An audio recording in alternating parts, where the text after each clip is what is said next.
Hello? Can you hear me?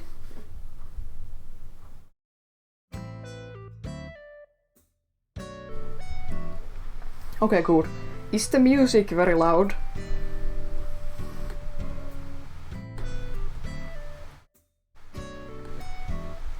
Music is good? Okay. I can adjust the volume if it's too loud or too quiet later. Let me know if it's screaming at you or something. Okay. First things first, so as no one's going to be alarmed. That's my pencils, they're next to the mic because there's not much room on my desk. So these sounds are just my pencils.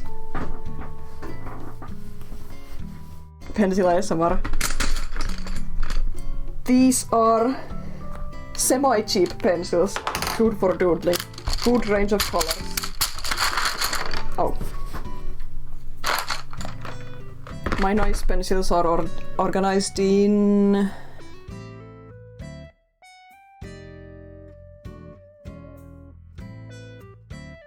18 boxes according to color right now though, so I'm just using the one box. Maybe. We'll see, depending on what we end up drawing today. And I have some semi-cheap markers for doodling here. Okay. If anyone was here last time, this Doodle Stream is going to operate the same way pretty much. If someone wants to donate 10 or more euros on coffee, you can request a character doodle, or if you join as a super supporter on my Patreon, you can request a doodle. But if not, I'm just going to draw characters I want to draw, perhaps based on random ideas and suggestions in the chat. And I chose a character to start with. And it's based on a game I've gotten obsessed with lately called Grease. Oh, Kirby music, nice. So yeah, I'm just going to get started with the first doodle. Let me know if anything's off or weird about the stream. Thank you. So, Grease. A fantastic game from 2018 that I played recently. One of my new favorite games. And the main character is called Grease, and I'm going to just draw her to start the stream with. I have my phone here so I can quickly find reference. Let's see. I think the camera is okay here, but here we can see, hopefully you will see better. Oh right, as you can see at the top of the screen, I'm currently saving up for a proper desk lamp. This webcam is very good, but you can tell that the lighting at my desk isn't fantastic. It's I've chosen a real proper drafting lamp designed for architects and artists and such. It costs 153 euros, I think, in the store, in the Finnish store. But yeah, I'm saving up for that. All these donations will go towards that if anyone donates. Thank you. Okay, let's start with Grease. If you haven't played Grease, you should. It's currently on sale on Steam, because I think Devolver Digital is the publisher and it's... Yeah, Devolver published it and it's their birthday sale, I think. Oh, hi G, who do we have here? Nebula have a bit G, Mark. Hi, thank you all for tuning in. I don't remember how well I was able to look at chat and draw at the same time last time, but we're going to try. I don't know if you can even see this. Oh, you can see this. Good. We're drawing a small Grease to start with. Last time I had a wheel to choose characters, but it was tedious to set up. So this time I'm doing more loose with what I'm drawing.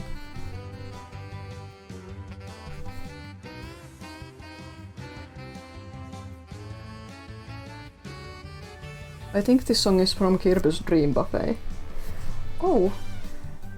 Here we go. Look like the music credits weren't updating on screen. They should be updating now.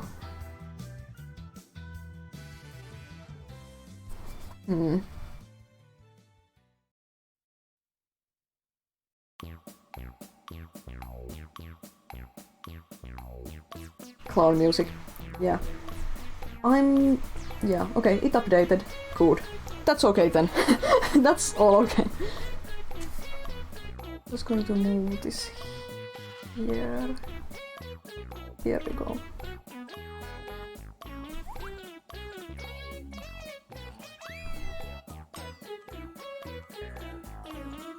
Peptreon? Yeah, I wish. My username is very good for puns, I've noticed.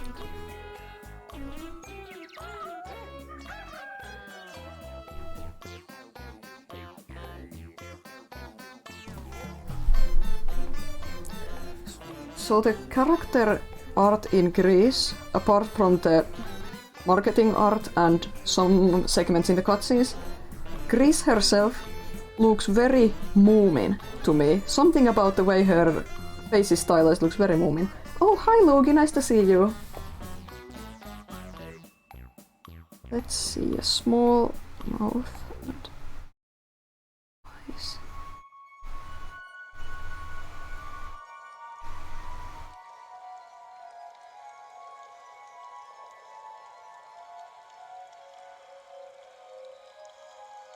Oh, starting text. Thanks for pointing that out. I was so nervous I forgot to put that away. Okay, here we go. Drawing a small grease from the game Grease to start the stream.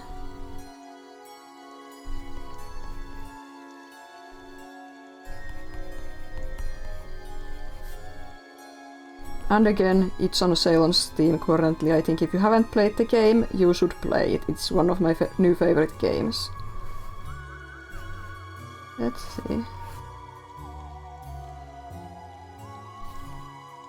She can fill up the entire page on the left side here.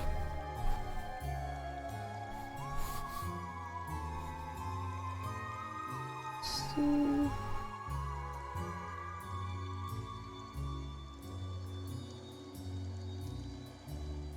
Yeah, Lemmings music. Okay. Since I'm just starting the stream, I'm again so nervous I don't even know what to talk about, because nothing... I don't have anything interesting to say. I'm not an interesting person. Lately I've just been working and trying to game a bit and going outside. Okay, this grace is too tall. Okay, that looks better, that looks better. Here's the ground plane. Luigi, we're doing random character doodles and doodle requests. I'm drawing Greece from Greece first.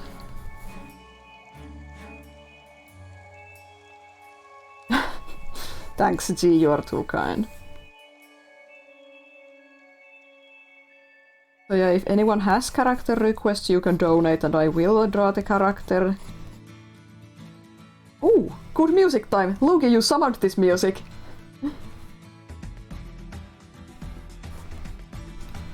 I could never... Okay, I played about 2/3 of Xenoblade Chronicles, but I didn't enjoy it enough to ever finish it, but the game has really amazing music. Gameplay just wasn't quite for me. Someone described it as single-player MMO once, and I think that's very apt.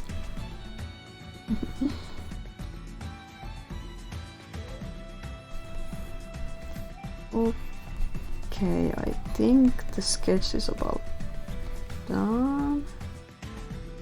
Oh, hello, Nihilescent! Yes, this is actually one of my favorite songs from Xenoblade Chronicles, even though it's at the right at the start of the game. Let's see.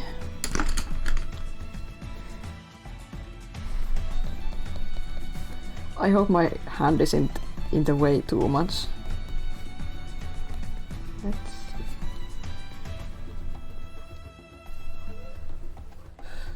to everyone tuning in who wasn't here first. This sound is just my pencils, they're next to the microphone, don't be alarmed.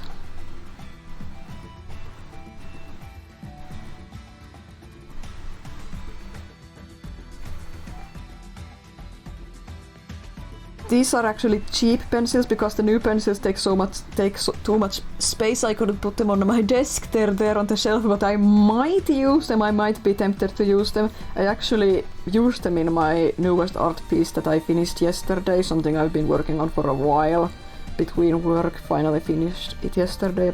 An octopus illustration. It's really interesting to use new colored pencils. Okay, there's the neckline.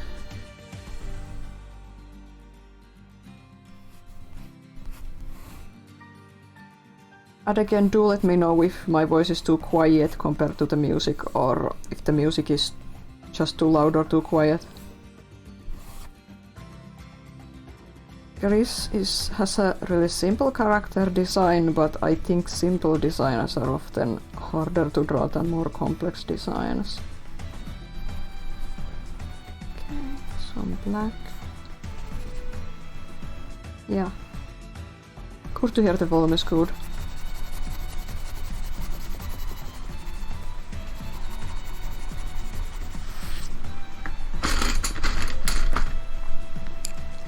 Even with these cheaper pencils that I use for doodling, you can tell that black gets a lot of use. Okay. More turquoise for the hair.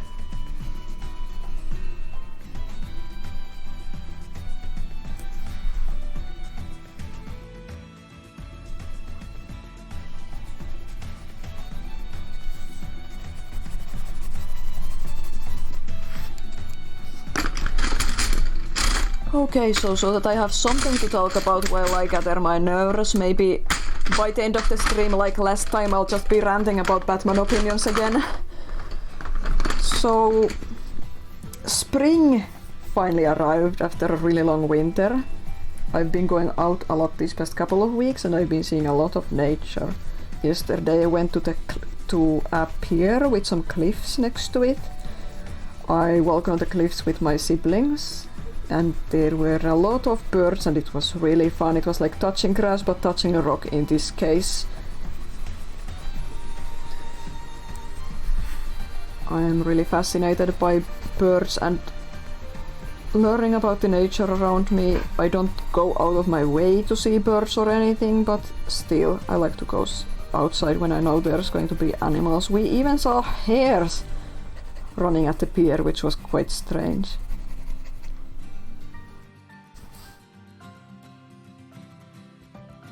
Yeah, you go on that walk, Luigi. Jeez, you should wear sunblock, or what is it called in English? Or cover up better.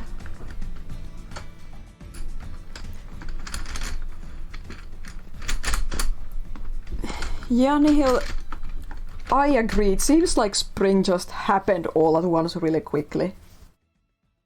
Okay, what song are we going to have next?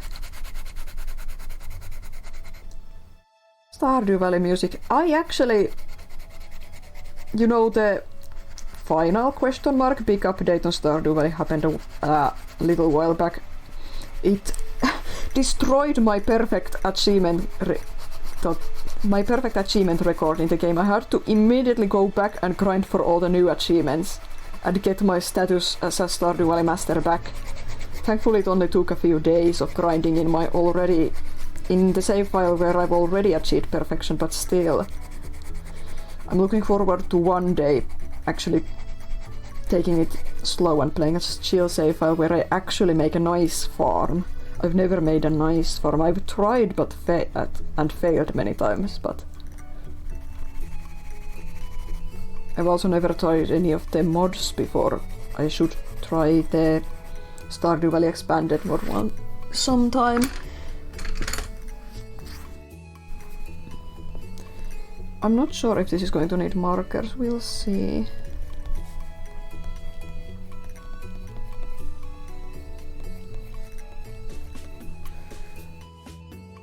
The drama mod, yeah, it's Stardew Valley expanded is very ambitious and seems cool, but based on what I know, the writing seems maybe a bit over dramatic compared to base game.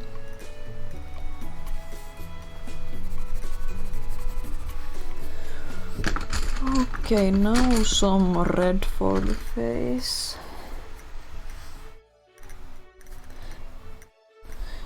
Too bad I found Greece 6 years too late, because Fangamer used to sell plushies of the game and they're all sold out by now. You can get them for like $200 on eBay now.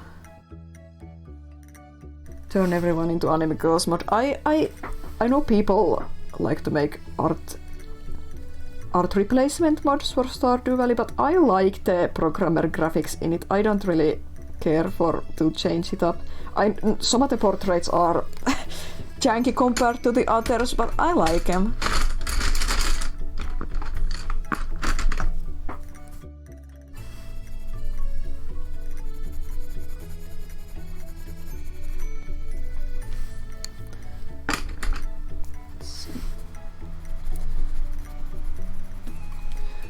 You can tell the difference between cheap colored pencils and good quality colored pencils by how many times you can layer them effectively on top of each other. Okay, I'm going to use the black marker to finish this off.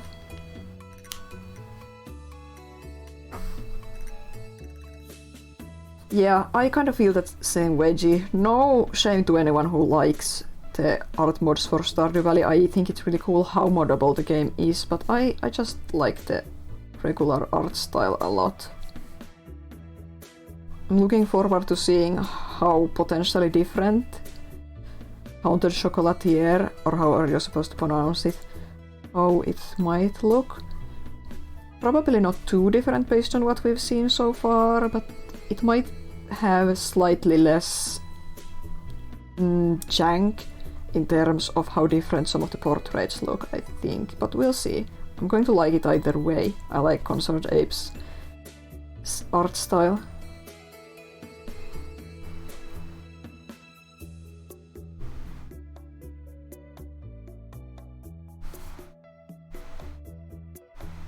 Last year I hardly played any games, but this year I've been chipping away at my backlog and already have played twice the amount of games I played last year. I manage game. Roy doesn't like management games. I don't think they stress him out. I haven't played many management games myself. But yeah, I've been chipping away at my backlog and mostly playing indie games, but there's a lot of interesting stuff to look at for me. Good song time. Last year I played over 200 hours of Tears of the Kingdom and over 100 hours of Sonic Frontiers, so that took up most of my time.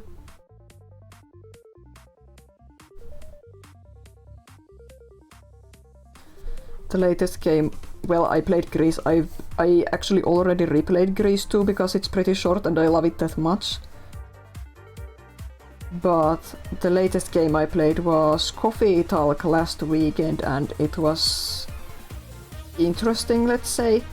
I wasn't quite sure what to expect. I knew it was kind of a visual novel style game with some minigame aspect related to brewing coffee. The gameplay aspect in it is very minimalistic, but I don't mind. I like visual novels. I like interactive movies and stuff. But I wasn't prepared for some aspects of the writing in the game, I guess. Yeah, this music is funky. This is from A Hat in Time.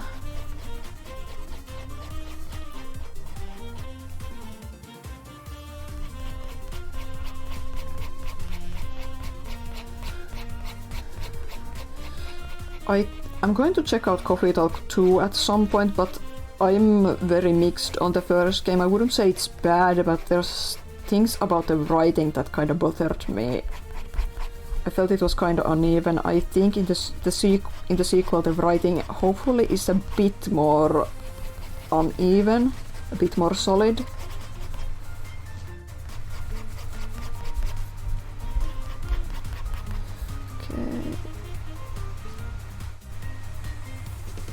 Okay, there's our Greece. I haven't played Valhalla yet, Luki. I have it installed. It's the shortcut is on my desktop. It's ready. I just haven't gotten around to it yet. I'm currently not ready to play big games, only very short games, but hopefully in June-ish I'm going to have time for bigger games, just like Valhalla. Isn't the message pinned right? I thought there's... Oh no, there should be a pinned message. Let's see. I'm going to grab it.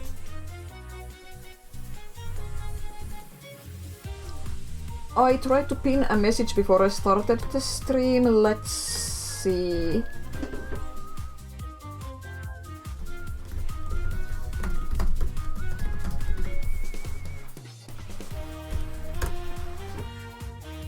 Yeah, okay.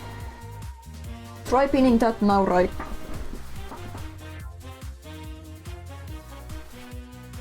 I think I might have screwed up the expiration time.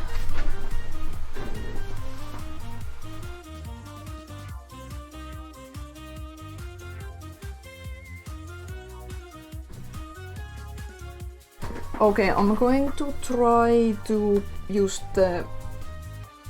Let's see... command, yeah. Thanks for the help. In message.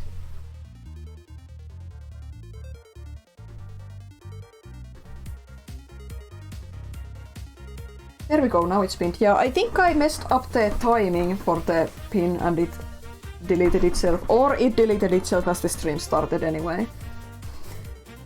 Yeah, here we have a little Greece. As you can tell, the lighting isn't great, but oh well. I didn't prepare any other characters to draw. Now let's try to improvise a character to draw. Yeah, Lugi, thanks for the advice.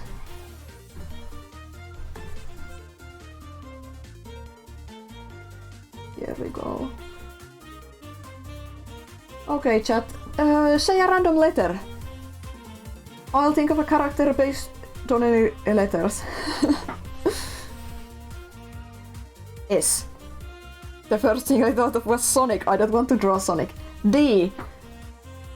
The first thing I thought of was Don Quixote from... Don Quixote Doflamingo from One Piece for some reason. So I guess we're drawing him. Let's see, I'm gonna grab some ref on my phone.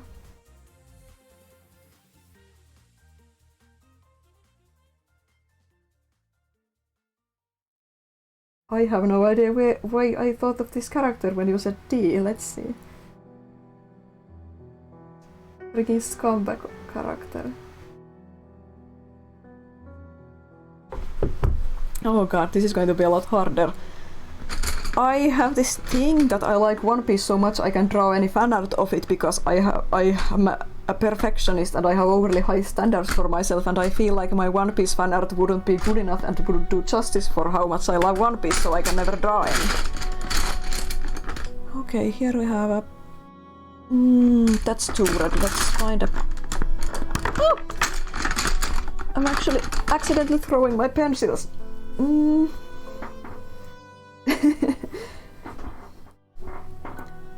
Let's see. Here we have a pink.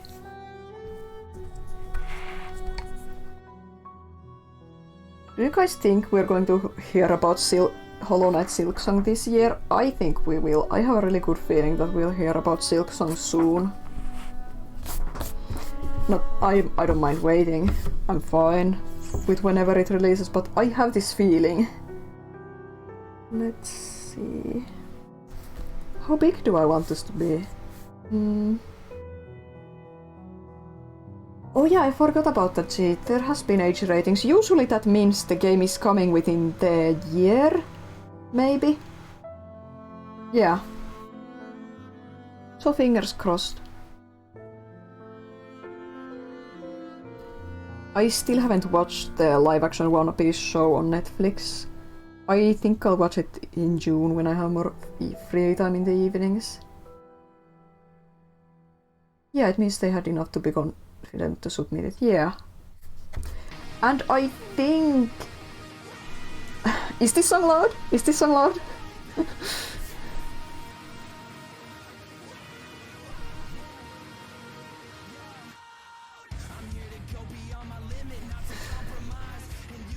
Yeah, I have a mostly chill playlist and then I slipped in a few Easter eggs, so to say. Okay, let's try to draw this. But yeah, I think they had originally intended to release Silksong last year. There was that Microsoft presentation with the whole thing that all the games in this presentation will release within the year. I think that was in 2022, and then almost no games in the show released within the year. But yeah, I think Silksong is close. I'm going to draw. Oh my god, this is too difficult. Why did I think of such a difficult character? Okay, I'm not going to do a whole full body. I'm going to do a small stylized portrait here.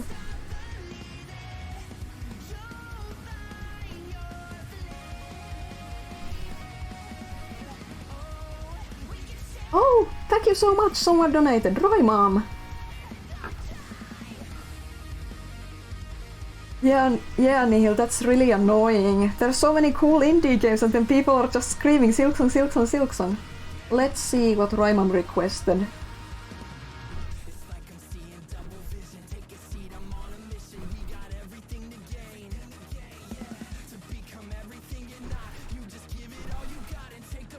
If there's Pörtsilintu. Okay, that's good. I'm going to draw that after Don Quixote do Flamingo since I'm doing just a portrait. Pörtsilintu, remind me if I forget. That needs context. We have a birdhouse with a camera in it. I'm pretty sure everyone in chat already knows this because I've been screaming about it on Discord, but we have a birdhouse with a camera in it, and there's a great tit couple brooding in it currently, and we named the tit Pörtsi. It's derived from the Finnish word for fluffy. It's technically not a character, but I accept animals because I've been really interested in animal illustration lately. Plus, I'm not going to not to draw a Pörtsilintu for my mom. Okay, let's see. I'm going to zoom in on my ref to get a look at Doflamingo's face.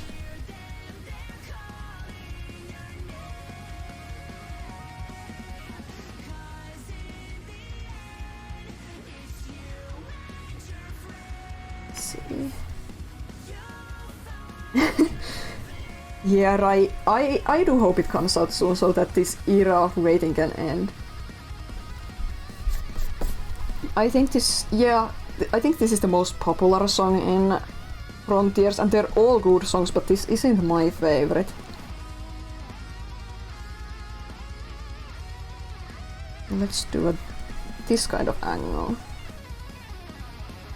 Most characters in One Piece have this nose shape.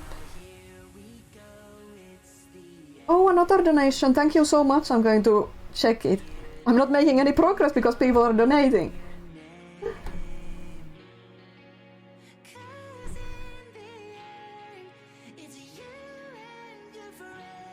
A Hollow Knight character. That's a good suggestion, actually.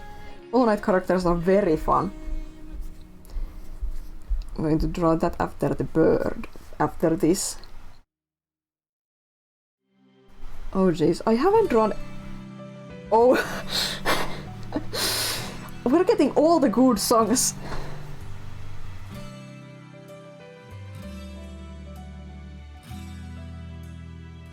I haven't drawn a One Piece character in a couple of years, I think, and I haven't drawn a male One Piece character in an even longer time. I've been drawing a few girls, but... Good thing Doflamingo has shade, so I don't have to worry about getting eyes right.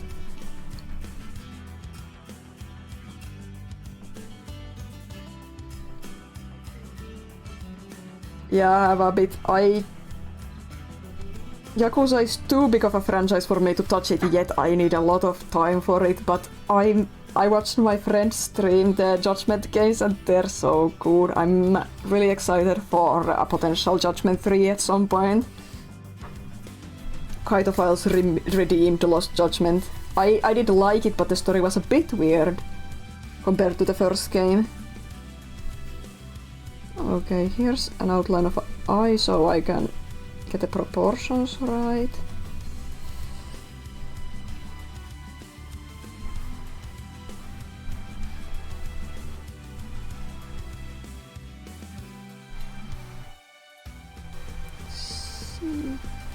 Glasses and shades are so difficult to draw, even though I have a pair of glasses myself, but I struggle to place them on a face well. Judgment is one of those games that I love so much, but I don't have one singular character to fixate on, which feels a bit weird to me personally, because usually I have a favorite or a few that I go crazy over, but it's kinda like Gravity Falls. I love it so much, but I don't have one favorite character in it. No character stands out to me in a way where I go mental.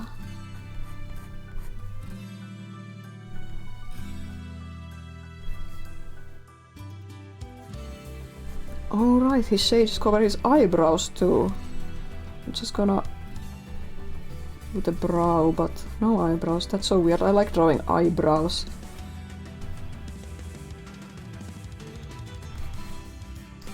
Oh no, I'm running out of paper. I always do this. I can't... Hi, Yaki. Yeah, I can't... I do this all the time. Here, scrap piece of paper. I do this all the time. Here's... I start the head with this. And then I draw the nose and eyes and mouth. And then I run out of forehead and I have to add the top of the head like this. And thus I end up running out of space on this page, but oh well.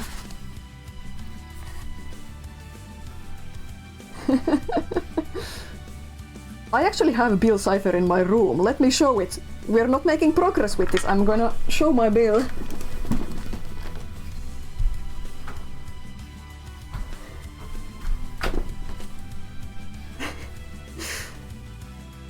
He has posable limbs.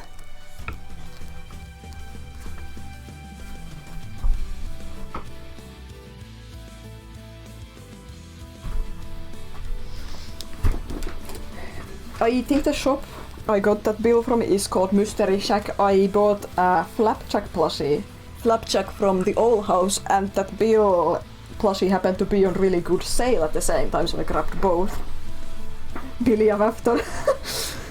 There's a YouTuber called Billiam that I've been watching a lot lately. He's very fun.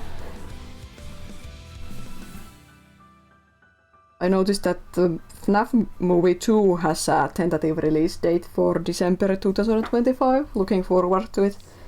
Matthew Lillard is very fun in the role in the movie. And I'm really looking forward to seeing more animatronics of the FNAF 2 characters, I presume. Ooh, Layton music!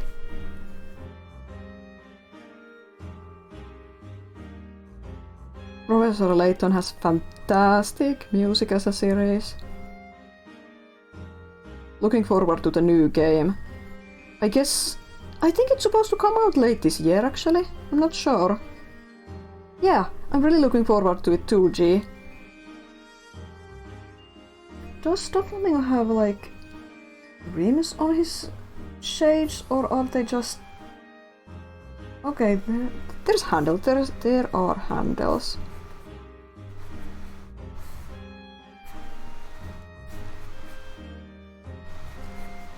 He has kind of a Joker posture often in these images. Oh yeah, Layton's daughter game, what was it called? I know the game you mean, but I forget the actual title of the game. The one where you play as Catriel. My mom is a big Layton fan. She actually dropped that game. She couldn't finish it. She didn't like it enough, and that's sad. I also didn't like the game very much. It's not terrible or anything, but it felt very mid and uninteresting compared to the previous Layton games. Yeah, right, I saw that picture, I loved it. A photo of Matthew Lillard posing next to the live-action Scooby-Doo statue. I think Discussing Film posted it on Twitter. I saved it on my computer. I loved the photo so much. Layton's Mystery Journey, yeah, that's the game. That's the title of the game. And let's do the feathers. Okay, this is already way bigger than it was supposed to be, but that's just how it be. And his head doesn't fit. Here's a... Let's find a better reference. What music do we have now?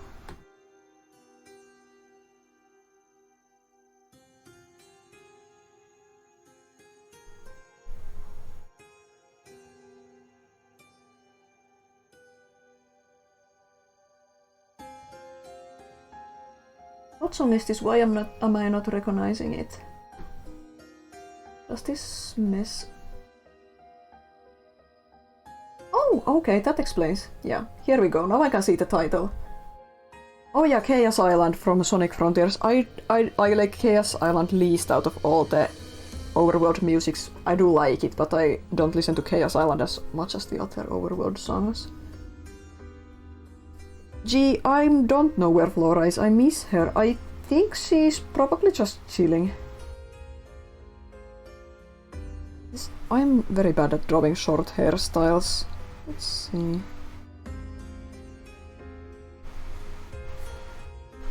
Give him a vein on the forehead.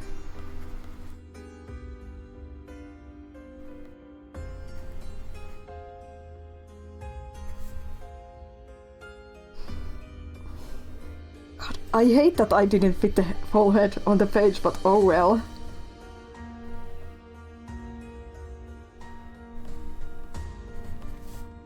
I don't think the jaw is strong enough. Let's see.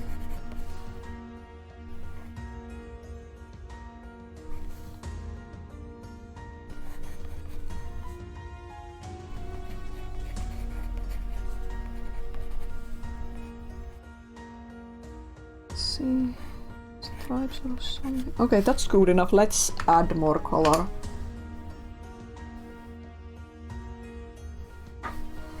See you, G's. Drive safely or walk safely, cycle safely, whatever you're doing. I assume you're driving. The man with the golden jaw. Okay, my table is too low. Let's adjust the height. Here we go.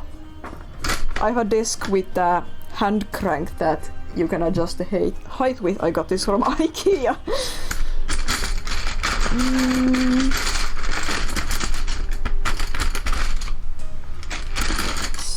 See here, something to make him blonde.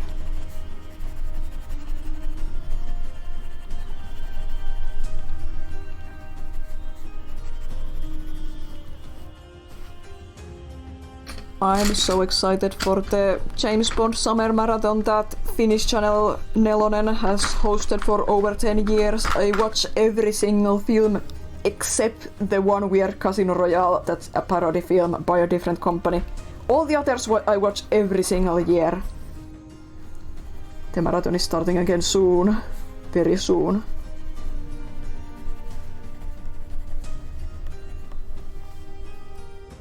Okay. Orange. Where did you get up, Jackie? Jackie, I don't know how to pronounce it. It's weird, I'm used to saying some names and words a certain way when I speak in Finnish, but when I switch to English, the same words, I feel a need to pronounce them in an English way, but also in a Finnish way at the same time, and then I end up talking weird.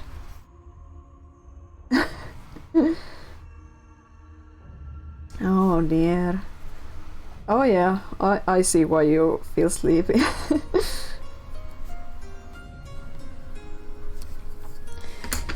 Here's some red for the lenses. I accidentally closed my reference image. Here we go.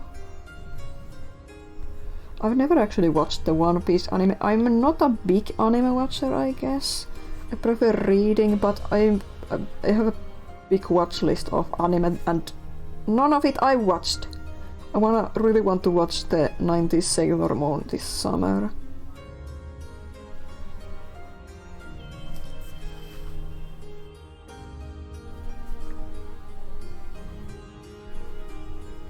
And One Piece I also read the Finnish release, so I'm lagging behind what everyone else is reading because I just really like the Finnish translation and I like reading the physical tankobon. The English translation feels very off when the Finnish is so good. I wouldn't say the English is bad, but it just doesn't feel as unique and as full of personality. And some of the names bother me. I know Oda probably has official Romaji versions of all the character names, but I'm used to Pelona and Ener, not Perona and Enel like in the English translation. It feels weird.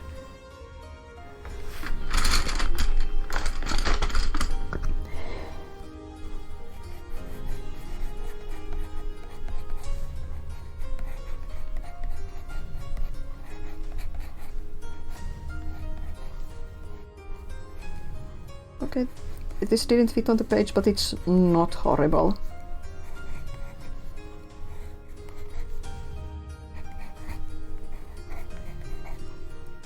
Let's see.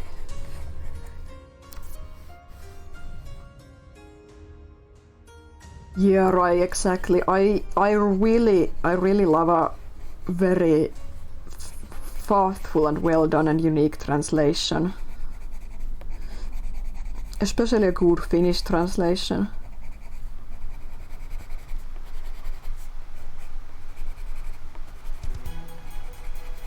Oh, some Pokemon music. It didn't update again. Okay, here we go.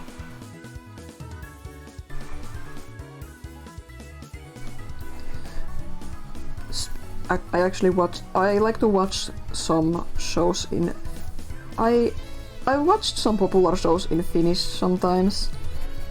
It's fun to hear the Finnish voice acting too when it's done well.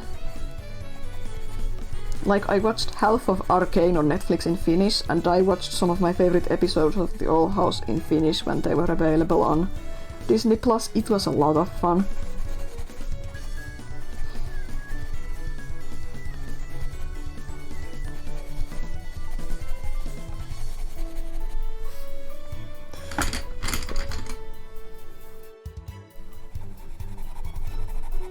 I guess this is closer to a ruddy skin tone, but oh well. This is fine, It's just a doodle. I think the bird for Raimam will fit nicely here. Let's see, skin tone. Doodlus, this pencil is called Blush. One of these days I'll actually work on an illustration on stream, but I need more courage for that. I get horrible stage fright when it comes to sketching live on stream, so this is good practice for it. Or like sketching in front of people in general. My sketching process is also very slow and iterative, I guess.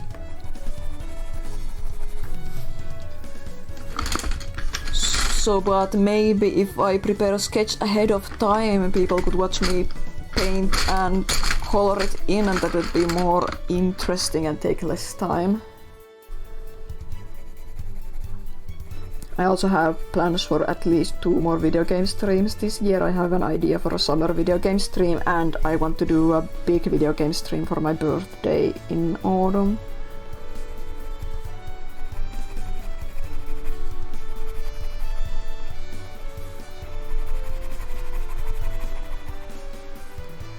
This is so messy.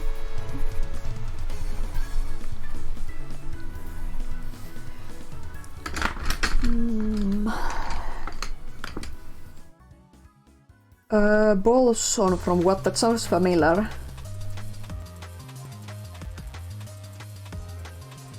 Oh, even more Sonic music, nice.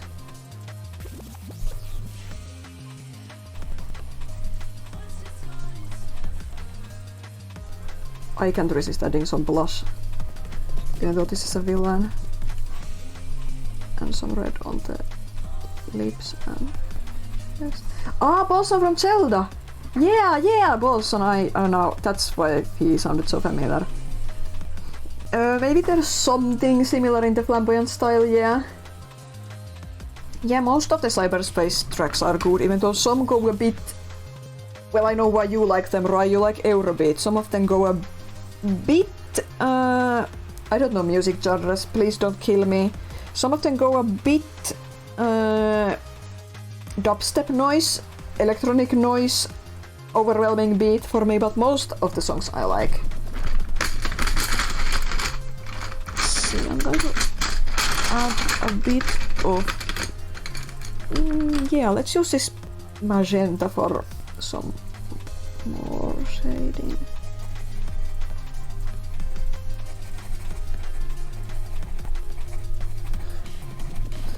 But I don't even know if colored pencil work is actually interesting to watch because it's so slow. There's the changes and the progress in the art is so slow compared to painting or markers where you immediately see a big change once you apply a singular layer.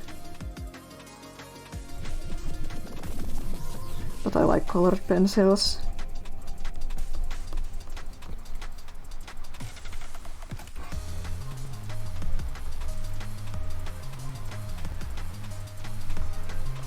I think I've told this story many times. I like to tell it to people because I find it so funny, but I think I work with colored pencils out of spite mostly. Looking back, as a child I just refused to learn any new medium as all my friends were learning new mediums and I just stuck to the same old colored pencils. And then I got good. Relatively good. That's nice to hear, have it. Oh yeah, Jackie. I can see what you mean now. Yeah, there's similar patterns and colors with Bolson and Doflamingo. You say that, right, but I'm not a person who perfects skills. I pretend to be a jack of all trades artist, not in terms of medium necessarily, but in terms of themes, and then I'm not really good at anything. I'm adequate at most things, but not really good at any one thing. I think we're going to use a marker for lines now. Let's see, we can use orange and pink.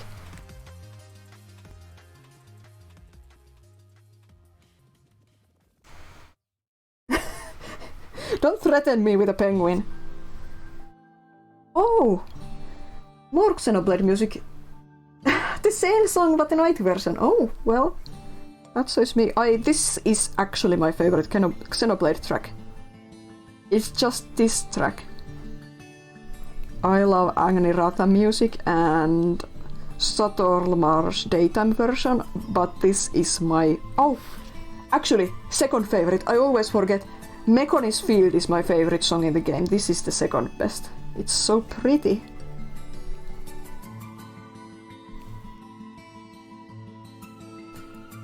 I've been toying with multicolored line art lately, so let's toy with it here now.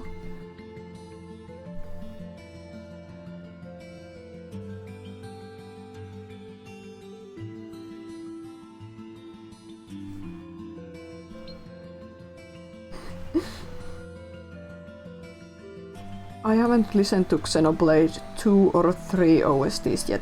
I like Xenoblade Cross music too, but it's of course super different. The whole soundtrack is composed by Hiroyuki Sawano, I believe. It's very unique, but I like it. I'll get around to 2 and 3. Oh, by the way, sorry to expose you on stream, but Rai, did you get hurt? You got bodied outside today trying to move a large object in the garden. I heard you got knocked over. Are you okay?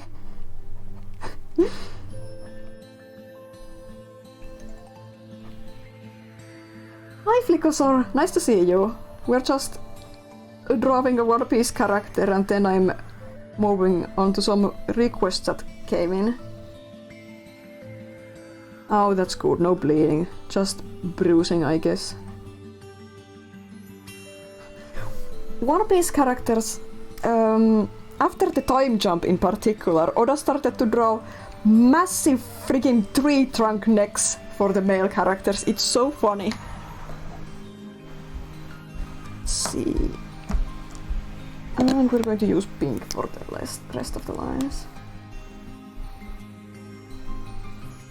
By the way, yes, if anyone joins my Patreon, they also are eligible for a request, but I don't get a notification of it, so I had to check my email real quick. Yeah, no one has done that. Okay, yeah, let's finish this. But if you're making a request, I humbly request no rancid memes and no real people and no OCs, because finding proper reference and such for an OC is far too time consuming and externals for a chill doodle stream.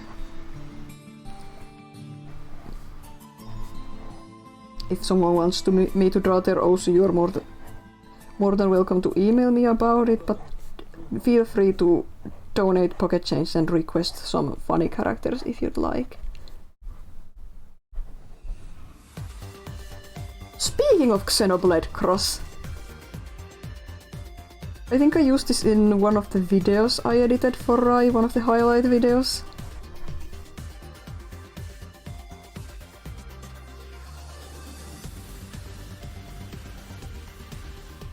This is so random, but I used to...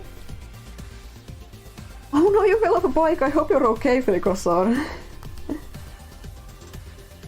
Oh, is that Sony Hill? I appreciate the series a lot. I'm not super familiar with 2, but I really should listen to the soundtrack at some point, both 2 and 3. I've heard people say that 3 has a great soundtrack, and I really appreciate it when music is told to tell thematic stories or like otherwise like that. But yeah, I was about to make a random comment about how way back in the day on DeviantArt I used to get weird comments about drawing overly detailed teeth. I think people weren't used with when someone draws teeth. Like, instead of just a white bar, I would often define individual teeth more, and people said it's scary. Nettles! Oh no! I fell into a bush of nettles as a kid. From my bike. I was coming home from school and a boy knocked me over and I fell into a nettle bush. Okay, that's the flamingo. Look at him. Here we go. Now it's time to draw the bird for Raiman.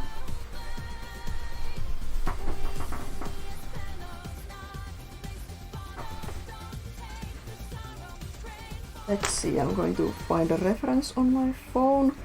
So it's a great tit, that's talitintti in Finnish. I'm not sure I've actually ever drawn a talitintti. I've drawn a blue tit and a long-tailed tit before, but talittiainen, will you better so?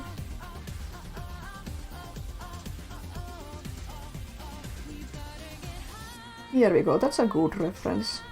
Actually, now I remember seeing this reference that I did draw a great tit once. Individual teeth and visible gums. I do stylize them a bit more these days, but it's just funny looking back. I learned almost all of my toxic art habits from DeviantArt because I had really nice art teachers growing up.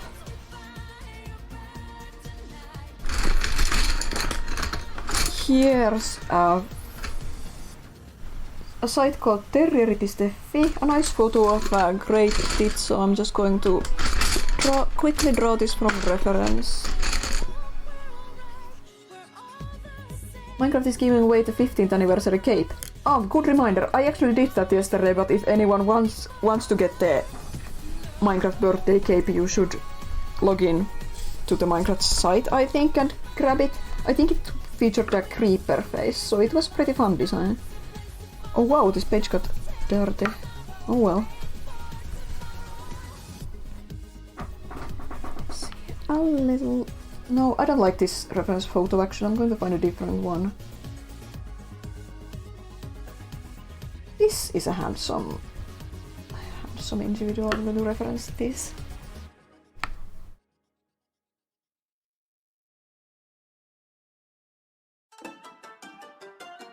Ooh, I love this song. I was obsessed with this song for a while last year. It was constantly playing in my head.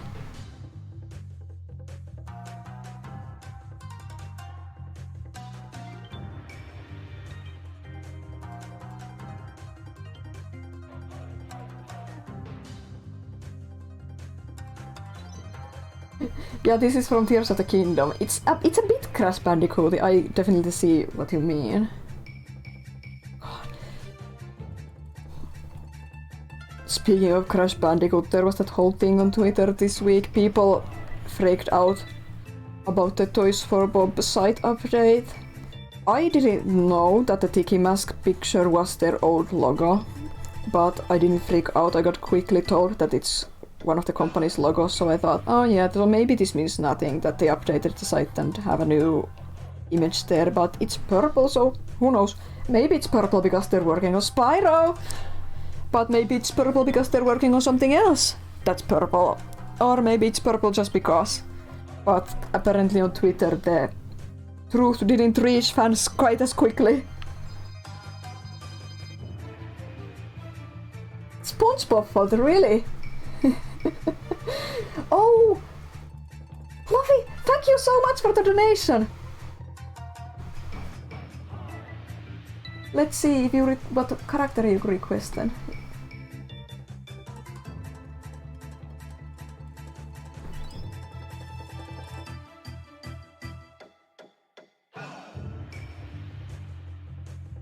Okay, I'm going to keep it as a secret. That's a really fun request. I'm going to get to that after these. The bird and the Hollow Knight character. I'm going to do it on the next page. Or maybe here, depending on how big the Hollow Knight doodles turns out to be. Ooh! Kirby music! Am I excited? Ooh! When the cool song comes on. This neck is maybe a bit long. Oh well. Birds are really difficult to draw, I will say. Like, unreasonably difficult. Small birds more so than the bigger birds, because there's more visible anatomy. But with small birds, there's just... I'm like, what?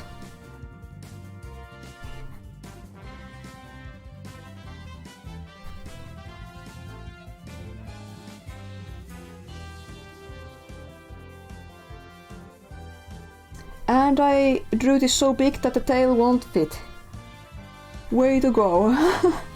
Oh well. Even the legs don't really fit. One leggy here. And another leggy here.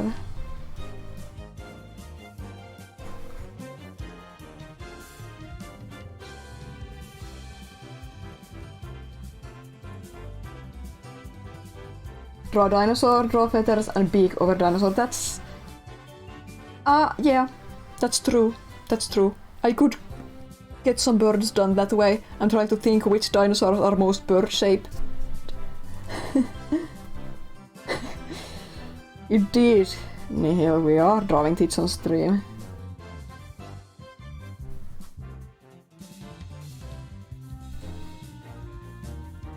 Actually, there's an artist I follow who's from Indonesia, I think, who did run into that problem when they learned that, oh, this bird is called tit in English. I'm going to Google it and find more information about all the tits in the world, and they were in for a really rough surprise. I think they even they experienced this with their mom even. They were doing research into birds together.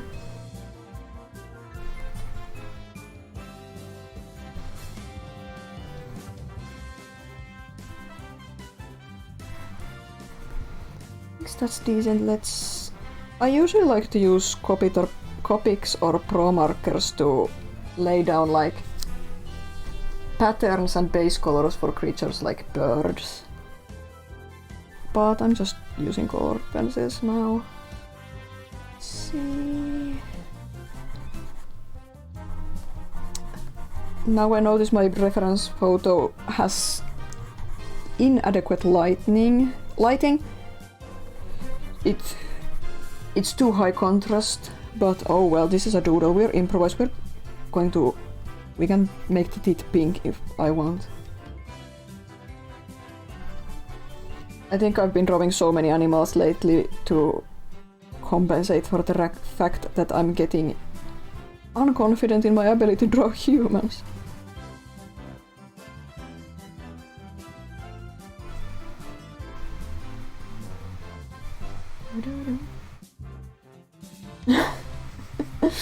They did draw roosters, right? I think they survived from another unfortunate googling incident there. I have seen them draw roosters before at least. Let's see, and some yellow for the chest.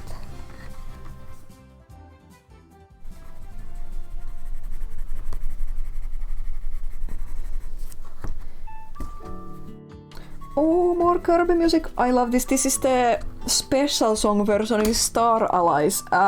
Even chiller remix of one of my favorite songs from Planet Robobot.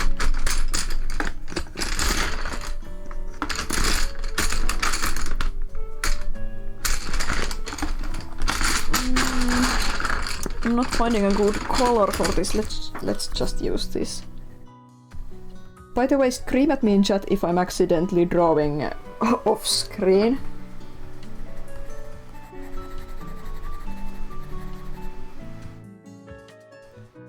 Of green here, I think.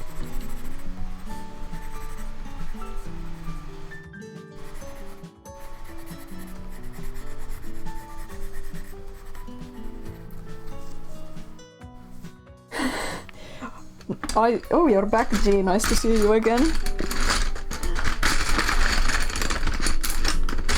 Let's see, where's the light grey? I just saw it. Light grey where? Here we go.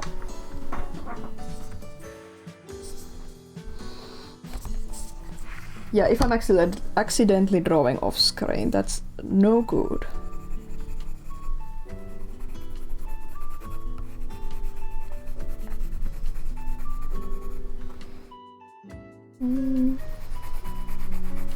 I'm tempted to whip out the white paint marker to finish this off, but I will resist the urge because it's really messy.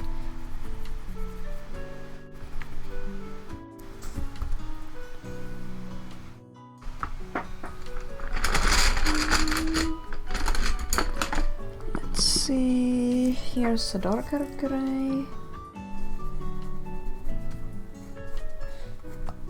Let's see, I think I'll use a black marker for this, but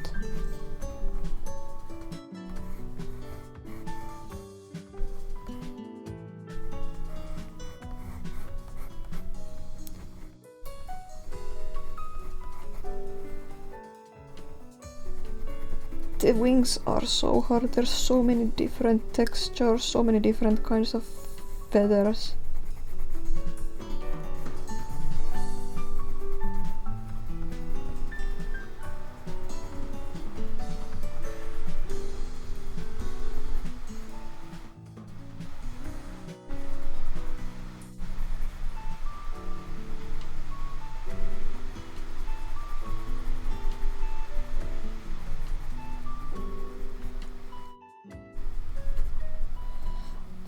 There should be some white here, but you can see it. Oh! This is from Button City, a game I finished recently. A really fun little indie game. I actually really loved it. If you've never heard of Button City, I recommend you check it out. I think they're working on a sequel, and I think Button City was included in one of the big charity itch.io bundles at some point. So maybe some of you guys own it already. A really charming and fun game in my opinion. With surprisingly good writing, I will say. And also a villain character called Peppermint, which was pretty funny.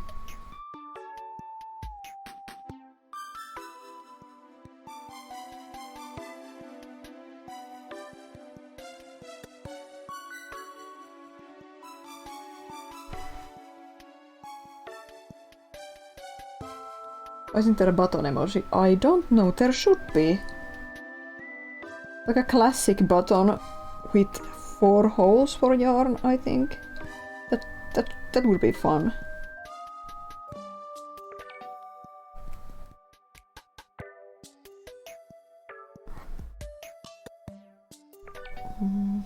I think this marker is too thin for this. I would like a thicker marker, but oh well, let's just deal with this. Ooh, Animal Crossing music again.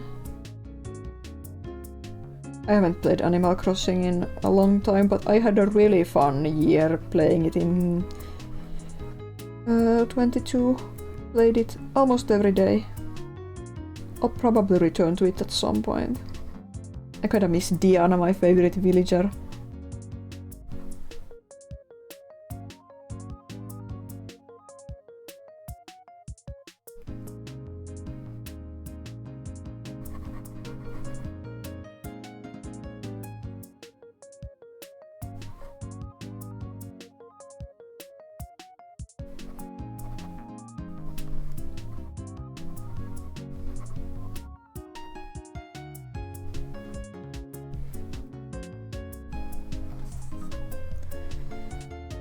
Okay, we are almost finished with this and we can move on to the Hollow Knight character.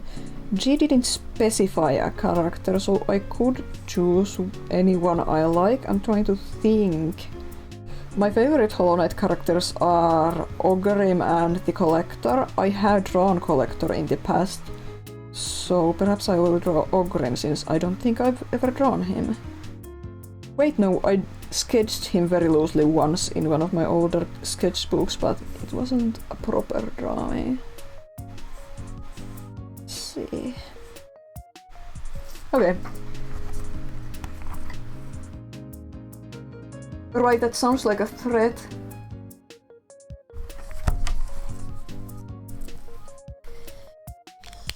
Here we go. Next request. I'm going to find reference for Ogrim, Hollow Knight.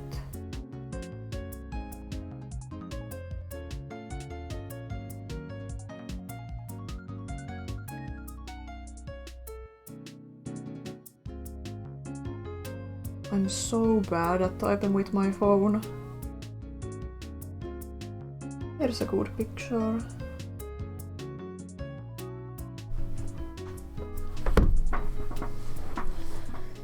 I think I have these scrap pieces of paper on this drawing surface I use on the left there always. They're about to fall off. I'm going to put them away for the moment.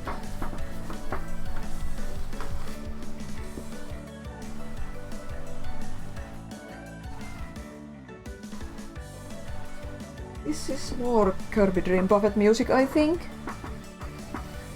Oh no, this is Judgment music! I'm something of a touchscreen hater overall, not just touchscreen keyboard hater, but yeah.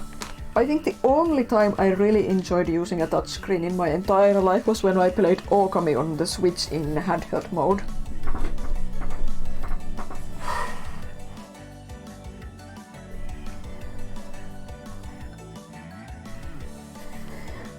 "33% of the way there, next time I'll have a good desk lamp. The only problem with it will be, but I think this is solvable, I think my dad said he knows how to solve it, that it's a LED lamp. And with every single camera I have available LED flickers. I believe it's because in Finland, something to do with the electric current in Finland compared to the shutter speed of the cameras. And my cameras don't have any settings to change the shutter speed, but I think my dad said he can. I don't know what the word is in English. Create a port to attach to the LED light that would alter the current somehow and change, prevent it from flickering on camera. Okay. I'm going to actually, let me check the next request quickly because it's more specific. I want to see if it's... if it's doable on this page. Not check. Or if I need the next page. Okay, it's doable on this page, yeah. So I'll draw a smaller Ogren to make sure the last request fits. I'm going to draw him down here, in fact.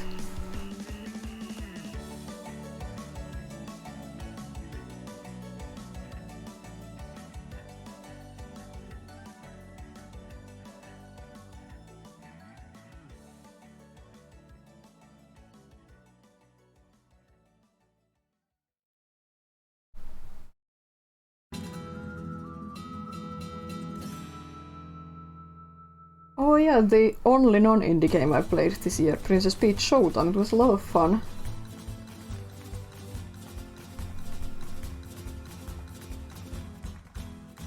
This is the head. This is a shoulder. Here's another shoulder.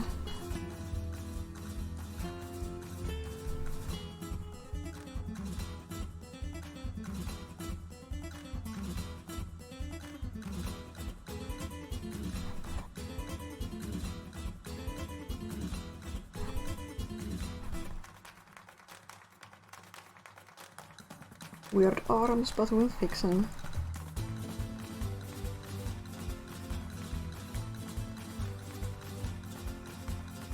Yeah, I think a lot of people were very loudly talking about Princess Peach Showtime, except maybe to complain about it being a baby game, so to say. But it's really charming and fun in my opinion. I think I would have adored this as a kid. It's definitely got that young girl appeal that I think I really craved growing up, and I didn't get. There weren't games for that. Like maybe Barbie Nail Studio was one game I had that struck that very girly game mood growing up, but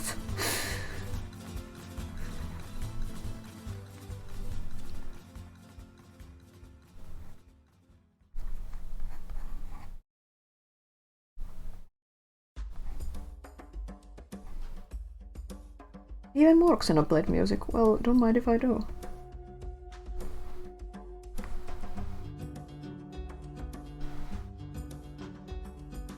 Big ol' eyes. And nose. He has no mouth, but he do be screaming in the game.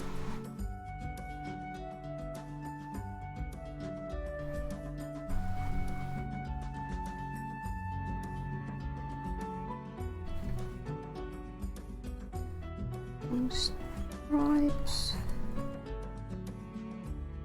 And let's try to get the arm shape right. I don't know why I started to draw the rest of him before I even sketched the arms, but oh well. Ogrim is one of those characters who falls into the character archetype I lovingly call sad boy with dead wife. Because there's a disturbing amount of favorite characters I have that are sad boys with dead wives.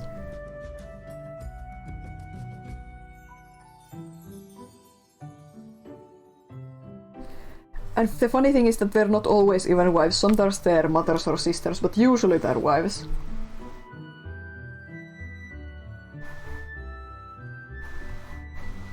But sad boy with a dead female coded loved one isn't as funny to say. Also, Ogrim isn't even that sad, but you know. You know. If you played the game, you know.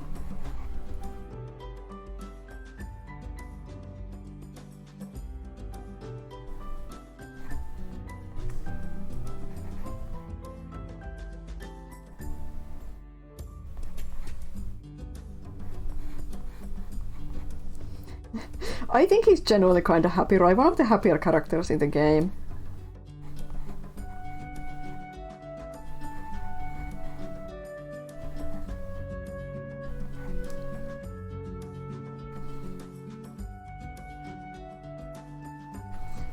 I think he's looking down at something. I think he's... Okay, I'm going to... that leg is too short, but I'm running out of room on the page. Oh well. His leggies aren't this small. Here's the loincloth. And here's the other leg. He's looking down at the tiny flower. Super tiny flower. And he's got a dung ball, I think. And the details on the thorax.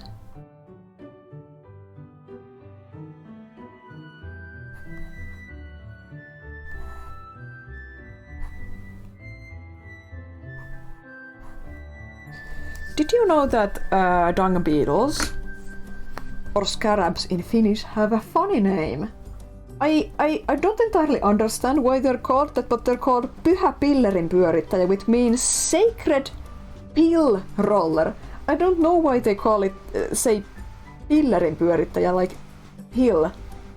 Why? I should look into it one day. Like roller makes sense, but why pill?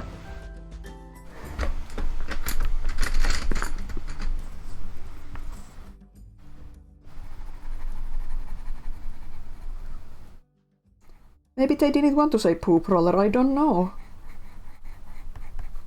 Maybe it's one of those old weird names invented by Mikael Agricola or something. Surely not him, but some scientist who just chose the name at some point. Oh, transistor music. Have any of you guys been playing Hades 2 in early access? I haven't played Hades, I'm kinda not into it. I have it, of course, because I'm fond of Supergiant Studios, but I haven't played it. I might give the sequel a shot when it's finished, we'll see. I'm just not really into roguelikes, and it kind of frustrates me that at least in the original Hades you have to get really good at the game to get any satisfying amount of the story.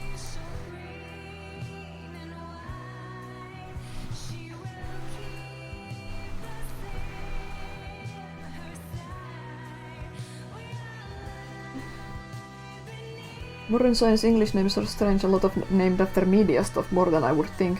Oh yeah. I'm of course more familiar with Finnish species names, but I think I've heard of some weird English names too, like for animals and stuff. Isn't there like some cell thing where it's called like Robotnik? A part of a cell or something, some kind of cellular organism is called Robotnik, and it has a part within it called Sonic or something.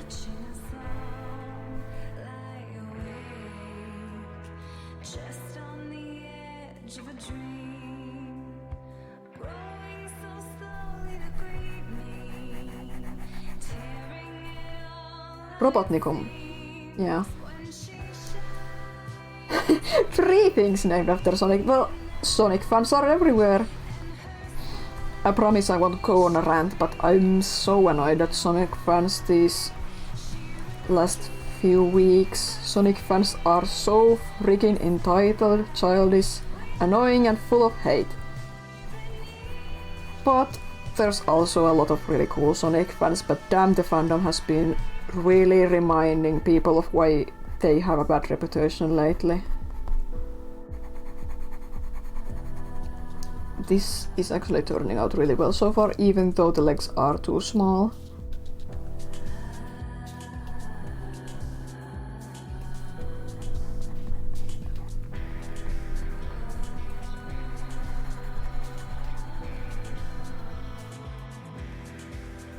Wikipedia article, can you link it on the Discord server we are in both, because I'd like to take a look at it later, maybe in Tech and Science channel?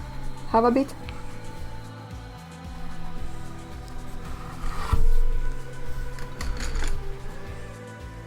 Here's Apple Blossom, one of my favorite colors in this semi-cheap pack I have.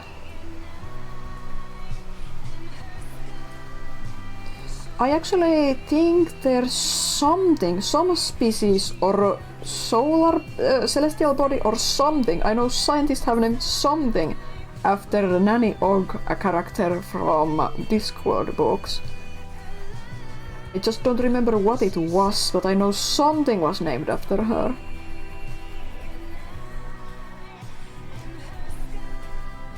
I think there also might be a moth or something that was named after a Pokemon that I'm aware of. Finnish doesn't have that as much, but I do remember, this is probably 10 years ago already, some organization got together to think of new species names for a lot of Finnish creatures. In Finnish, I mean. Not all of them caught on, but some of them were specifically designed to address the problem that there's so many so-called nonsensical names. Like we have two words, kauris and deer, kauris and peura, used for different kinds of deer without any logic, and the new names were supposed to address stuff like that. Not a lot of it caught on, but I think calling moles Kontio definitely did. I remember being confused about it for a while, but now I'm used to it. But the stupid thing that never caught on as far as I know, that they suggested a chipmunk. In Finnish, maa-orava or earth squirrel, it should be called tikutaku or chipdale. I don't think that caught on, and I certainly hope it didn't, because that's way too stupid. Why do we have to call an animal tikutaku? Maa-orava is perfectly good. You can tell I'm not super nervous anymore because I'm ranting about stupid stuff. I don't know how long I've been streaming. An hour and a half. Yeah, okay, I think it took about an hour last time too for me to really get comfortable. I don't talk in English on a daily basis, so I think that's the hardest part. And like I said, I have stage fright concerning sketching in front of people, but when you just do it, it kind of melts away.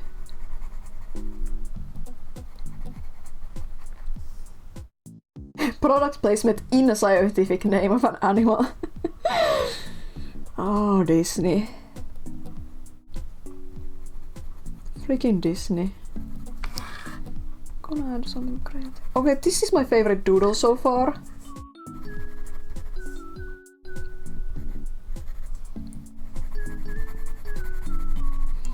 I need some brown for the dung ball.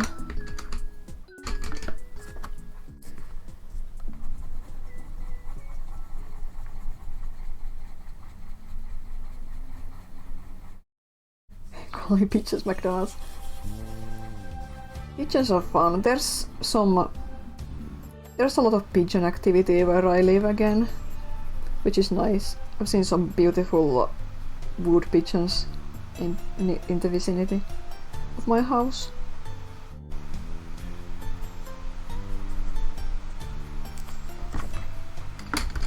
And let's find a lighter red.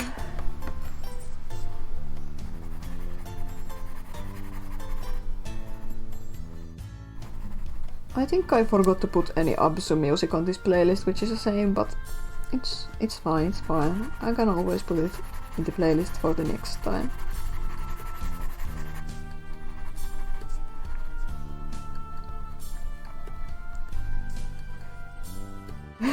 McDonald's flu.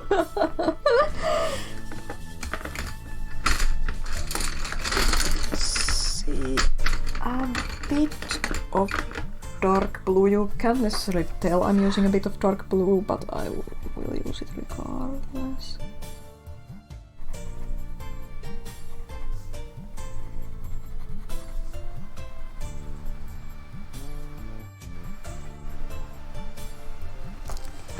And let's do the line art. I'm going to use the black again. I think that's fine. The dung ball doesn't look very dungy, but it's fine. I think it's okay to not draw realistic dung balls.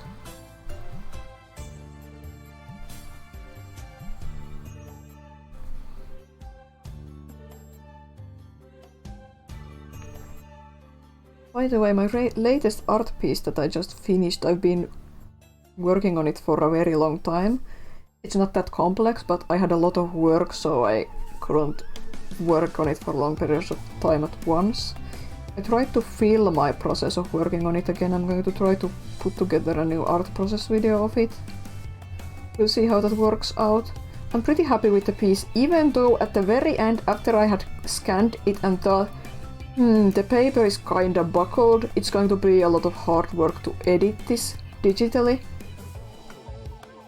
Because I used so much water in the painting part that it buckled.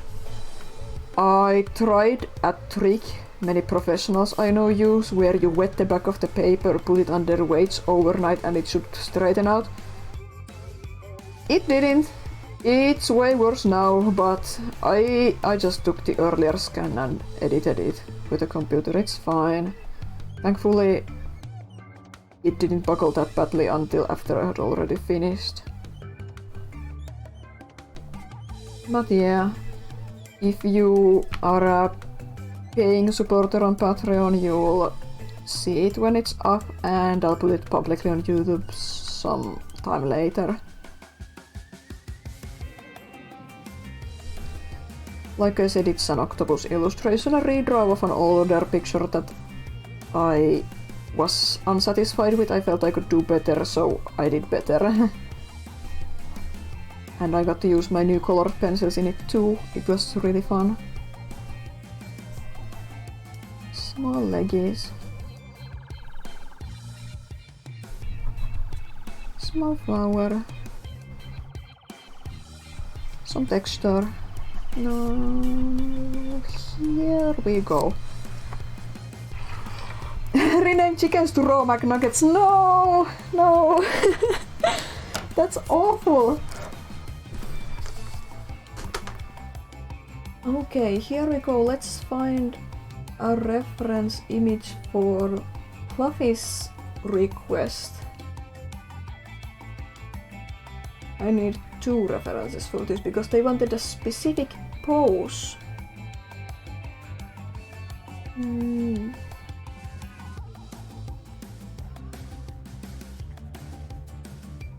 we go.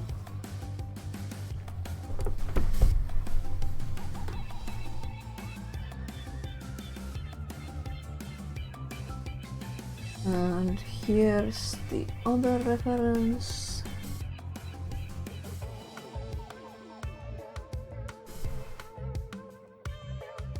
Let's see.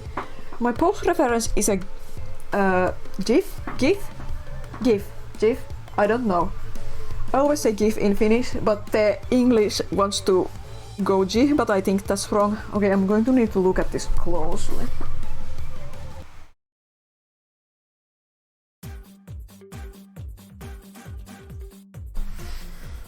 I think I got it. Yeah, I'll send you a screenshot. I'm going to put a screenshot of all of these on social media tomorrow or next week. Anyway, I'll make sure you get to see the doodle finish. Thanks for stopping by. Thanks for supporting me. And let's find a colored pencil to sketch with. Random. I love this song. This is one of my favorite songs from Sonic Heroes. This is one of my favorite menu songs of all time. It's so... It's such a fun song.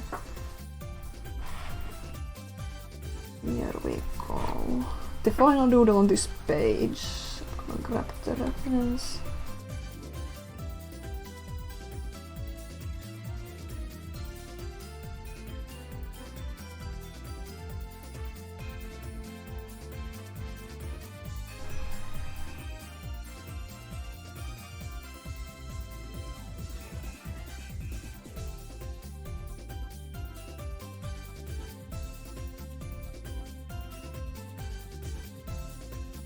I know someone in chat already knows who this is going to be, if you can see the pencil on the camera. It's pretty light.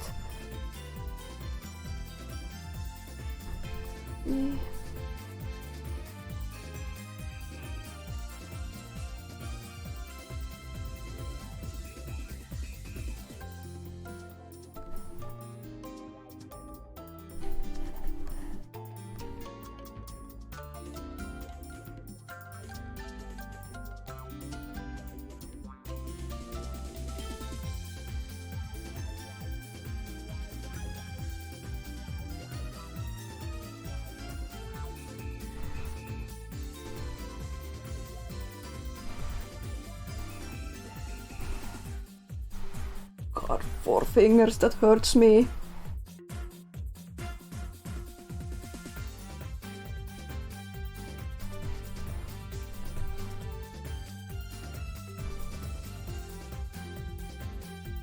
The nose is too small.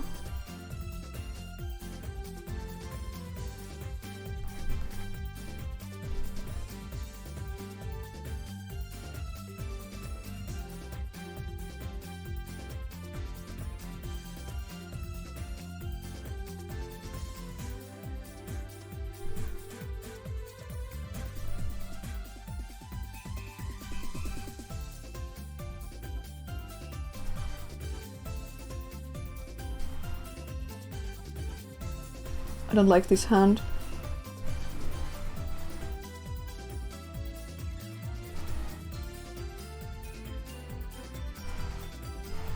Marginally better. And perspective for the body.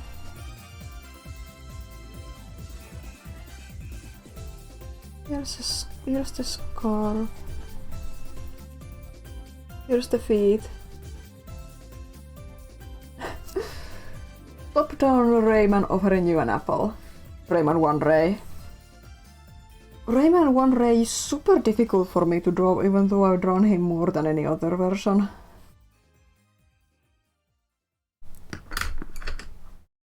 Here's... let's... Oh, I need to sharpen this. I want to use this violet. Let's see, I'm going to use... Maybe this was adequate.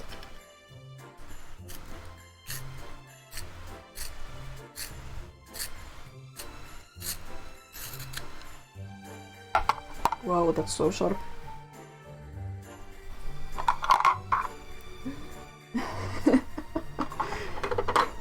You are a raccoon and are being lured in with apple.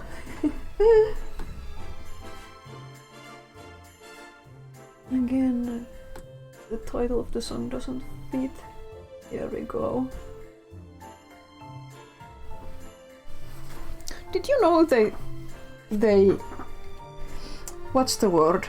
They're predicting that there will be raccoons in the wild in Finland in the near future. I'm not looking forward to it if that ends up happening. Like, supposedly there's already... I don't know what word to use. Groups, colonies of wild raccoon living in Germany. So, they might be coming. We already have enough invasive species to deal with. But it will happen if it happens, and we'll just deal with it. Oh, this is so wonderfully sharp. So nice to use this now. Oh, I love this song. Not my favorite version of this song in Kirby games, but who doesn't love Rainbow Resort and remixes of it? A heartless person, I guess.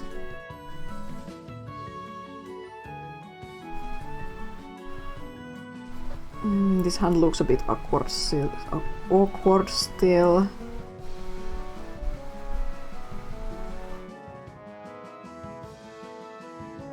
Oh, thank you so much for the donation, Rai. I'll take a look at your request after I'm done with this. God, the eyes. I draw oversized irises when I do character art usually, because I just can't make the eyes look not crazy when the iris doesn't touch any edge of the eyeball. Of the visible eyelid or eyeball. I just can't do it.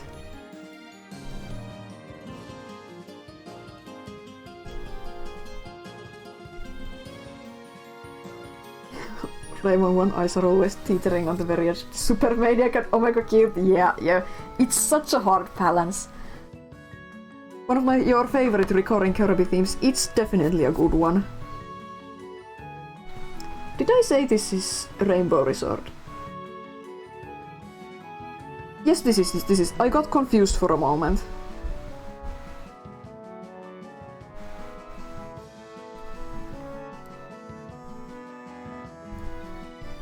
think my favorite recurring theme from the early games is Grape Garden, but it's hard to say.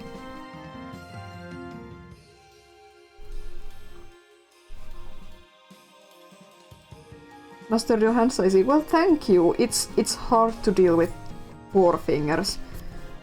I've been... This is a weird thing to say, but I've been getting a lot of hand practice from my... I've been doing some Kirby boss art, mostly for the Yeti in hopes of getting some shirts printed. But for some reason, a lot of Kirby bosses have very realistic hands, and I'm just finding myself taking photographs of my own hands and drawing overly detailed realistic hands for them. I've been getting good practice lately. Hands are hard, but most people have a pair that you can use for reference. Of course, my own hands are super tiny. Look, I have a ruler. Look how short my fingers are. So small. My hands are so small. So, if I want to draw like gnarly, middle-aged, hardened mountain man hands, these are not good for reference. Took photos of your own hands and traced over them just today when making some hand sprites. Yeah, you did that with one of the bosses in the Connie trailer, right? By the way, wishlist Connie and the Essence of Chaos on Steam, I dropped the link.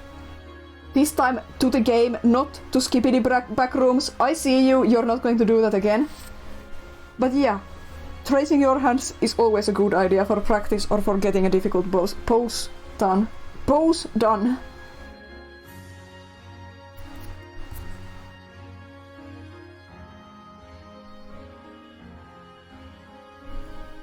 See.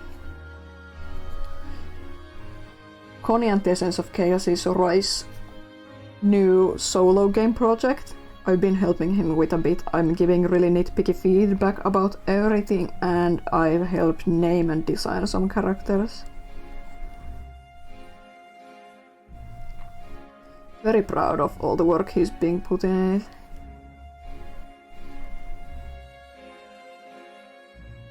And it's going to be a big game compared to Scoop Kick, which is short and sweet.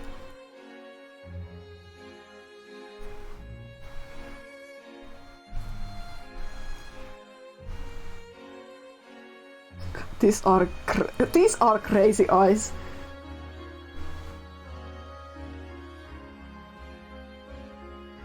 Rayman is definitely one of those characters who has a pretty simple design, so I struggle with it, I think.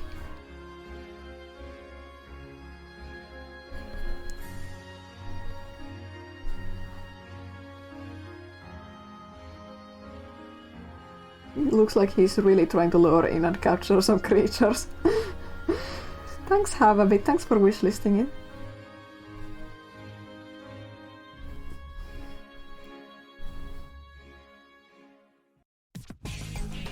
Ooh, shadow game music. I'm so nervous about Sonic X Shadow Generations because we have gotten some really good shadows lately. Last year we had some epic shadow action in the IDW comics, and Sonic Prime had a fantastic shadow characterization, and the Murder of Sonic the Hedgehog had a great shadow characterization, but I'm not confident. I think I have a pretty good idea of what Sega wants to do with the character currently and how they want to portray his personality. And I'm not confident that Sega's idea of how they want to portray Shadow aligns with what I hope they would do with him.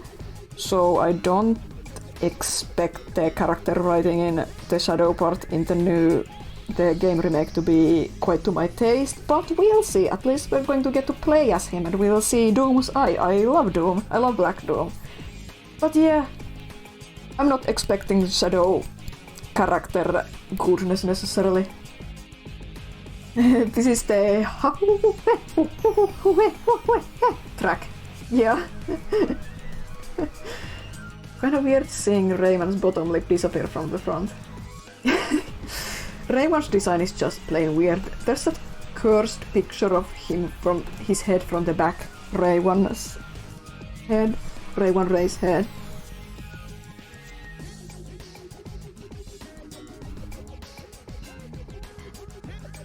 Yep. The music goes. Yep. I'm super picky with music with strange human vocalizations, whether they bother me or whether they're funny like in this.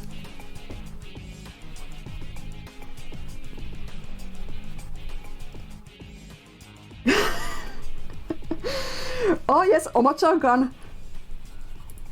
I had so much fun with reliving Shadow game with Rai recently. I've slowly been chipping away with making a highlight video of the Sonic Heroes playthrough, but I'm going to make a long Shadow playthrough highlight after that, just when I have some time and inspiration. I would like to make some videos of my own at some point too, like maybe about some games I've been playing or something, some Finnish media. I have ideas, but it feels scary to try to write a script for a video.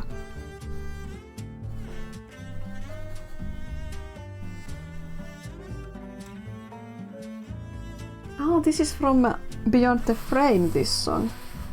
A very lovely short game, beautiful art, chill puzzles, a story that made me cry a lot, but what doesn't? I'm a huge crybaby. I cried yesterday, I was about to cry today because I was so upset about the paper buckling.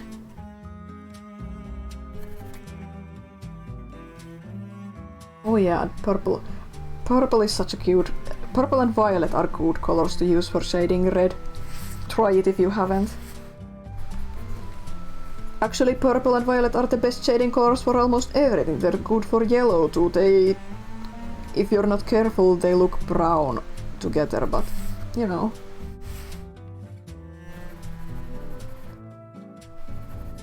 But yeah, if you want to play a short, beautiful, artsy game, I recommend Beyond the Frame.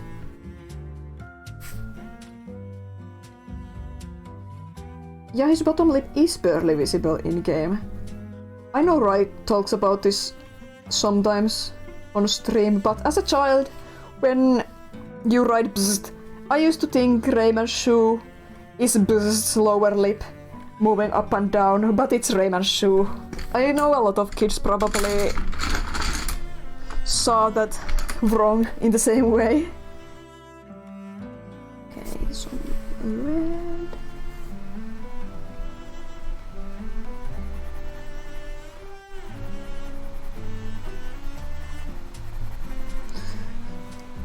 I just realized I should show off my Skrunkly Shadow plush on stream, but he's hanging high up on the wall above my desk. I can't get him down without standing on top of my desk, and there's no room for it right now, so no Skrunkly Shadow cameo on this stream.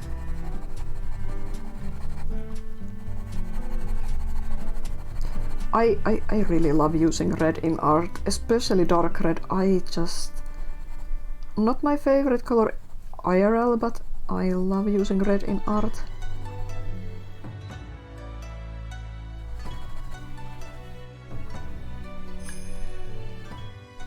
I chose Peppermint as my business name first half because I love using red in art.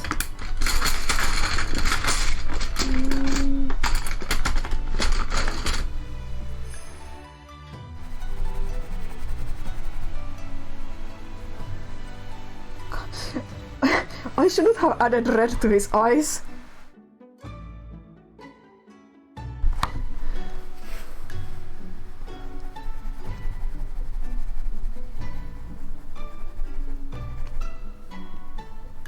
I'll color over with black when I do the lines, but I think I'm going to do the lines with purple actually, so I'll color over with that. And a bit of green. I sometimes toy with this idea of doing my own character redesigns of Rayman. I have a loose concept for a Rayman version I'd do if Ubisoft gave me all the power in the world. A more fantasy-inspired version, but I know how all the other characters would look like, but not Rayman himself. He's too difficult. I had drawn the long-legged fantasy Glowbox in the past. I should redraw him and redraw my vision of Lee. I should draw Murphy and my, I guess, teensy OC, who doesn't have a name, but it would be fun.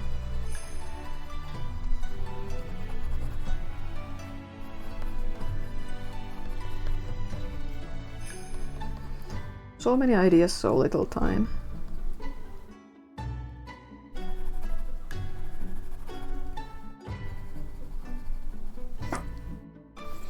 That apple looks way better than it should, actually.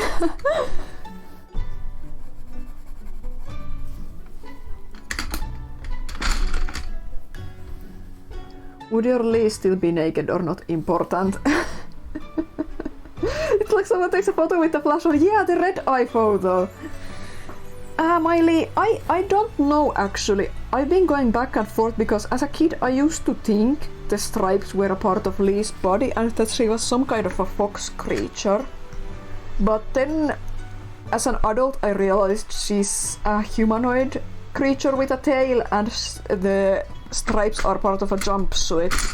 So I don't know. I genuinely don't know.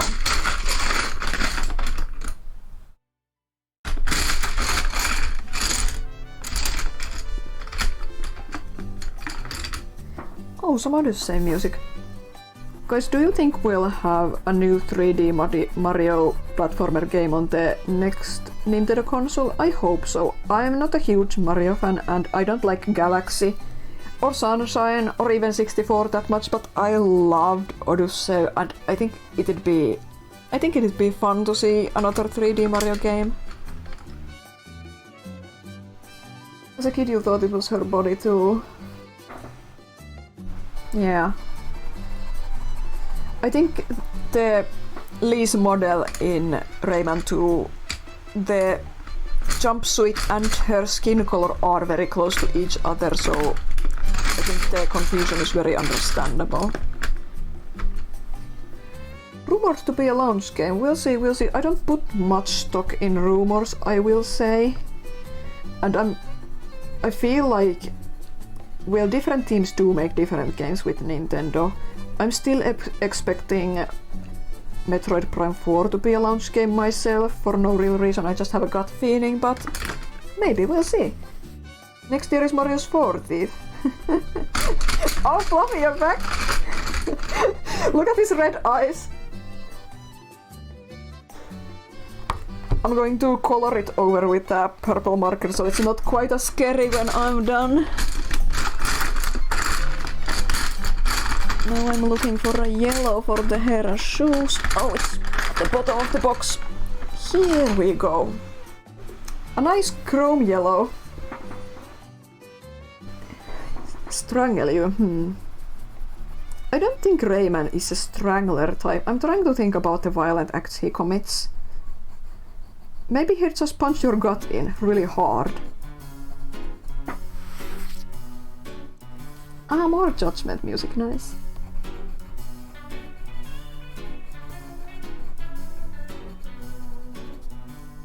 He'd punch you so hard you explode into lumps.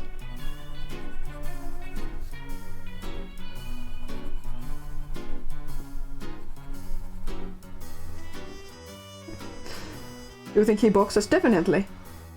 Co-op 3D World was hilarious since you can sabotage the other players. Oh yeah, it had the new Bowser Fury mode or what was it called? And the co-op mode with 1 to 4 players, right? I never played 3D World, but it looks pretty fun. Oh, thank you! I'm surprised people are complimenting the hands. I guess the scary realistic Kirby boss hands training routine really is paying off.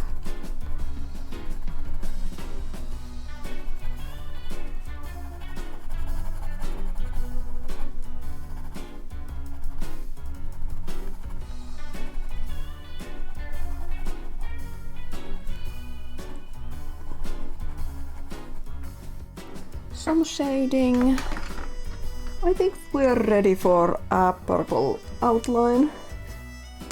This guy walks up to you with big cute eyes and punches you in the stomach in 0.5 seconds. Rayman became scary. Rayman.exe, like I think Nihil said in chat.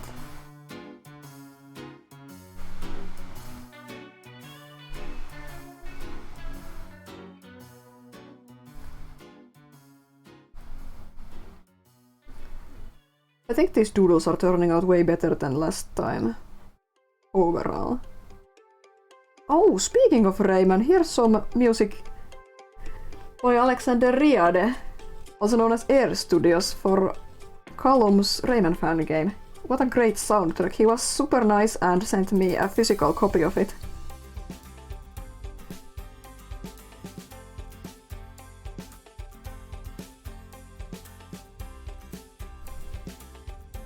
What if Raven, but scary! It's a very tired trope to turn your family-friendly mascot character into something scary. That being said, I do love cute and innocent and mascot horror, with original characters preferably. I do eat up the edge and dark themes in my Sonics and whatnot, but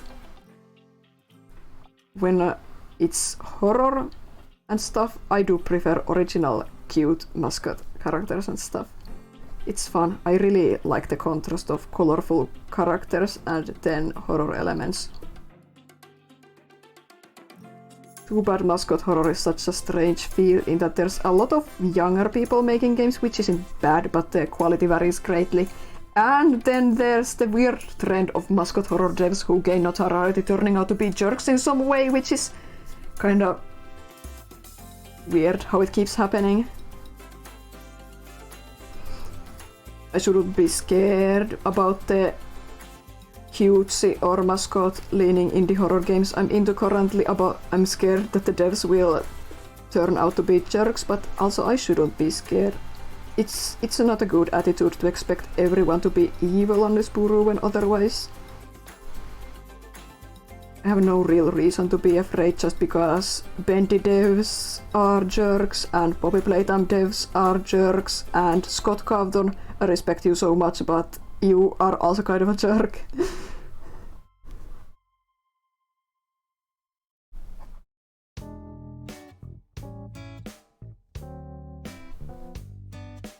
More Animal Crossing music. Is this the song I started the stream with? I'm going to skip it. Bam Bam! Yeah, I don't know enough about Bam Bam devs to shit on them. But not a fan of Bam Bam. That's not for me, that's too juvenile. Ooh! Kirby! Five Nights at Garden of Rayman. If you want to play a Rayman horror game, I recommend Noseless Raymansion games by Rai.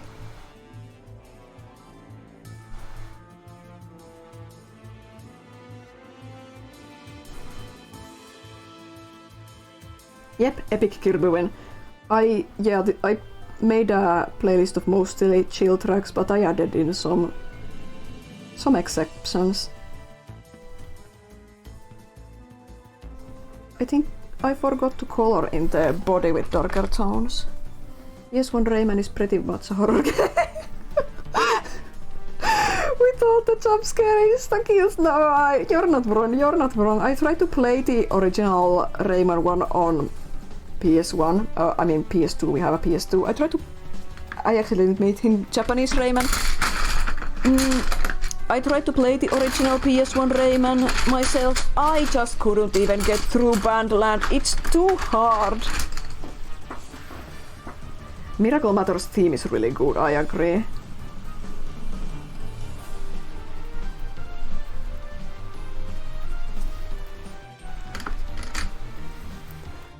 Japanese exclusive. Yeah, I guess he's Japanese exclusive now. Accidentally used too much blue, but it's fine, it's fine.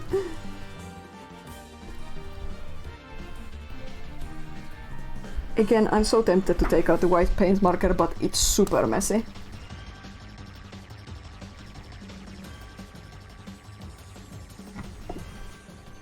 Papa devs are either jerks that are in it for the money, or in your opinion, the more likely option, they are stuck with the mentality of 7-year-olds. Yeah, I don't know enough about it because I'm not interested. I haven't seen any news about them being horrible leaders or raging on the internet about their unfortunate values or anything, but I don't know. So, here's our first Finnish doodle page.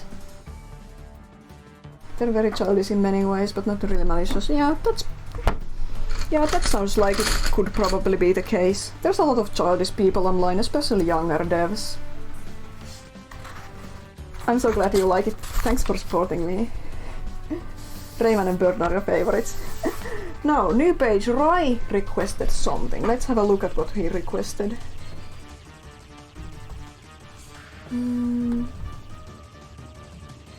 Page here.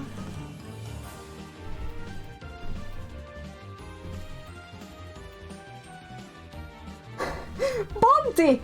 Oh my god, Rai, you devil, you sly sneaky devil. Bunty from the hit game Coney and the Essence of Chaos.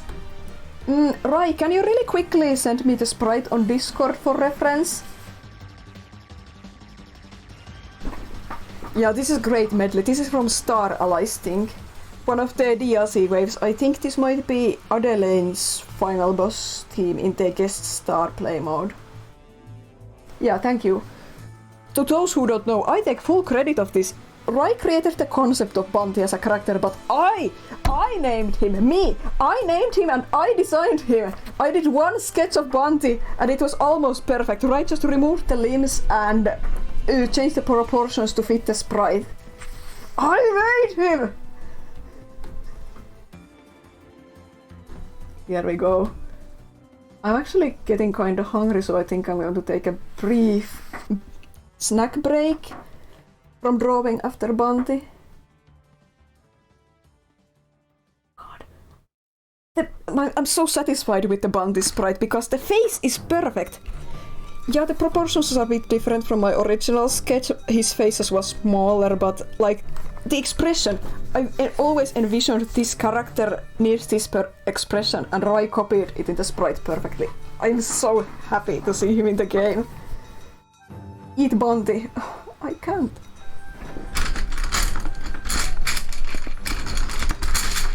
So here's a weird fact about me. This is one of my favorite songs from Okami. I don't know why. This has such a good beat, I guess.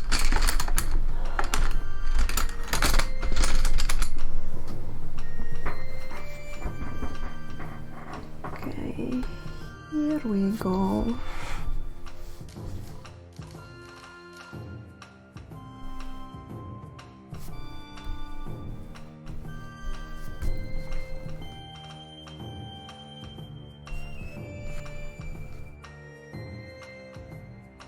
Yeah, he does raise the eyebrow disapprovingly.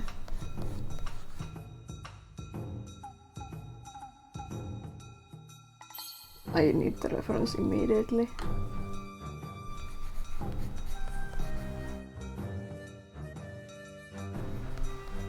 World first Bunty fan art.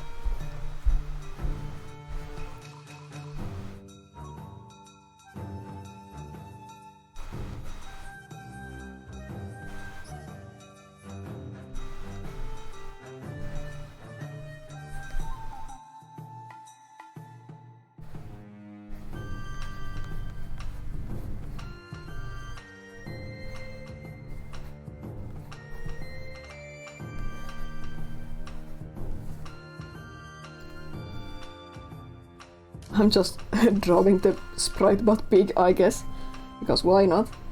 Okay, proportions are a bit off. Here's the book. Notepad. I'm going to give him like Taranza-logic hands.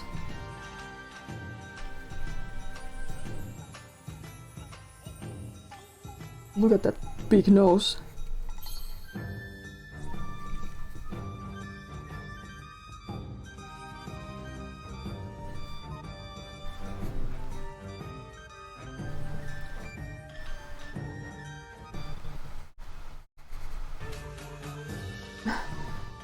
Did the music abruptly take a break for you too? I wonder what happened.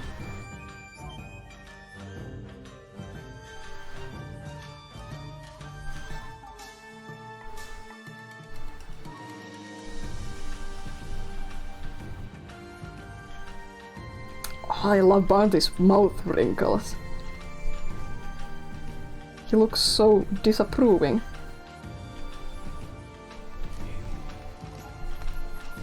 Song title is frozen. Okay, let's see. Here we go. That should fix it.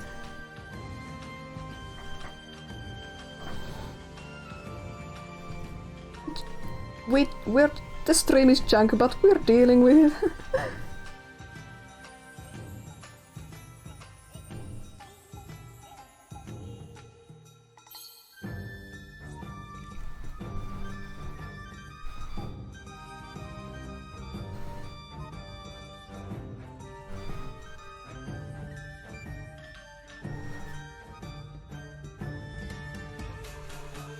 Random observation, but random thing to say, I guess.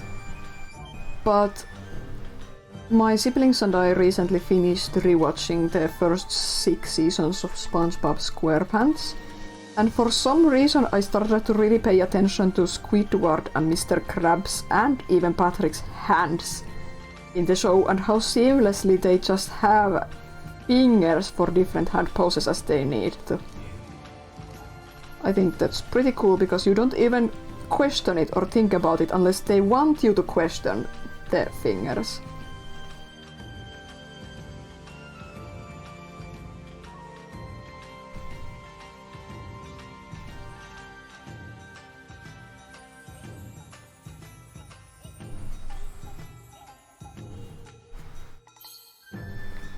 I recently asked Rai if he thinks that Bounty is bald and frosts his own head, or if this is his hair. I don't think he had a definitive answer yet. And again, this isn't even a human face, a human character. I drew him so high up on the page that now he doesn't fit. And I have to just live with the shame.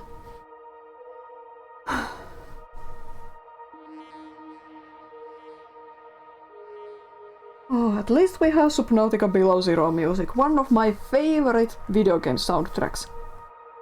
Without lying.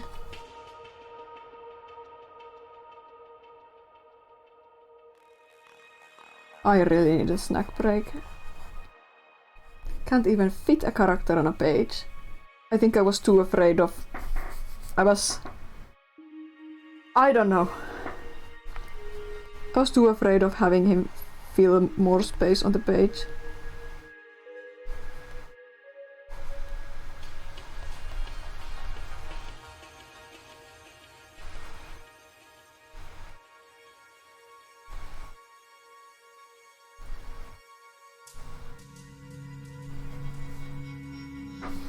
Oh! Glue another piece of paper on the back to extend the art. No, I'm not going to do that. That would be cheating. It's fine, it's fine.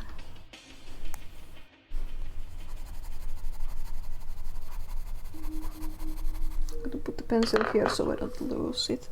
Okay, so let's get back that wonderful dark red again. Was the notepad red or brown? I already put away the reference. Okay, it's like red.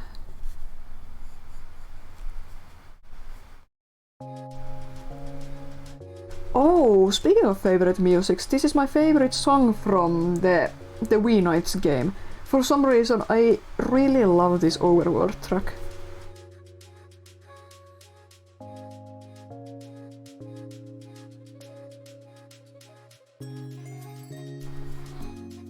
I know the sprite doesn't have a ring back on the notepad, but I'm going to do it. Or is it called spiral binding in English?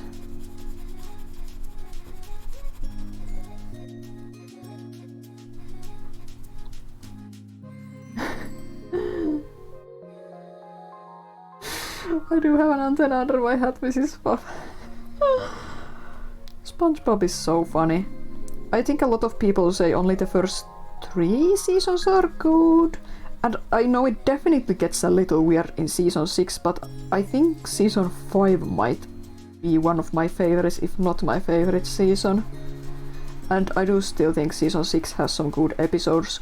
After that the show gets really weird, both as in I didn't see these episodes as a kid, and this already happened in 5 and 6. You can see that the art direction in the show changes slightly, so the newer characters look kind of different.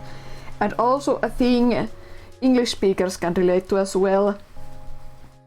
There's something super uncanny about it when a show suddenly swaps voice actors, and even more uncanny when you can tell that the translator is different, because the characters suddenly use slightly different vocabulary, have slightly different ways of phrasing things. It's super uncanny.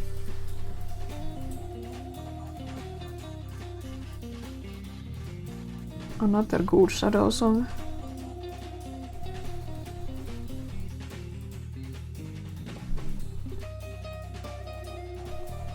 I think the best example I can think of this uncanny translator change is in Kim Possible. Your style got really stagnant after the movie, then just recently it's got really expressive.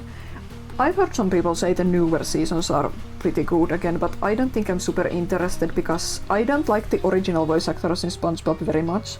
I like the Finnish voice actors, but the original cast is almost entirely swapped and long gone by now, sadly.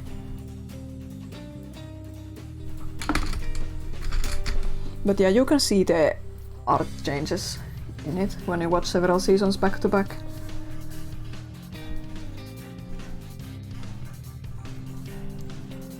But yeah, the uncanny translator thing. The best example I can think of is watching Kim Possible growing up on Disney Channel.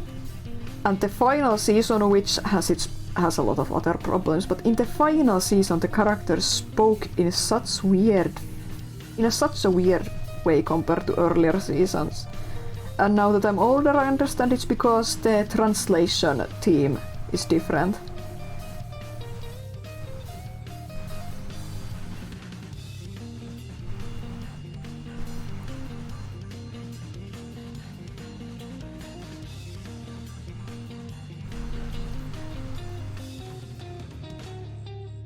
Yeah, I get what you mean. I'm not sure if stagnant is the right word either, but I don't know how else to describe it off the top of my head. Yeah, let's give blue outlines to his hands and stuff too.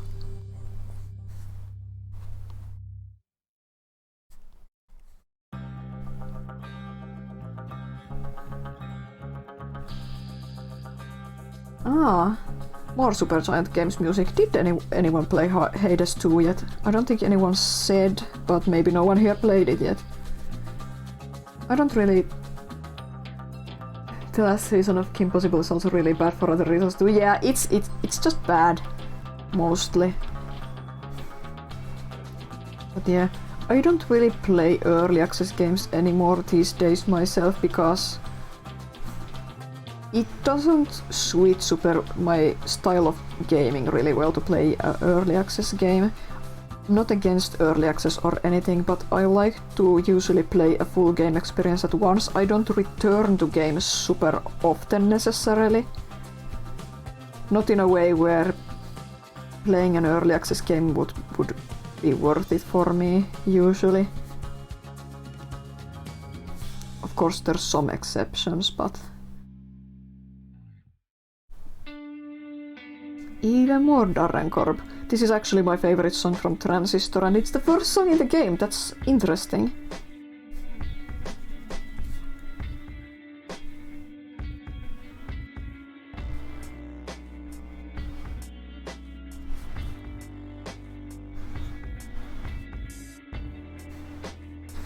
He looks so unimpressed.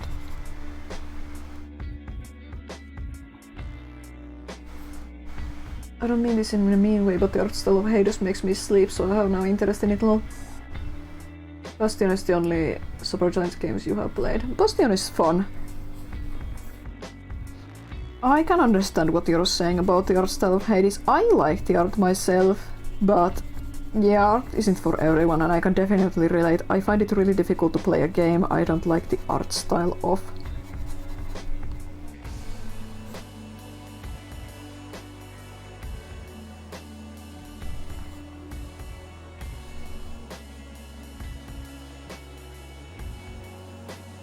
I also have this annoying trait about myself where I tend to lose, not always, but often I tend to lose interest in things when a lot of other people around me are interested in it.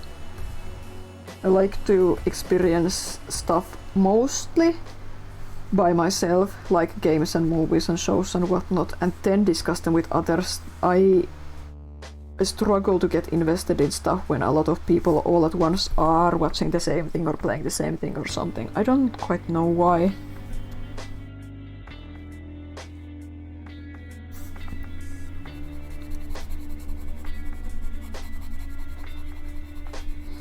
It's a blessing and a curse because I started to watch The Owl House when the first episode of season 3 came out, so then the show was almost immediately over and I missed all the fun art and all the speculation and everything.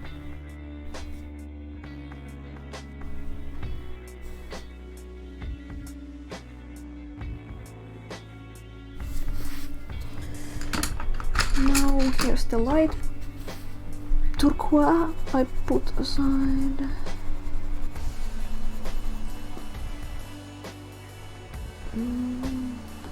Oh yeah, the heels should be white. Oh well, I'll just do this.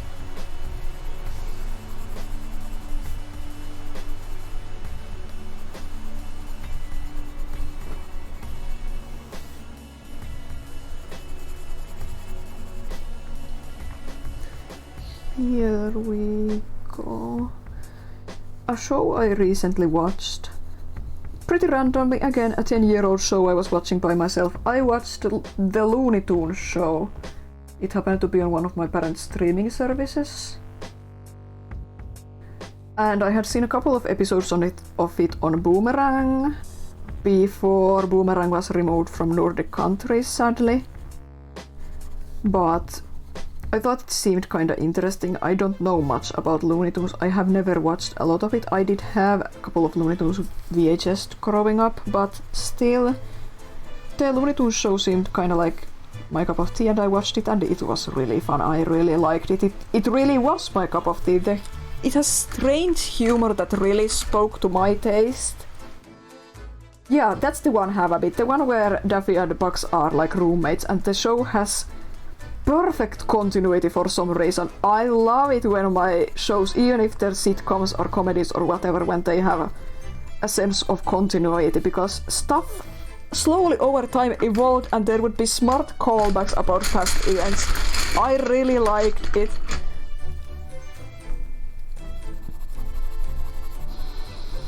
Also, Lola Bunny is absolutely insane in that show. A little over the top with her stalker tendencies in the first couple of episodes, but I really liked her. She was very funny.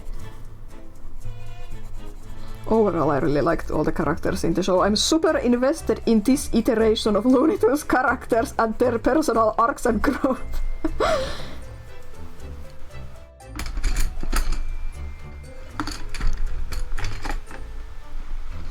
It was interesting from what you can remember. Yeah, I would guess it's very different compared to a lot of other Looney Tunes shows, since it was kind of like it kind of did have character arcs and something to say sometimes, I feel like.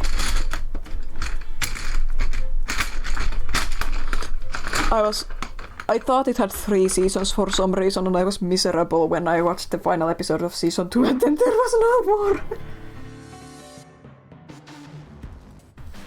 Why am I... You can tell I'm drawing Bounty Super with way too much care. I'm putting way too much effort into him, but it's okay.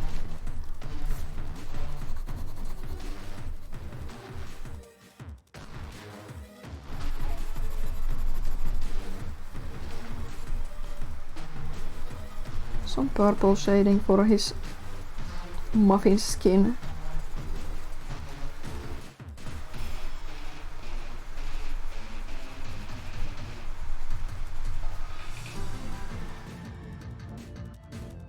But it looks good, thank you.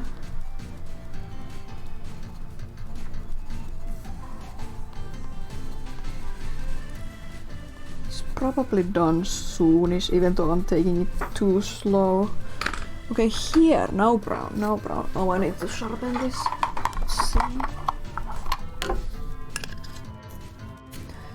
I feel like this Kirby song is... This is from Forgotten Land, right?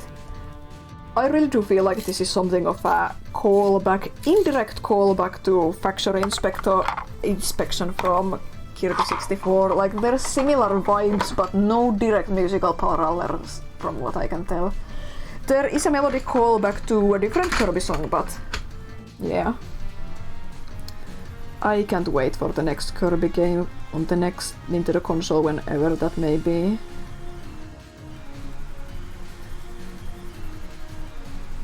I love Kirby.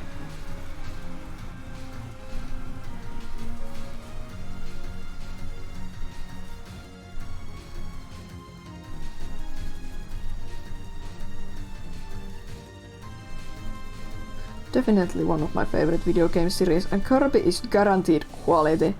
There's never a bad game.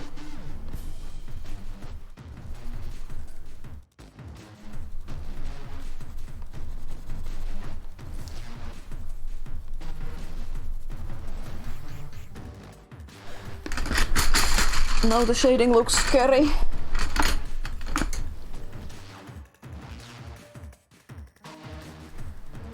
Yeah, I think so. The timeline would make sense that by this time next year we already know what the new console is.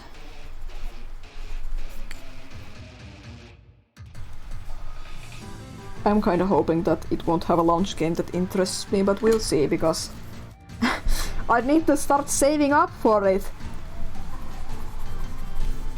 And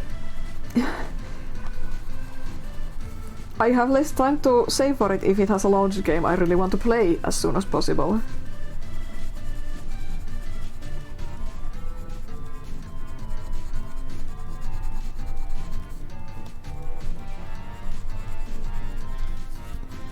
Some crumbs.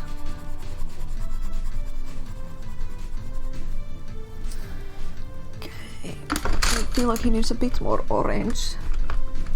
Yeah, I assume it will be backwards compatible. I know GU read all the rumors and are bad at filtering out what is rumor and what is actual leak.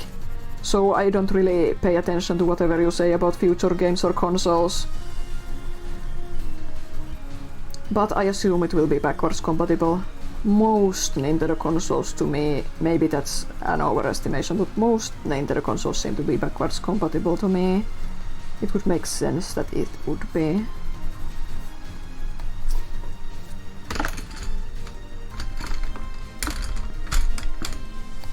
Which part of the pencil was black? The tip, okay. Just a bit more dark blue. Just a bit more dark blue.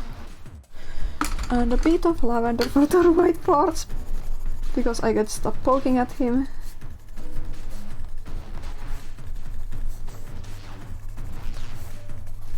And then we finish the red.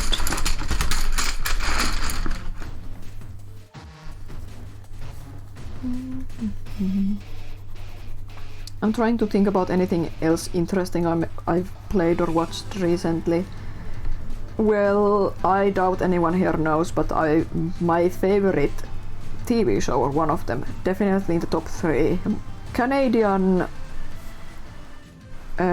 detective crime show called Murdoch Mysteries. The new season is currently being shown on a local channel, and I've been having so much fun watching it. The new season has been super fun so far.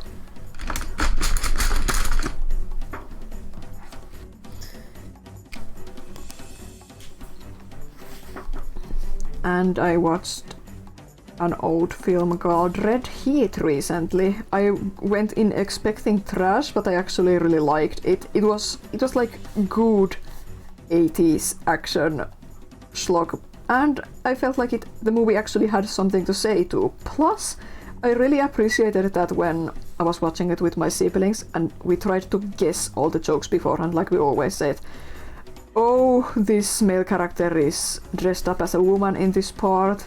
They're going to make this and this kind of joke, aren't they? And they didn't. They didn't make any of the predictable lines or jokes at any point, which was pretty interesting. And also, Schwarzenegger isn't a great actor, he's a bit better now. But back then he wasn't great, so playing an emotionless Soviet guy was a good casting for him. And I also really appreciated that they actually spoke Russian in the film. So overall it was a really pleasant surprise. Then we watched Running Man. Yeah, that was trash. I've already forgotten most things about the film because it was so boring I struggled to pay attention. I think Roy said this, but like Red Heat took itself seriously, so the jokes were funny, but Running Man felt like it was a big joke, so it wasn't funny, and the serious beats felt stupid too. Unfortunately, I missed the window of recording Sylvester Stallone's cliffhanger from TV. It was on a few days ago, but I was 30 minutes too late to recording the full film, and sadly there was no rerun this weekend. And it's not available on any streaming service in Finland currently. I mean, it's available for rent, but like, they show it on TV somewhat regularly, so...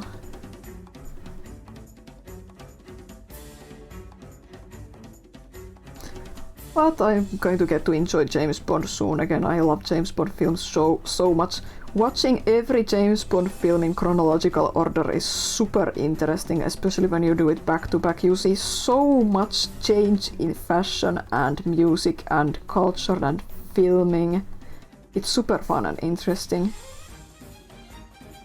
I also just like spy action stuff. I like to rank all the female characters in the Bond films to it, who is best, who is worst every year.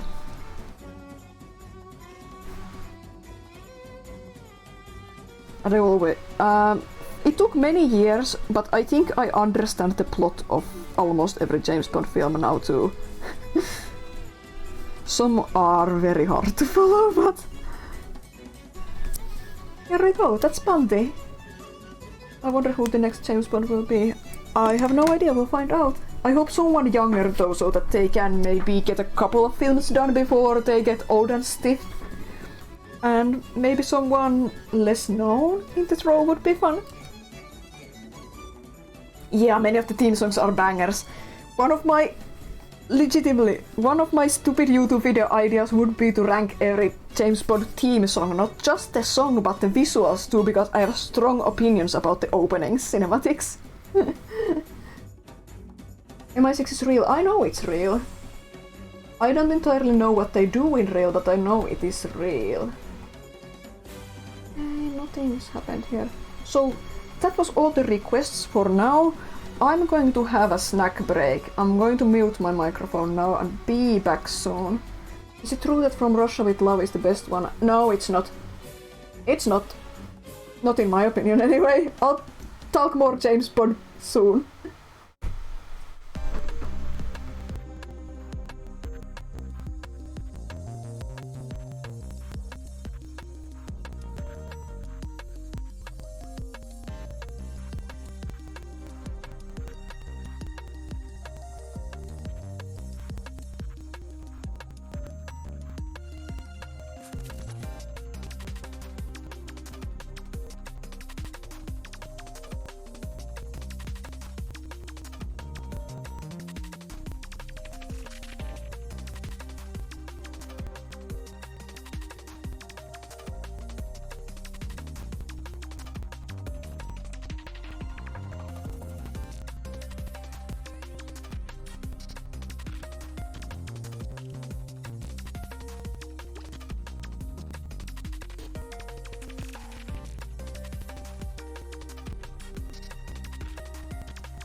Can you hear me?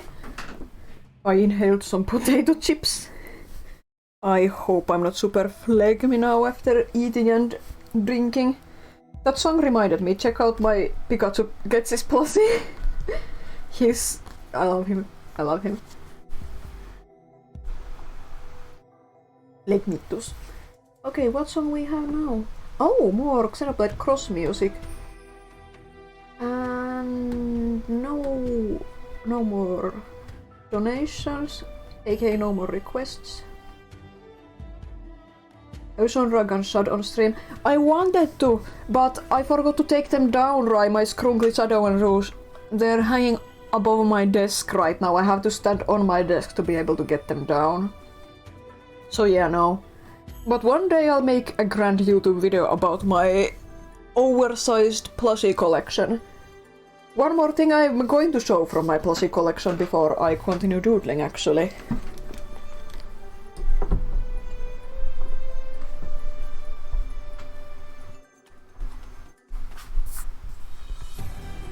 This massive freaking shark I bought from a local toy store on a whim.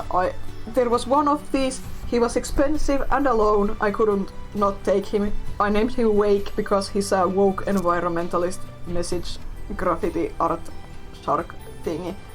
He's giant and I love him, he's currently in my bed.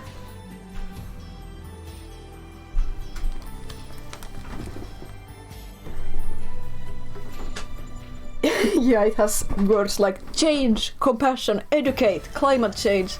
My favorite detail is how it has like a... I don't know what that's called in English, but like a no sign on the tail part, because sharks are kind of like finned in some regions for food without any reason, really. I think it's a nice detail. But yeah, no more requests, so we're going to return to doodling random characters, so give me a letter in chat, please.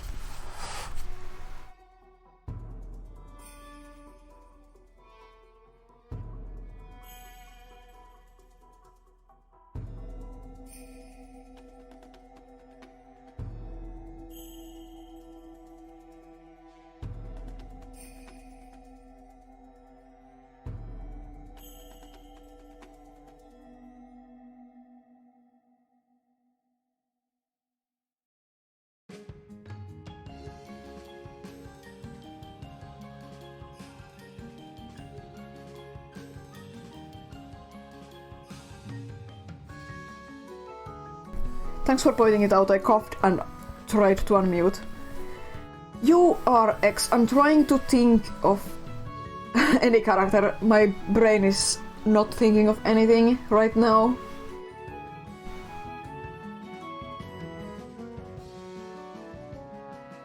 I'm looking at the letters and trying to think of anything, but my favorite Bond film is Spectre, and I know it's a very unpopular opinion, but I think Spectre is really fun and cool. But I also have some other very unpopular opinion favorites like Diamonds Are Forever and A View to a Kill. And what's the first Pierce Brosnan called? GoldenEye. I'm X.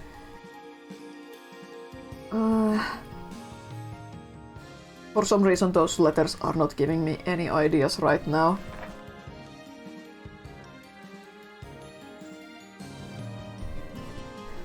Give me a color! Give me a color!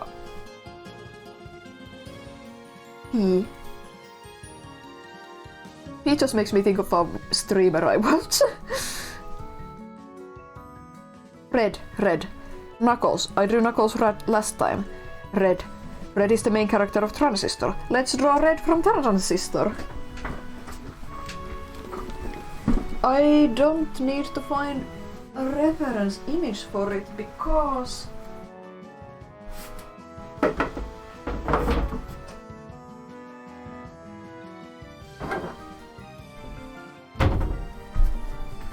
This is just me showing off my trash stream. I have this. I can use this for reference. I'm going to draw a small portrait of Red from Transistor down here. She's sitting nicely here as a reference. Let's use orange for the sketching color. Red has a very particular hairstyle that is kinda difficult to replicate, but I'll do my best. A small portrait. And this time the whole head will fit. Surely. Oh! This is my favorite Minecraft song! Red from boring. Right.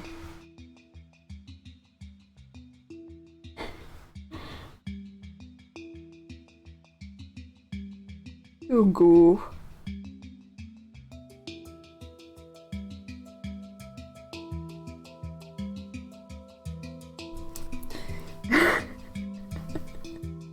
You were meant to mutate the word orange, but it became boring and I hit enter before noticing. Orange, borange. Yeah, okay, borange. I get it. English is stupid.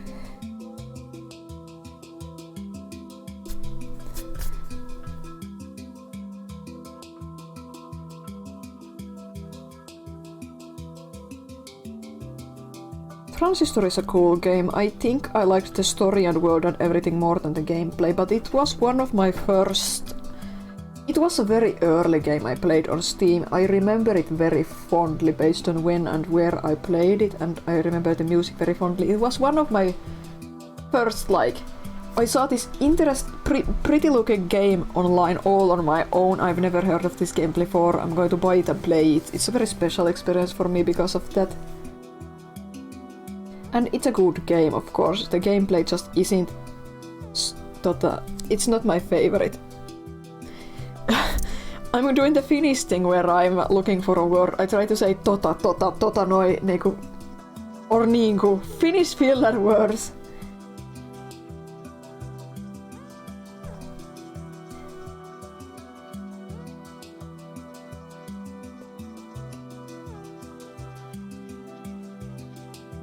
I had a native language teacher in high school. Wish me luck trying to play Note while listening. Good luck! Door hinge, boring. Managed to replace the filler words with you know, speak English. I had a native language teacher in high school who had spent a lot of years in Japan. And it was interesting because he used Japanese filler words, even though he's Finnish. He had spent so much time speaking Japanese every day that he would go eto and ano like a Japanese person when lost for words or struggling to remember or find a word.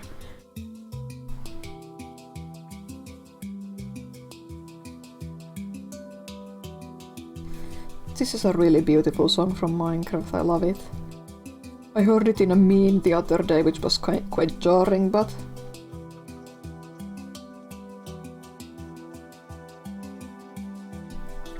There's actually a portrait of Red I drew some 4 or 5 years back that I'd like to redraw one day in color.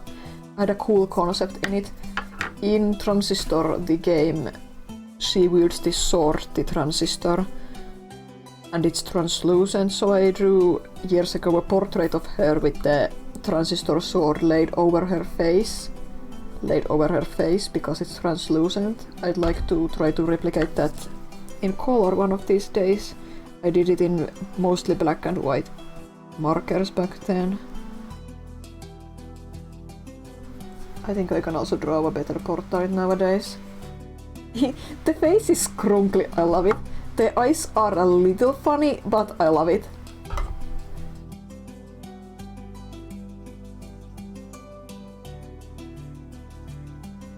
I forget her exact eye shape from the game, so we're just going with the generic eyes I draw for pretty characters when I can't think of anything else. I recently came to the horrible realization that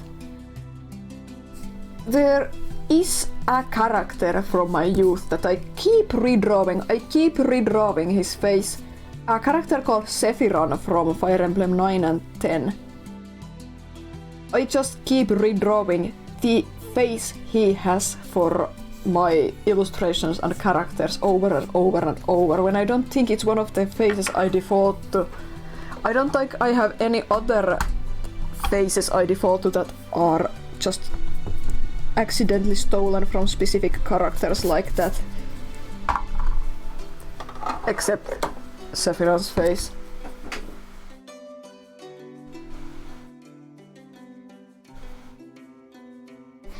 I don't usually like to use an eraser when doodling, but since this is just a small portrait, I wanted to fix that weird mouth corner.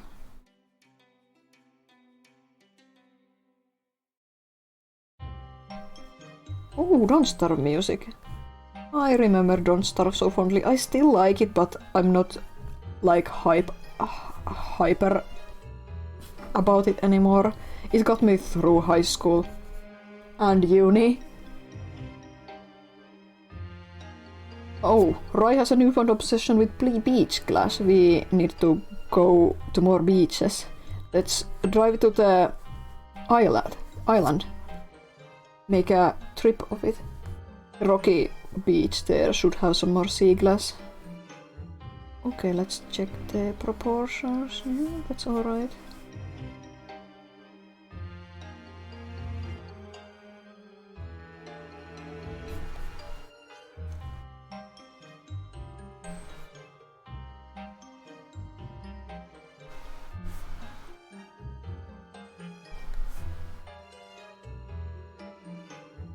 I feel like red has a more prominent nose.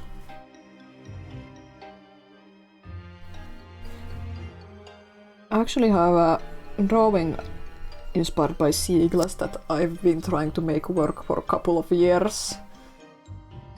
Maybe I can make it work this year. Monkey brain to collect cute stuff. Pretty stuff. Yeah, it is monkey brain. I think like intelligent apes do like to collect beautiful and shiny things, and historically people have always been fascinated by just objects they find beautiful, I think. Stardew Valley music. That's funny. Doflamingo that I drew on the previous page has like a feathery coat, and red has a feathery collar. And I'm drawing another portrait with a feathery outline here. That's not intentional, all a coincidence, but...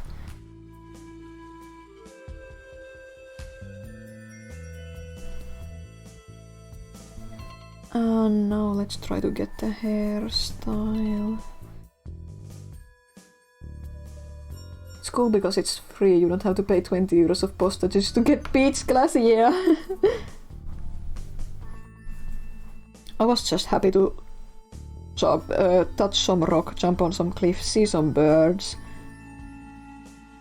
It was so cool to see all the turns like fishing.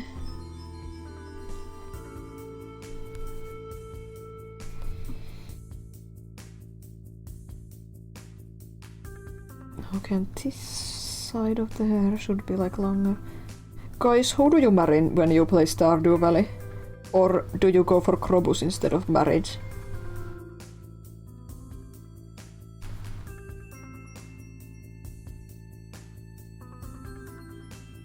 This is maybe a bit too Marilyn Monroe and not red enough, but that's fine.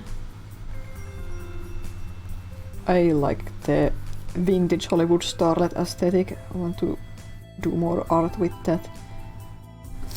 Here we go.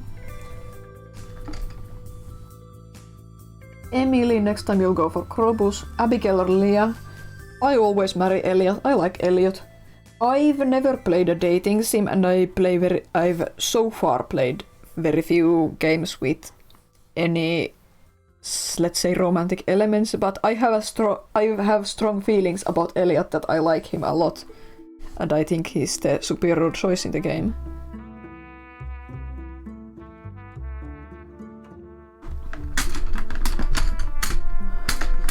I will admit I tried to marry Shane in one of my playthroughs to see what the fuss is about, and I hated it. The arc with Shane up to 8 hearts is very good, but all the romance parts after that I really hated it. In the same save file I divorced him and married Elliot instead.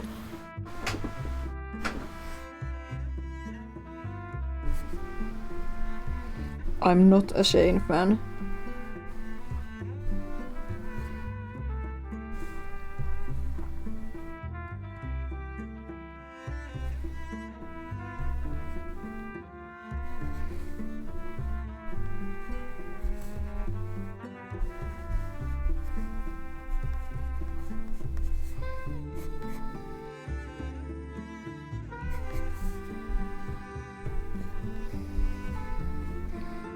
Here we go. I think this is looking decent. Oh, it's kinda out of frame. Let's move my surface here. Here we go. Cockchain. Yeah, I guess. I didn't even wipe his memory. I just let him hate me.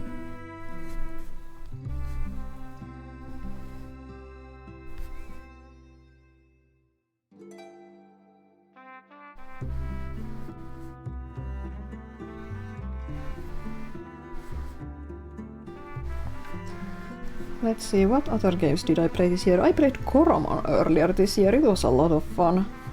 The game was very tongue-in-cheek, but so it was fun, but it also took itself seriously. So I like that. I need a game as silly as it is to take itself seriously on some level. Then I can enjoy it. It was really refreshing since I don't really enjoy Pokemon games anymore. It was clearly inspired by the handheld era Pokemon games that are nostalgic to me. I mainly like Gens 3 to 7.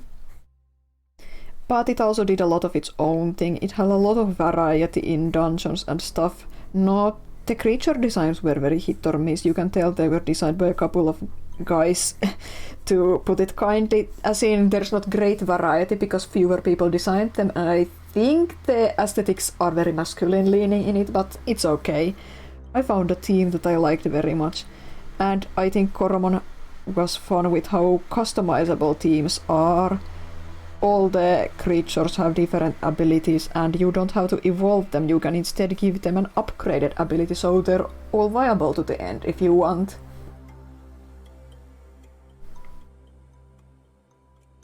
More Subnautica music. Below Zero music, I mean. But yeah, I think Coromon might be getting a post-game storyline at some point in the future, we'll see. But there's I think I saw the devs say that, and I think there's an NPC in the game with a dialogue line that actually says our project will be completed in a couple of years. I think that might be a meta-level comment, meaning that the devs are intending to add a post-game storyline, but it'll take a while to get ready. Big if true. I did find the elemental system in the game a bit strange, with how there's both creature elements and move-only elements. Some of them didn't entirely make sense to me, and the weather system was a bit overcomplicated in my opinion, but overall I really liked the game and I recommend it to any handheld Pokemon fans who want to try something familiar but a bit different.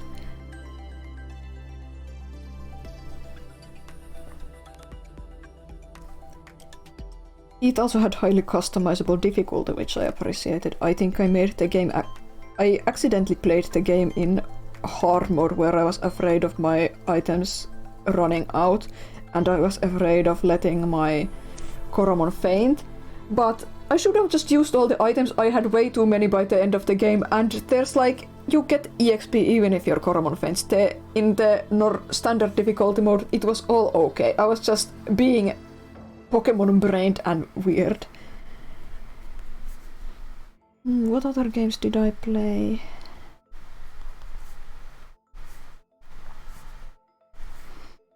This is looking quite pretty. You wanna play it once it's complete? I'll let you know if and when Coromon's post-game campaign comes out. It is a complete game right now, but yeah.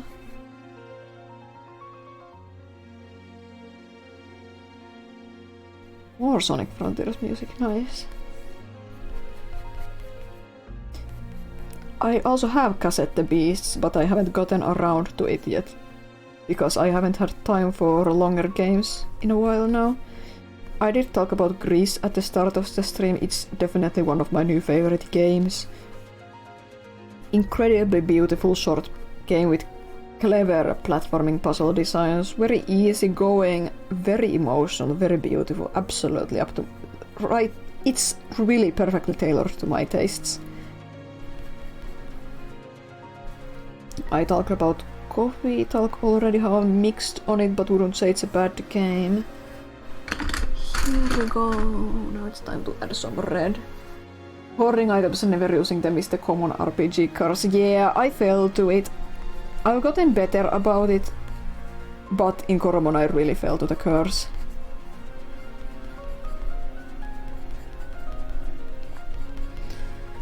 Oh yeah, I talked about Button City briefly. I did play that and really enjoyed it. Oh, there's... Oh, cough.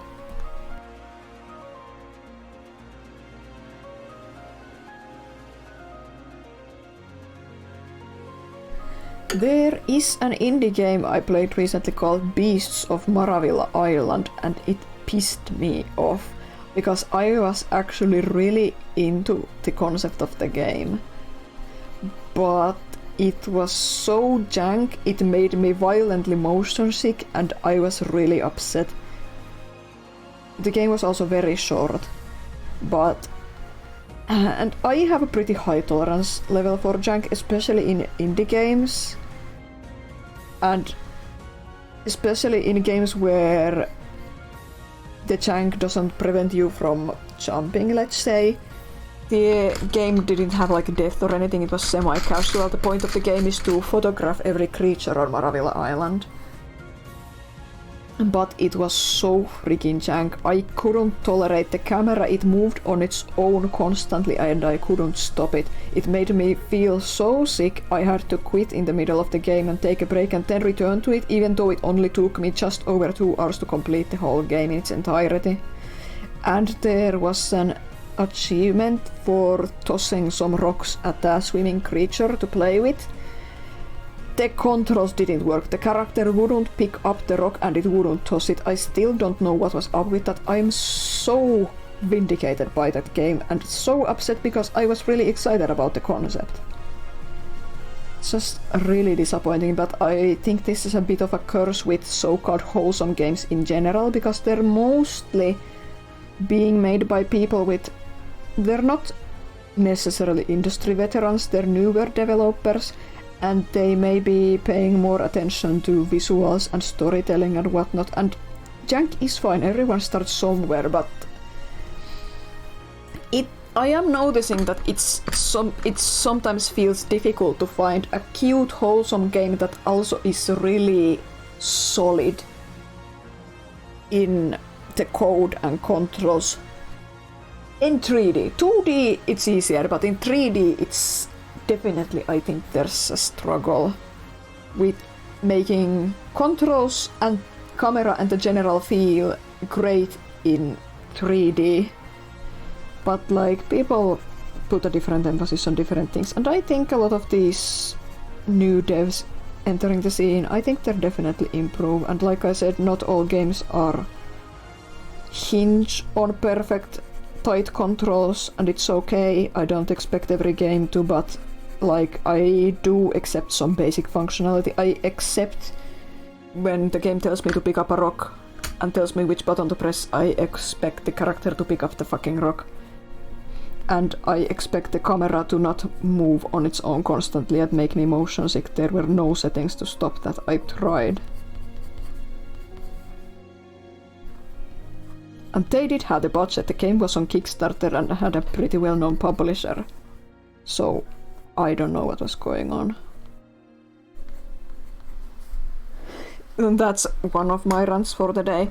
This red is turning out really well, and I'm just taking my time with it because there are no more requests. I dropped a pencil. It's under this thing. Here we go. Now let's find some pencils for that skin.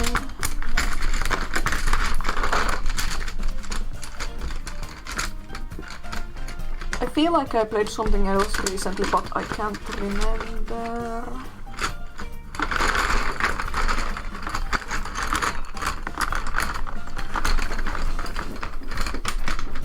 Oh well. Oh yeah, I'm thinking of Princess Peach Showtime, but that's not an indie game.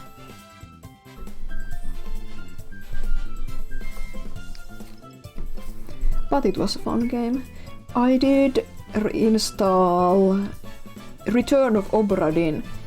because I was thinking about it a lot again. I played it before, it's really amazing, an amazing game. I absolutely love it, but I missed 2 achievements in the games. I reinstalled it to get those, and it's been really fun to revisit it because it's such a fantastic, unique game. I absolutely love the mechanics and the storytelling in it.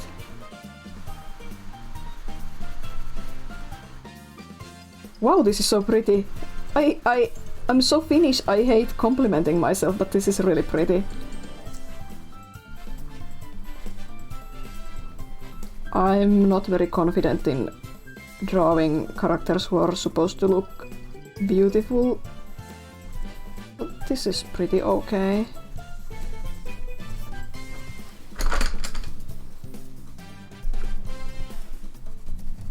Okay, this is not a good color, but let's roll with it. My voice is flaky from the chips, but it's okay.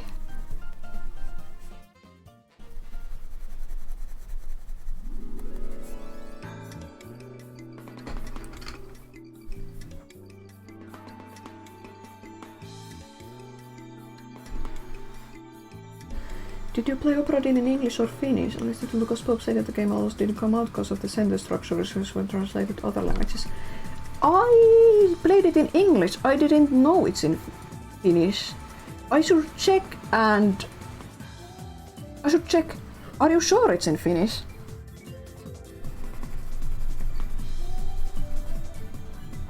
Because if it is, I definitely want to do my second playthrough while I'm getting the 2 achievements I missed.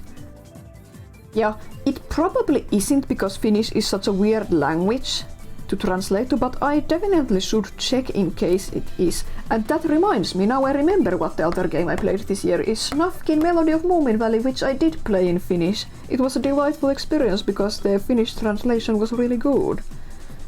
I was really looking forward to the game for a long time, so happy to finally see it come out this year. It was really fun.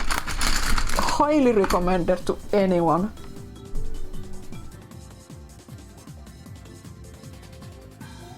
Yeah, I've heard that Opera Dinn was a really difficult game to develop.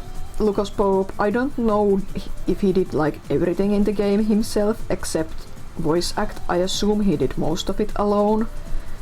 But I do know that he's gone on record to say that it was a really difficult game to make and he wants to get closer to Papers, Please next time and not Opera Dinn because there was scope creep and it was so challenging. Hi Stoke! Stoke, nice to see you. It ain't in Finnish. Sad to hear it's not in Finnish, but I also understand it. It's a niche language. But yeah, I recommend Opera Dinn to anyone who hasn't played it. It's really cool. Have you had a big day, Stoke? We've just been chilling and doodling. I think I'm going to go for until midnight-ish. Yeah, so 1.5 or 2 more hours unless I start to get really sleepy or something. Because it's now that no one's requested more doodles, it's nice to take it slow and draw this, but if someone requests another doodle, I'll of course do it. Once again, donate 10 or more euros on coffee or become a paying member of my Patreon and I'll do a doodle request for you.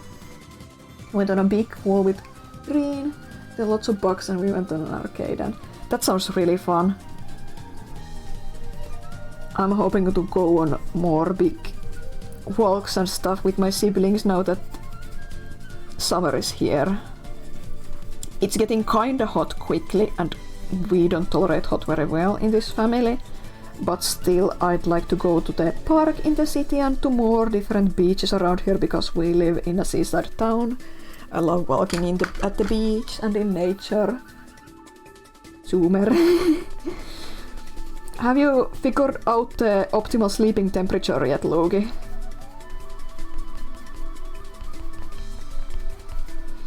I just put my duvet aside and I'm only sleeping with a felt blanket now because it's warm. I will never figure it out. Oh yeah, it has been kind of hot in the UK, isn't it? Hasn't it been? I keep tooting my own horn like a jerk, but like this red is looking really good.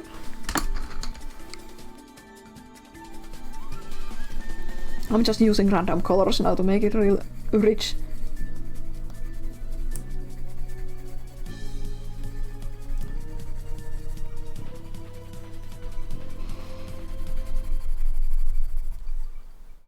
It's been warm, it's calming down now. That's good to hear.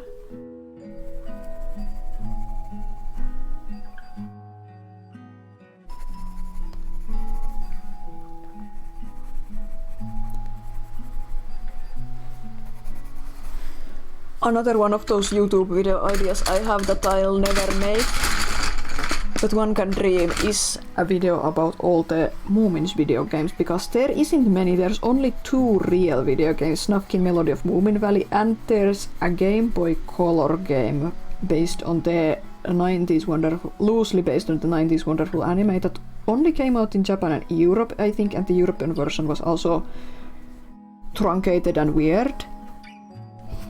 But there's a lot of edutainment Moomin games, and we had almost all of them growing up.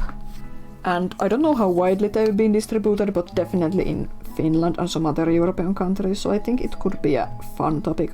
Overall, I really love deep dive videos into topics I may not shows and games and stuff, and I think it would be... It's a bucket list thing. It would be cool to make at least one video one day about something Finnish that a lot of other people wouldn't know about because they're not Finnish, and tell the world about it in English.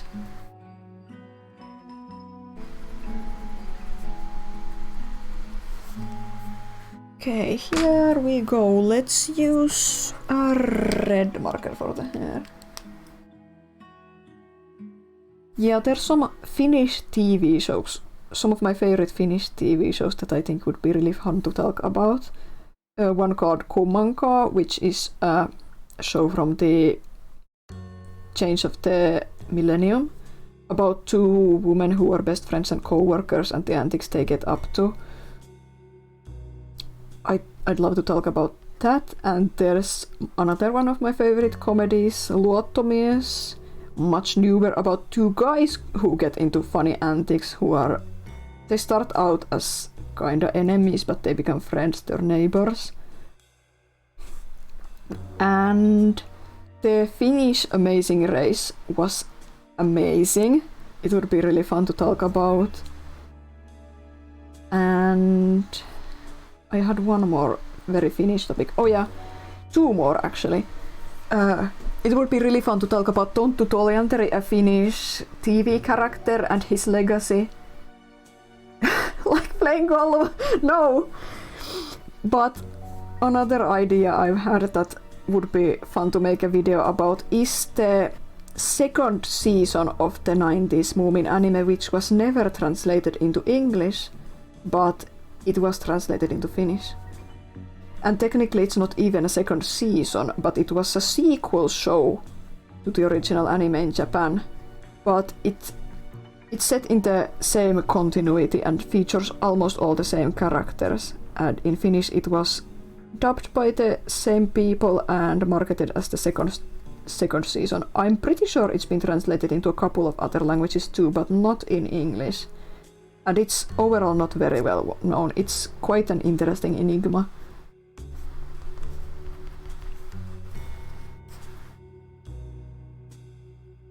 Red for the lips.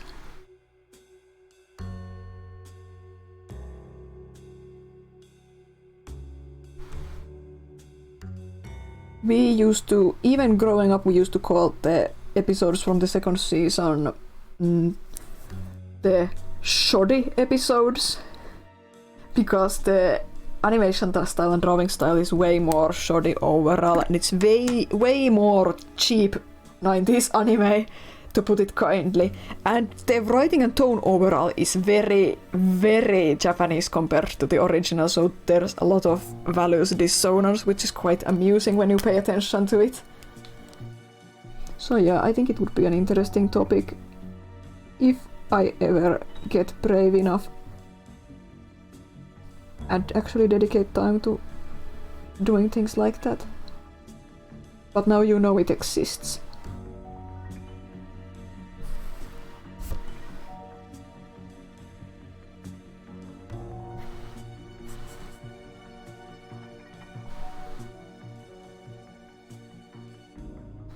See, one more pencil for the skin color. Actually, I'm going to add more blue.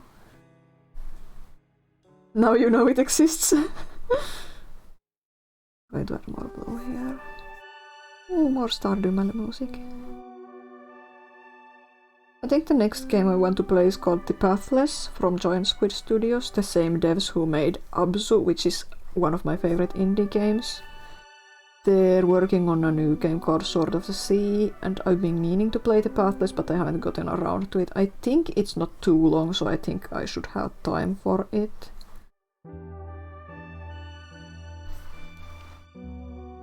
Yeah, I'll just use red for the skin.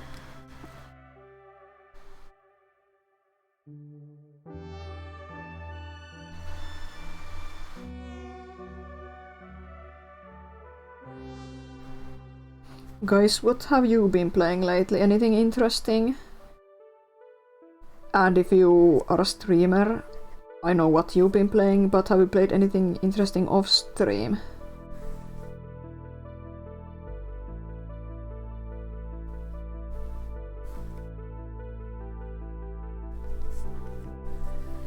Yeah, I think that's a really good red. Noita, it's annoying but addictive. I think, yeah. Noita seems pretty annoying, but it amuses me a lot. I think it's pretty cool. I think it says a lot that Noita was one of the people who made Baba Is You develop Noita 2. Versus Contra DLC, Majora's Mask, Ultra Kill, deciding what I'm gonna play next. Ah yeah, oh yeah, Vampire Survivors. Why is everyone playing Finnish games? Isn't Ultra Kill Finnish? I saw you said you finished Majora's Mask. I'm not super interested in Zelda games outside of Breath of the Wild and Tears of the Kingdom, but Majora's Mask feels cool. I have a lot of respect for it. You need to play more Noita. I don't think I could handle Noita. It seems too annoying to me, but it's cool, it's cool. I'm gonna play through Hollow Knight for the first time. Eventually, Hollow Knight is great, and you can get a solid story out of it without going to the worst parts of the game too, which I really like. Oh, you played Quill Squad too.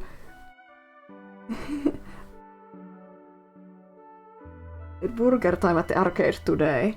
Oh, that's awesome, I love Burger Time. Old Zeldas are the best ones. Yeah, I know a lot of people love Zelda, but I'm not personally super interested in the normal Zelda gameplay, so to say. The main game of Noita is only like 10%. Yeah. I think that's cool. I like it when a game gives you the ability to experience something of a satisfying cycle without killing you with the worst stuff, so to say. But of course not all games can do that or want to do that, and that's okay. Yeah, I've been exposed to Finnish games randomly recently. I just started to play this indie game yesterday, and I looked at the devs online and I was, oh, these are Finnish. Why are there so many Finnish video game developers? It's cool, but it's funny. Am I only running into them because I'm Finnish and notice it, or are there really... Is the Finnish gaming development scene actually that active? I think it's actually the latter, but...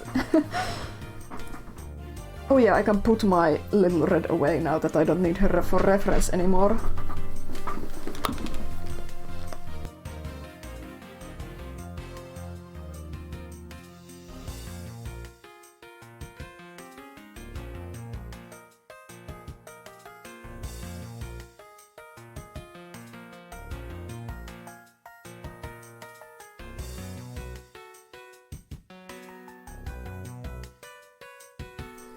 Let's see, what should we draw next?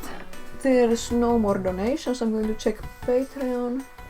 Yeah, no one has joined, so I'm going to draw another character of my own choice next, but chat, give me colors. Give me random colors, I'll see if I can think of any character based on colors.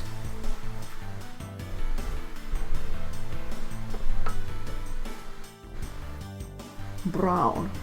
Oh my god, I thought of Freddy Fazbear immediately when you said brown. Pink, green, magenta. I already thought of Freddy Fazbear. Do I dare do it?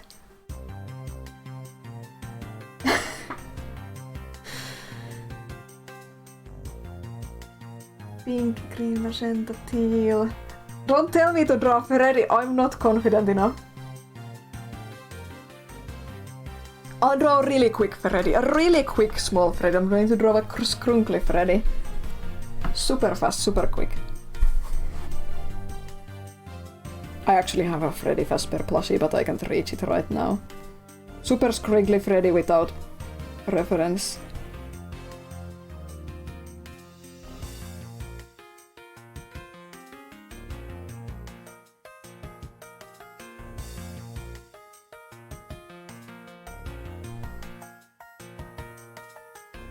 Oh no, the plushie has the mouth closed. Normal Freddy has teeth. Ah!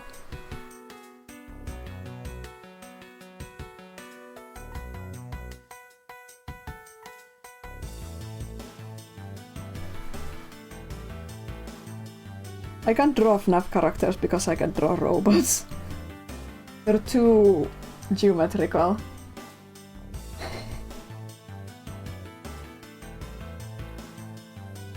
Oh my god, this sucks so hard. Glancing at my plushie for reference, I forgot the eyebrow.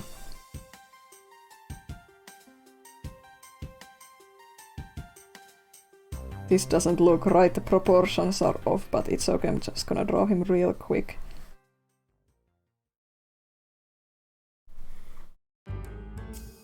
Teeth. He looks like a character from the Varokaa heikkoa jäätä children's PSA in Finland now.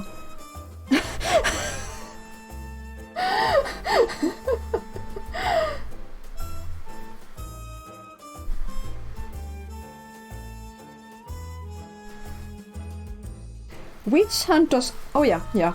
He has the microphone in his right hand. Lefty has it in the left hand. Okay, so he can... His hand here is free. Do the original animatronics have 5 or 4 fingers? Can someone quickly tell me?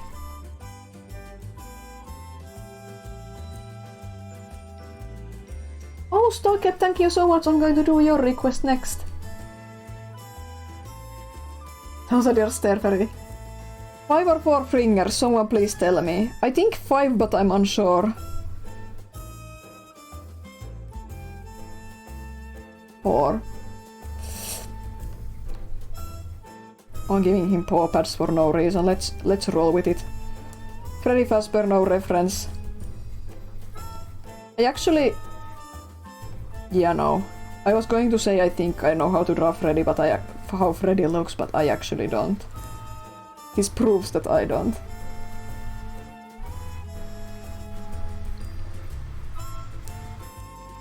Two buttons, I think. I've been looking at the plushies so much that I forget what the actual faces should look like. Let's do the lines right away and then color it in. The boob nose. God, he looks so horrible.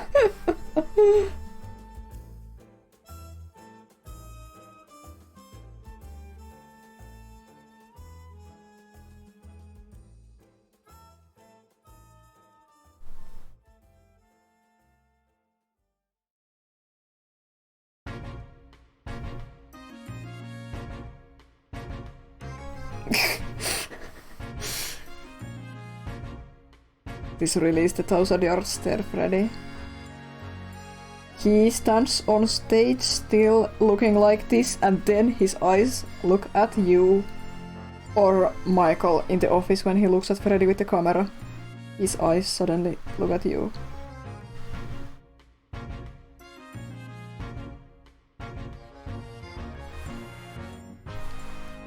The FNAF movie still isn't available in Finland. I mean, it's available for rent, but not on streaming, so I still haven't been able to show it to my mom.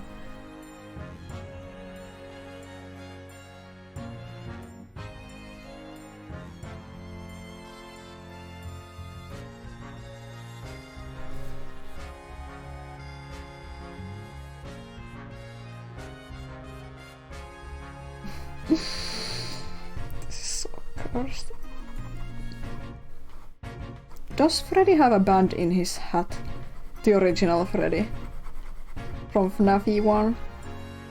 I think he has a red stripe. Yeah, it's the same stare I gave Rayman on the previous page.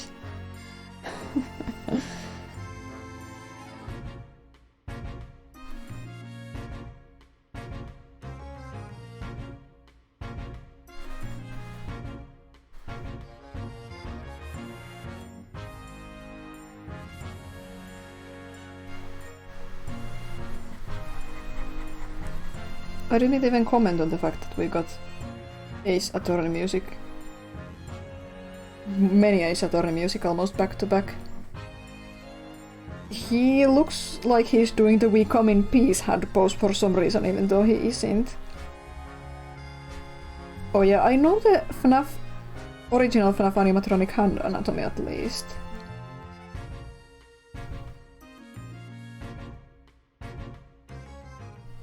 But I'm adding paw pads. I don't think OG Freddy has them, but no, he has them.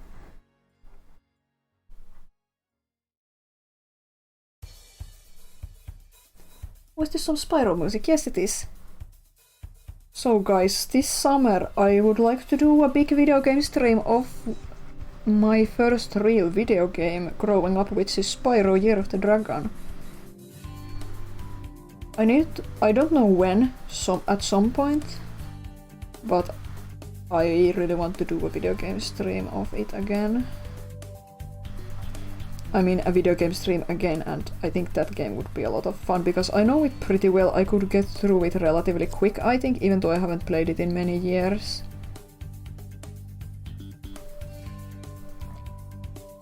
And because I stream very rarely, I enjoy doing a longer stream.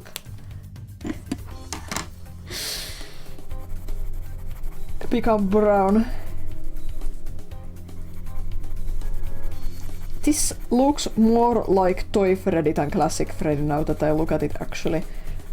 Oh my god, this looks like Toy Freddy, so I should be coloring him orange instead, but oh well, too late now.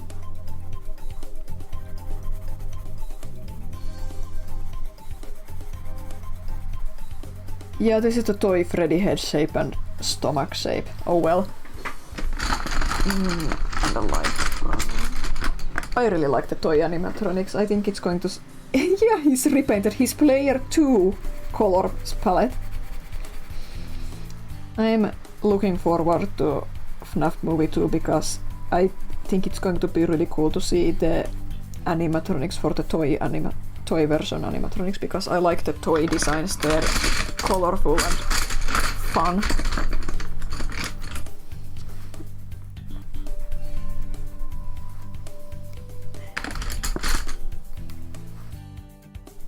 I was partially drawing this off screen, but I think that's okay. Right, I didn't know it. Oh no. Here we go. Here's your Freddy. Let's see what request I got. And this.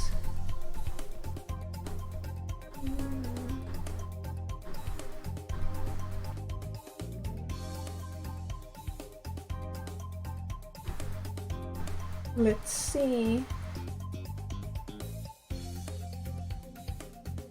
Oh my god, that's so cursed. I said no memes, but I will accept this challenge.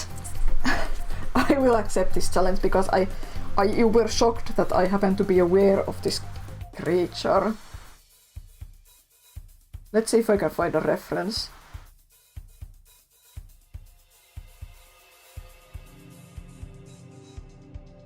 This page is going to be supremely cursed.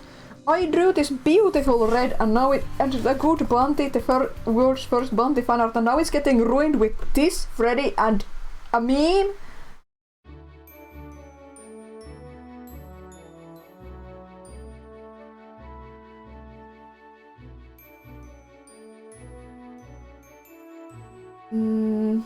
Kinda hard to find references of this guy, but I'm determined. Okay, here's a good one. Here we go. Is this music? Oh, you're right! Isis uses these songs in their videos, don't they? The cats and dogs games. Or pets with a Z, whatever it's called. Yeah, they're good soundtracks. Okay. I'm just going to draw this directly from reference because this is a difficult character. Isis's latest video where they read their old forum post from when they were like 13 was really cringe but also really sweet and relatable in a way. Let's see. I don't think anyone will recognize this character, but once it's laid down, I'll tell you. Oh, it's 10:30 and it's still not dark outside. Ubisoft's Manufus. Okay. Again, I'm using a Finnish filler word.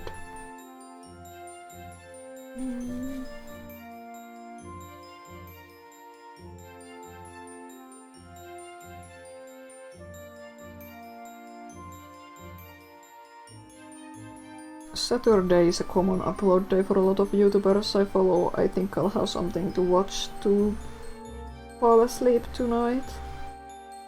Although I did watch Phelan's newest video already.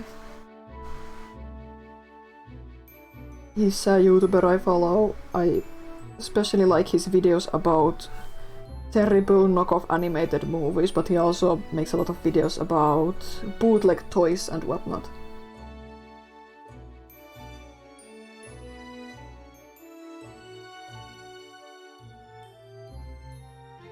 Okay, these eyes are going to be really difficult to draw because they're kind of really small and embedded in the being's face. They're like human eyes on a non-human character.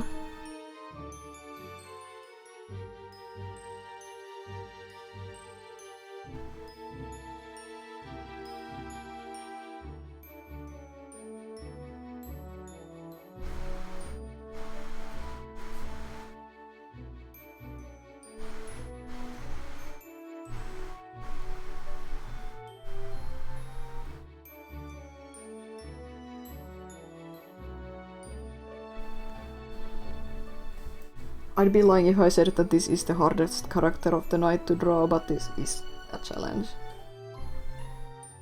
Because I'm not super good at drawing abominations. Even though the Freddy just now might prove you wrong.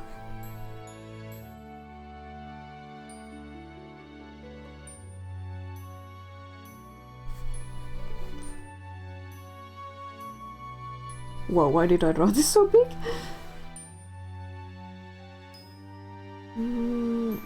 Eyelids.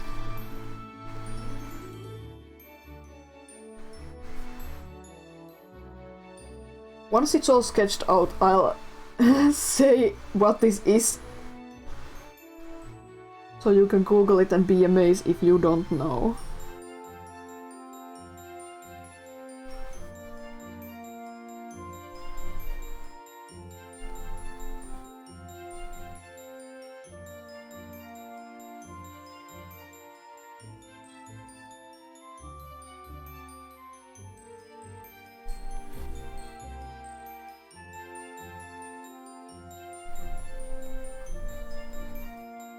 This music isn't helping.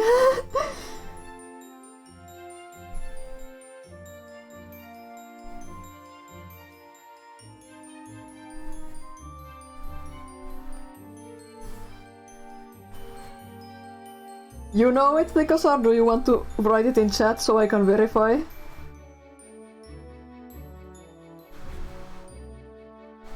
I don't know how well known this meme is. I've known about it for years.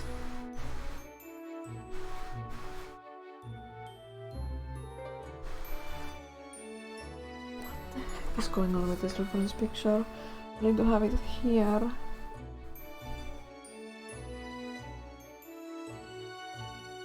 Yes, it is the fish from the Creepy Christian cartoon. It's Gator from Gator's Pond. Oh no, indeed. I don't know why you would request me to draw this, but you paid me, so... Gator's Pond, I think it's... You're missing an I there, but yeah, Gator's Pond. I have a weird fondness for the guys who made Gator's Pond, because I've seen some of their other animated projects, and there's something weirdly charming about the horrors in them. Not necessarily Gator's Pond, but the fin doesn't quite fit, but it's fine.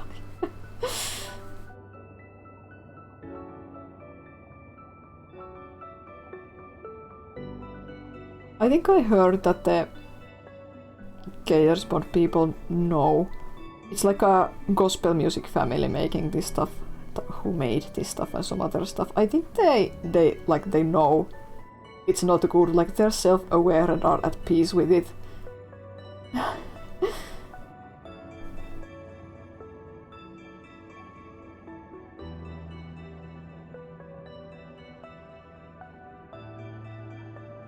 Oh my god.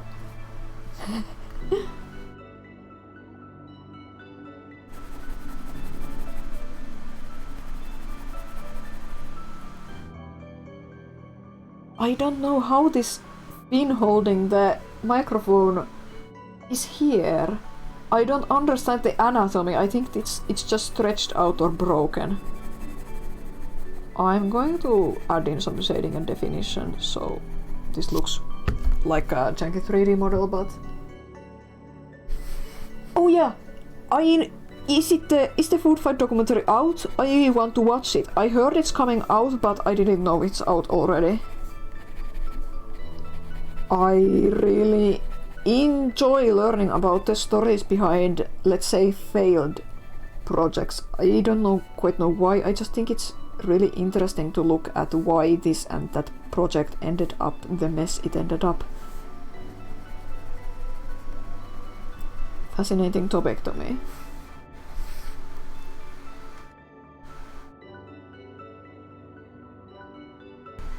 Yeah, right, we should watch it. I think I've seen most of Food Fight on YouTube, but I haven't seen the whole thing.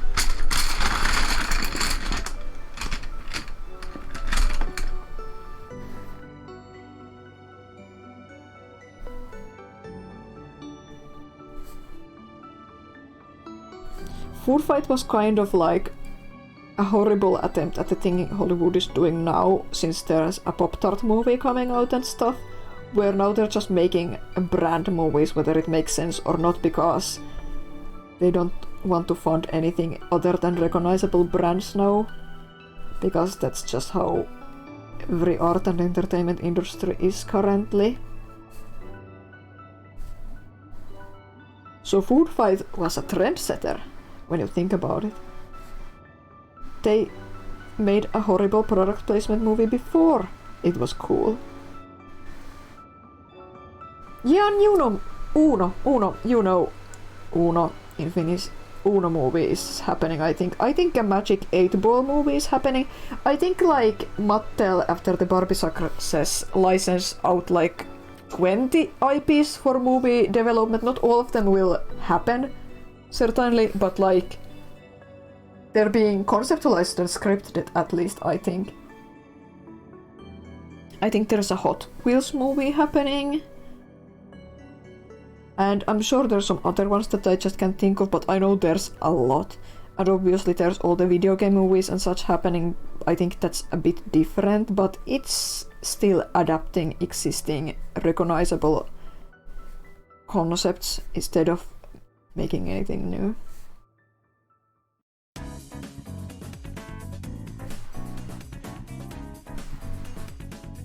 And for what it's worth, most video game movies currently happening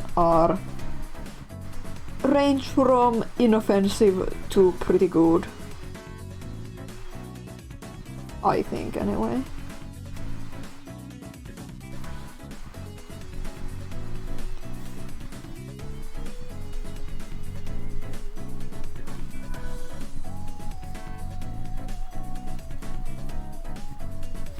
I'm kinda improvising at this point. I accidentally gave him an upper lip even though he doesn't have an upper lip in the model, but that's okay. This doesn't need to be amazing, it's just me. Hot Wheels makes sense to me at least. Yeah, like I get Barbie and Hot Wheels, like the concepts have like something you can tell a story from, but like I'm pretty sure a Magic 8-Ball movie is one thing, like what?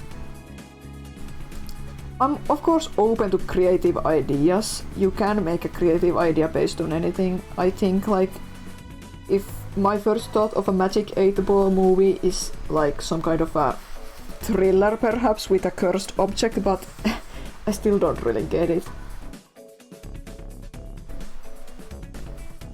And like Pop-Tart movie, is it like the inventor of Pop-Tarts or something? Is it like a Blackberry case? Funko Pop game, did it come out? I know it's coming out at least. Yeah, if they make it a god artifact that predicts the future. Thank you so much for tuning in, Logi. It was nice to see you. The Lego movie. I don't know, I'm sure there's older movies, older brand and product placement movies. Surely. A new game got a trailer, okay.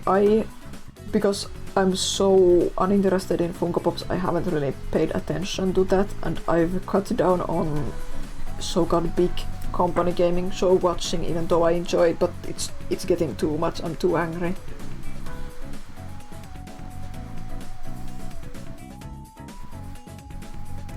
So I haven't really seen or heard about Funko Pop gaming sphere lately.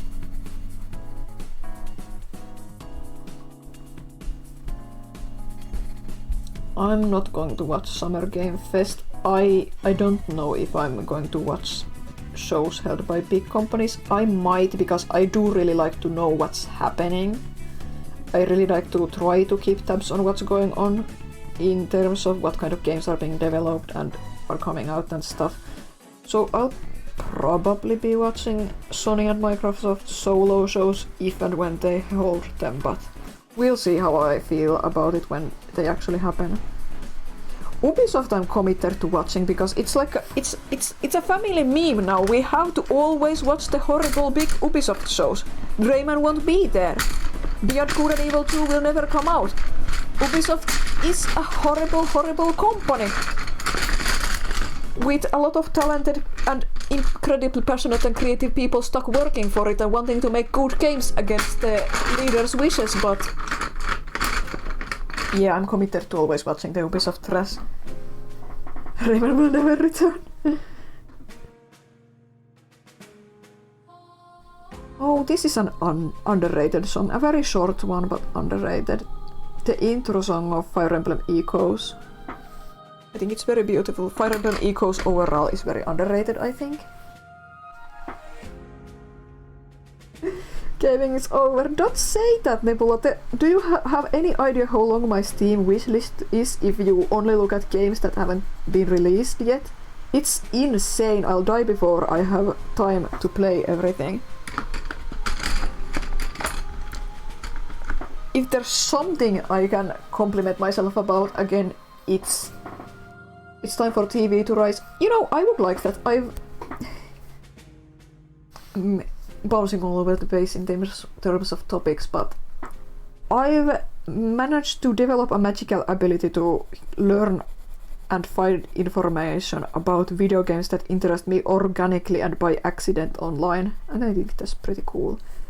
But yeah, TV rise up, it's time. I've been reading a lot of stuff recently about how traditional TV is in a very dire situation, and it's sad. But I also look at history and the Hollywood crash in the 50s. Stuff will burn down and people will suffer. It's sad, but eventually stuff will rise back up in some form. I think this horrible creature is done. Bring back cave paintings. So true.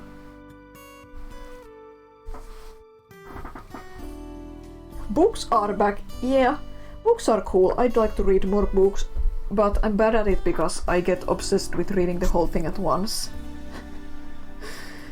Here's your gator. Okay, now it's starting to get dark. I'm going to put down the curtain.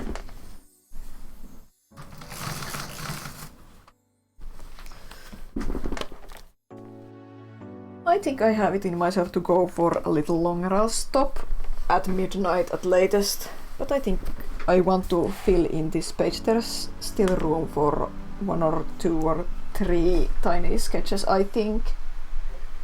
I'll just check there's no notifications. Yes, there's nothing. There's just a cute picture of our cat in Discord. Been so tempted to replay Tears of the Kingdom recently. Tears of the Kingdom is really fun. I actually watched the speedrunner called Limcube practice for Zelda Tears of the Kingdom bingo contest today. It's just such a nice game. I played 250 hours of it, so I really did enjoy it.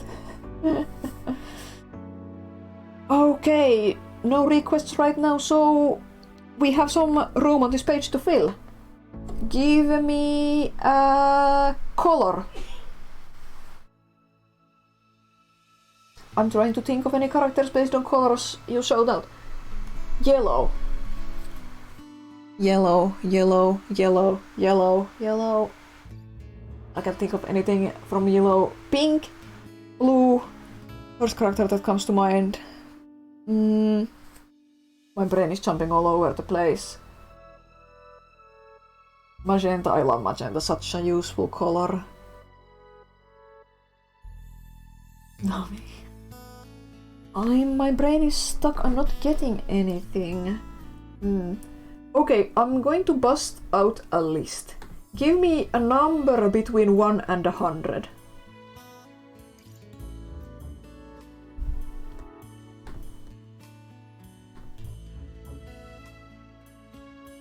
$56. I saw 56 first. Let's see.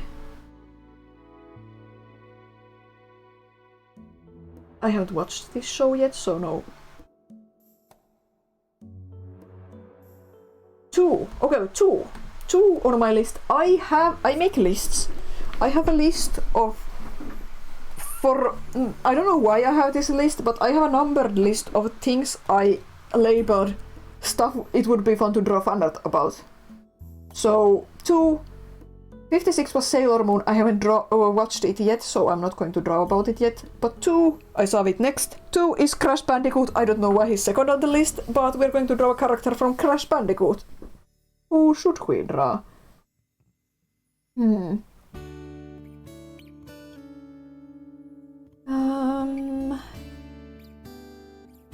Crash has a lot of really fun characters. Maybe a small Crash himself. I actually... So. Coco. Aku is a bit simple. Maybe I'll just draw a Crash himself. I have the art book, so that's good reference. I can put my phone away for a moment. Fake Crash. Decent.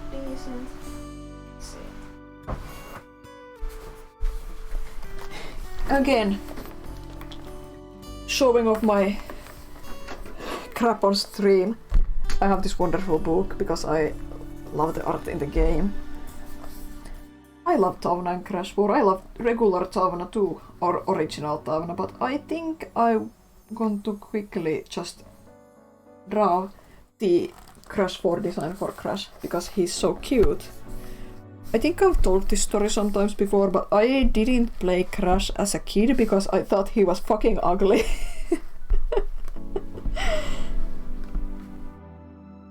The Crash 4 design really fixed everything I didn't like about his design.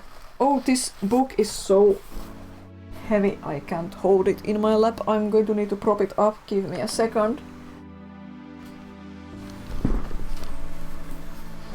I don't think Crash's original model does him a lot of favors, I will say.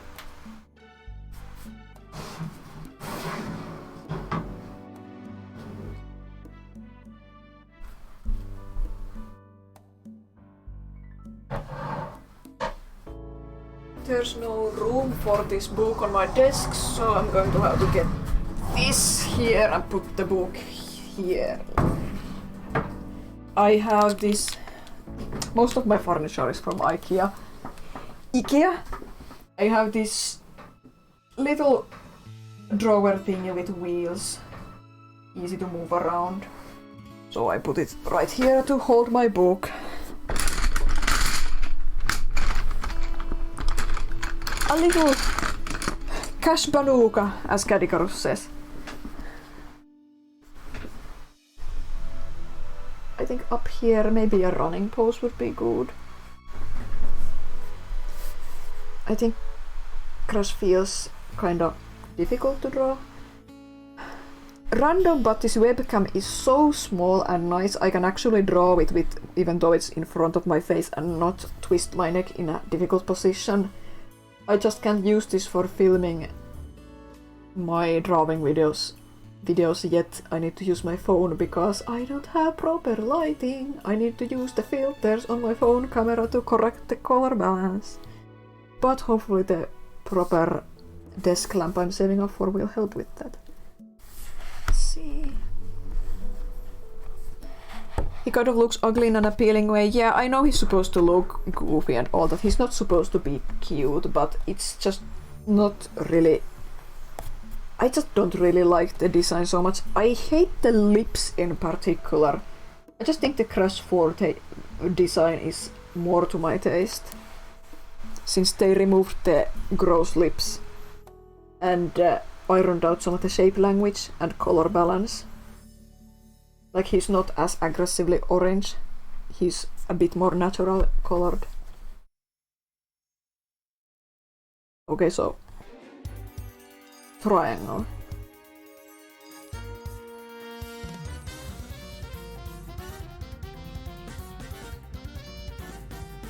Galactic music, nice.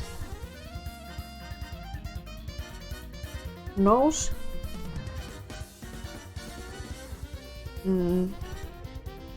Ears. I don't know what pose this will be.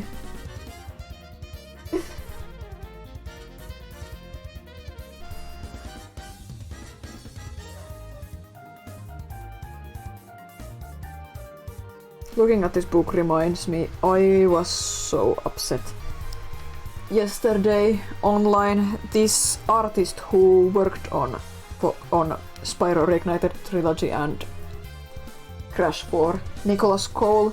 I really love his art style, I follow him on social media. Phoenix Lab cancelled the game he's been working on for 3 years. And supposedly they were going to reveal the game in June. It's really upsetting. He and all the other devs who got fired and whose project was cancelled, I saw them talking about in Twitter. It was really, really sad to read about.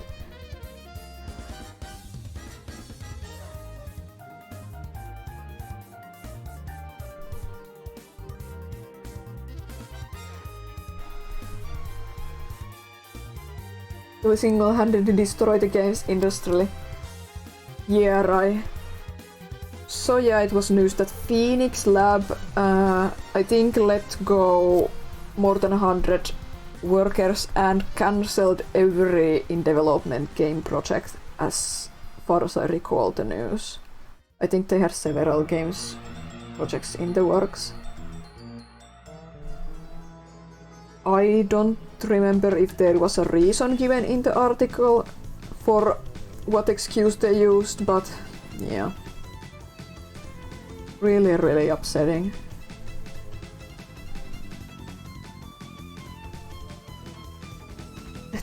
This doesn't look like Crash yet, it looks like a weird fox ghost. Oh yeah, eyebrows.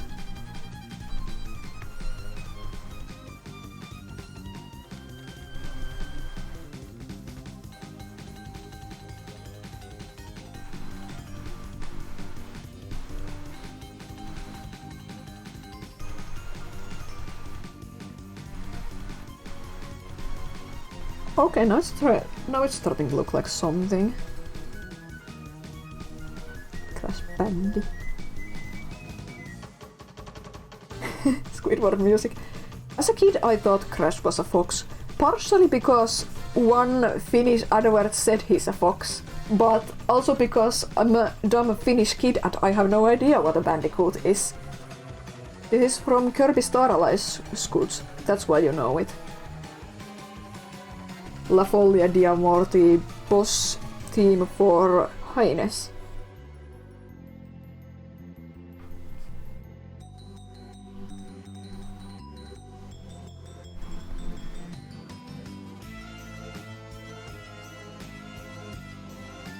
Which iris is the bigger one? That one?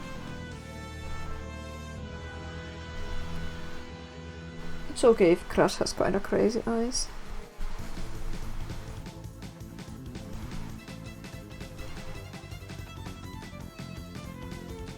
I don't know what kind of pose this is going to be, it's just Crash's head with no arms or lower body. Okay, let's give him some structure. Oh my god, what is happening? If this is the chest, here's the waist. Here's legs, I guess. The shorts.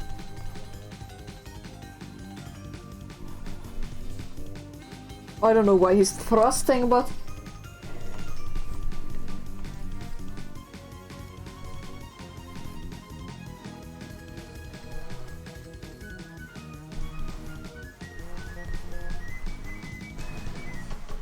that Zelda thing reminded me, I think I just saw a piece of news of some Hollywood executives saying that the Zelda movie is going to be a big deal and they're working unprecedentedly closely with Miyamoto on it.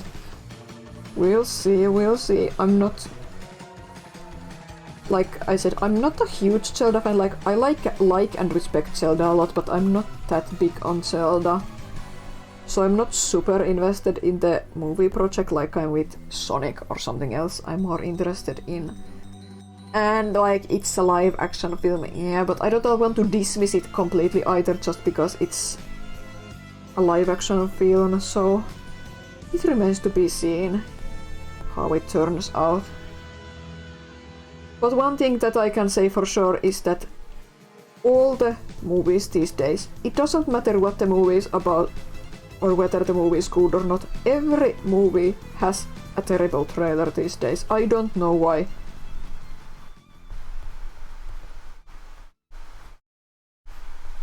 Even shows, applies to Netflix shows and other big streaming shows too. They all have terrible trailers.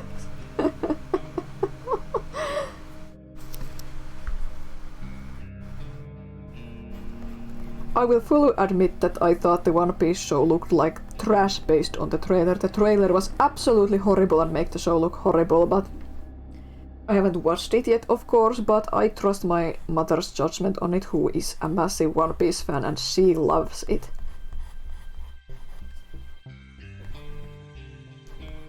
This Supernautica Below Zero song reminds me, right? There was a Murdoch Mysteries episode last week with a Marguerite-type character. It was fun. A woman who lived alone in the woods and threatened to shoot everyone who came across her, but she wasn't crazy. She was like Marguerite, she was epic.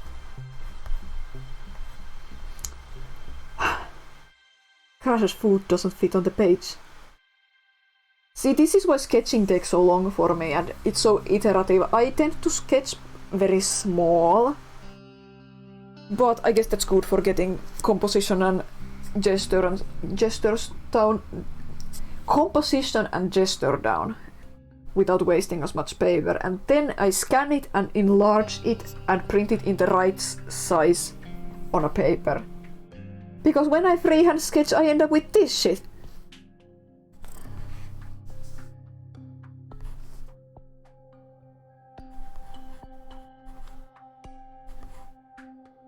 I could, of course, always do the very basic structure sketch first and not improvise a random Crash pose with wonky proportions, but like,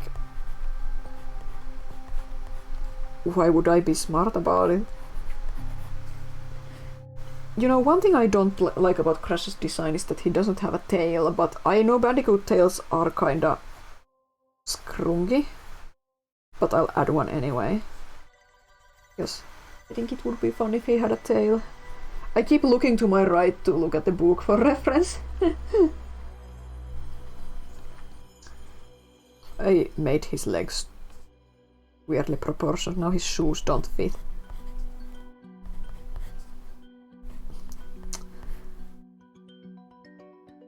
Well, at least we're taking up a lot of space on the page. I think I can fit some tiny doodles here. What?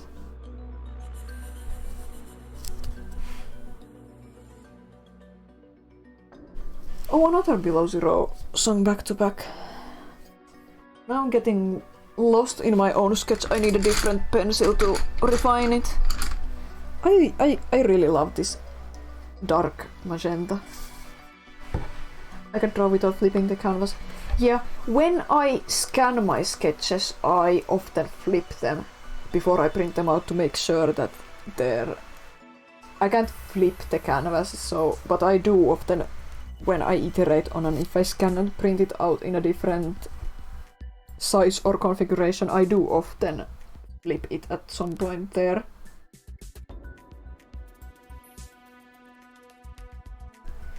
Oh no, Crash has 4 fingers.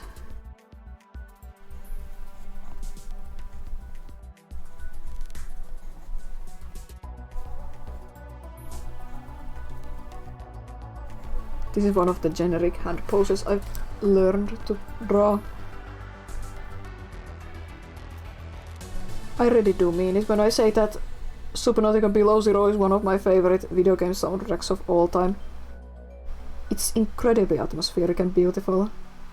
Very different from the original Subnautica soundtrack because they fired the OG composer, but like... I prefer Below Zero soundtrack even though it's maybe not as iconic to most people.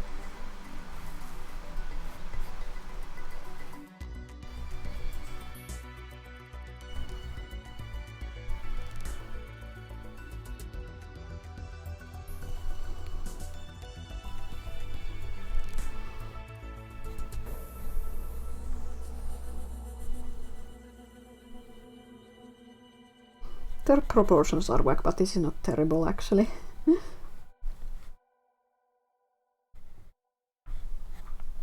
At least it looks like Crash. More transistor music.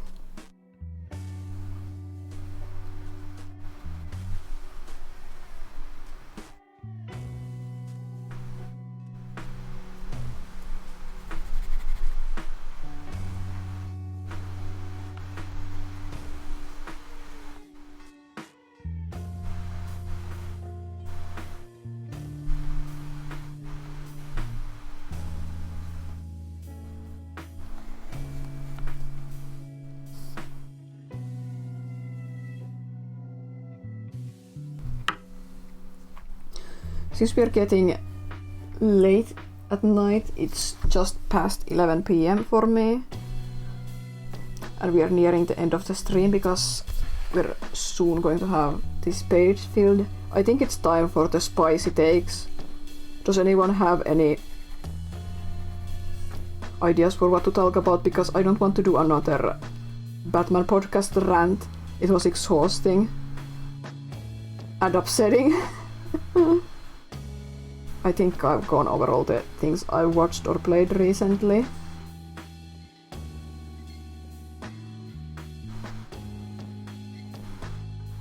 I could talk about Batman ad infinitum, of course. I'm way too into Batman, but... Actually, I can rant about Batman. The new Caped Crusader animated show by Bruce Timm looks like trash.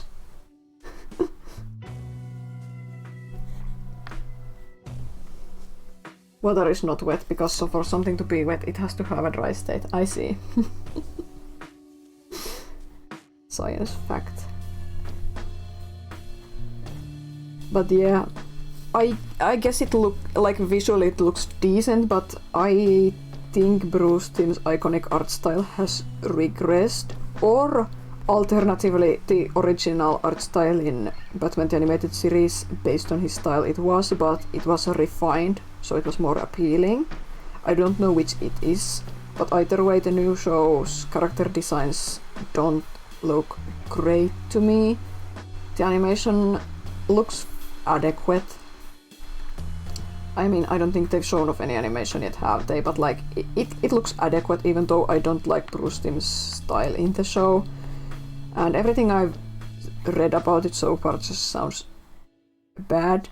And I hate to be so judgy about it, but I just don't trust Bruce Timm or the other names attached to the project, especially after Bruce Timm advertised the show as the real Batman the Animated Series. This is my vision of how Batman the Animated Series should have always been. I think I'm paraphrasing, but I think that was the sentiment I got from one of his statements last year, and it was super annoying to me. And I also do blame Bruce Timm and Paul Dini for almost everything about Batman the Animated Series and its sequel shows that I don't like. I also really dislike most of Paul Dini's comic writing, so I don't think he's associated with the new animated show, but point is, I don't really like Paul Dini's Bruce Timm's Batman work for the most part, even though they are major driving forces behind Batman the Animated Series, which I love, but I kind of feel like Batman the Animated Series is great in spite of them rather than because of them for the most part, but I know they also fought a lot to be able to make it as mature as it was as mature as it was as a children's show. And the art is good in the show, and they do take it seriously, but I don't know. I'm so annoyed by both of these guys, and I don't trust them. I think Batman the Animated Series was the exception to the rule, rather than the rule setter, as far as their Batman work is concerned. But that's just my opinion. Since it's late and I probably don't need to go out driving again, I'm gonna indulge in some honey mead. Oh yeah, does it have alcohol or are you just going to go get a sugar high?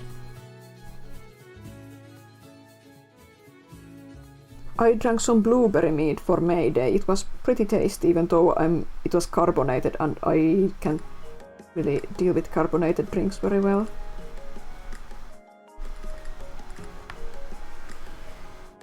Imagine if I drew Batman stuff publicly and instead of just hiding it all in my sketchbooks in fear of being cancelled online for not liking the popular ships.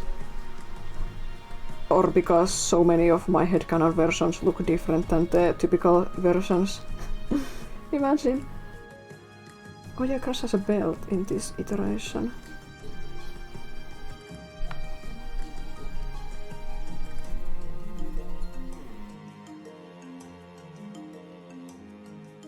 It has alcohol, okay, yeah, that makes sense. Don't drink and drive, kids. I've reached a point where I've been obsessed with Batman for 9 years, and that's a really long time to be obsessed about something. Next year it will be 10 years, it's an anniversary, how fun. But like, the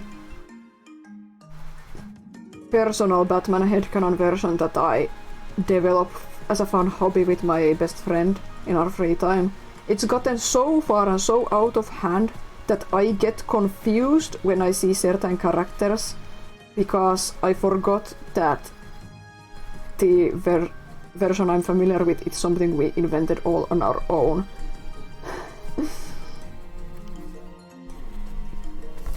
I think that's a warning sign. But I'm having fun, so who cares? But if I want DC to ever hire me to draw a comic book cover, I should draw something DC related publicly, but I'm too scared. I should imitate this somewhat popular person on Blue Sky who is obsessed with Taskmaster, and everyone just thinks it's cool that they're obsessed with Taskmaster. I wish I had that kind of confidence.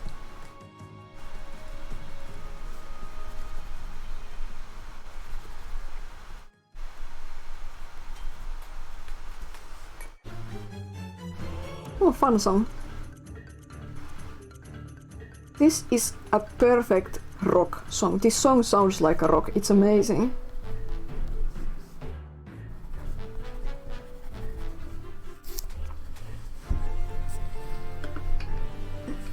Yeah, but that would be the dream. That would be the dream. But I should draw some Batman stuff publicly so people would notice me, because I can't just send a portfolio to anyone at DC. That's not how it works. Either you go to one of the conventions in USA or they scout you out themselves. Can't be worse than Rob Liefeld. True.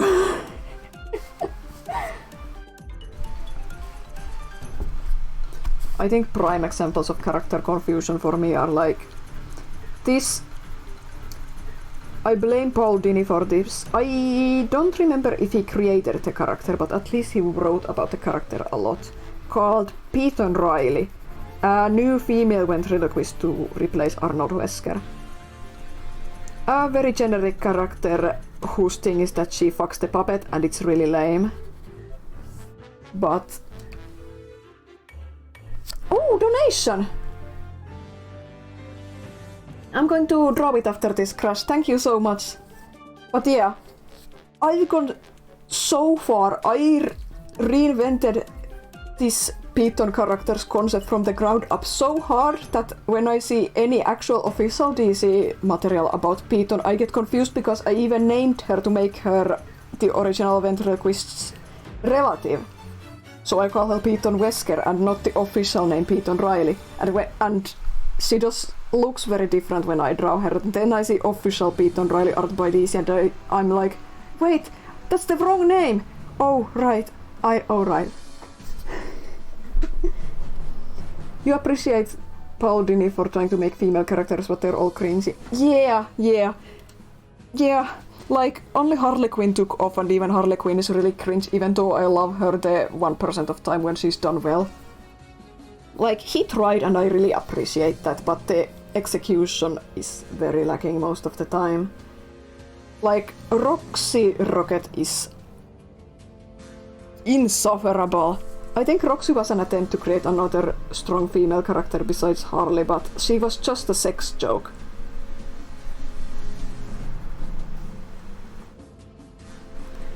But yeah, some other characters that confuse me is Magpie, a lesser known Batman villain character. I think she's most notorious for the redesign she got in the short-lived Beware the Batman animated show that is very strange. I haven't watched it yet, but...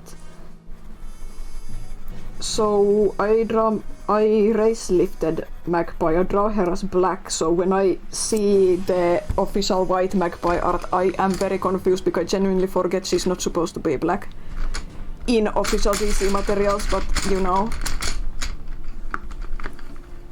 Yeah, it's a 3D show. I want to watch it. I need to dig it up somewhere, and I really don't hear good things about it, but I watched almost all the Batman cartoons now, and I can just not watch that. You've seen a few episodes, yeah. It kinda looks similar to the Iron Man show from way back when, before MCU really took off.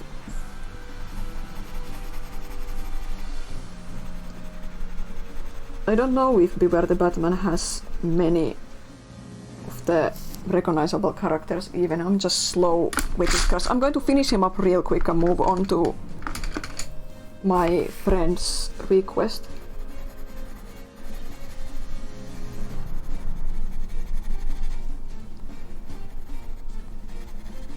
This Crash is decent. I'm just noodling away at him now. Let's just make him orange. He's kinda the wrong color, but it's okay. It's okay. He looks pretty okay.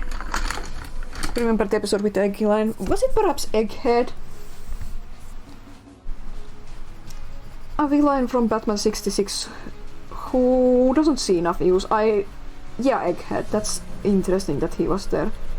Egghead is a difficult character to use because what is his deal even in Batman 66? Like he has a strange wife in the later episode. In the original episode he was just smart. He had a big head, I guess.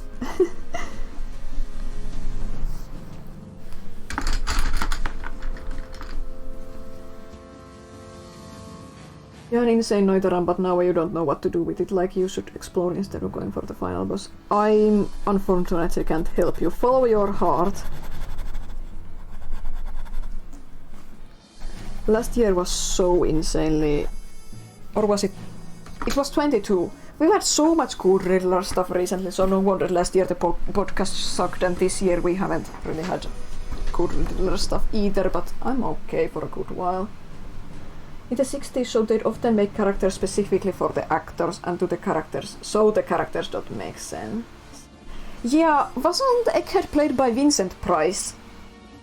There was also a lot of ninja-related stuff in the episode I listened to. Maybe Deathstroke as well. Yeah, Deathstroke. I don't associate him with Batman so much. I know he's a Batman villain too, but like I associate Deathstroke with Arrow because of the Arrow show, which they wanted to make a Batman show, but DC wouldn't allow them. Okay, this Crash is okay, I think. Kinda overly brown, but he's okay, don't you think? He's more Teen Titans, but they put him in other things. So, oh right, he's Teen Titans villain. I think I remember that now, yeah, but I just associate him with the Arrow show. Okay, let's see. Blank's request.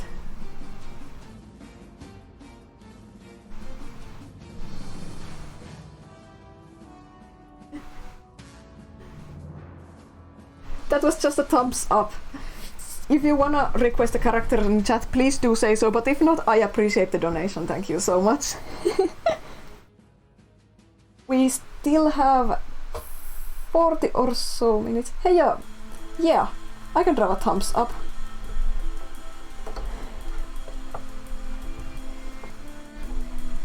Down here.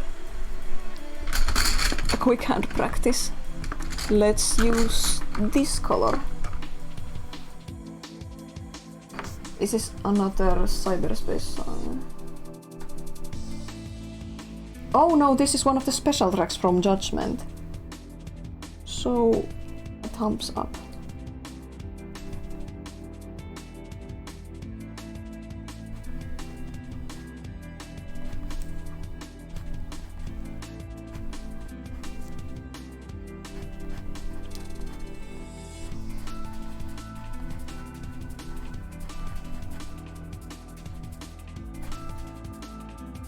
I feel like I heard my cat behind my door, but I'm not going to check right now.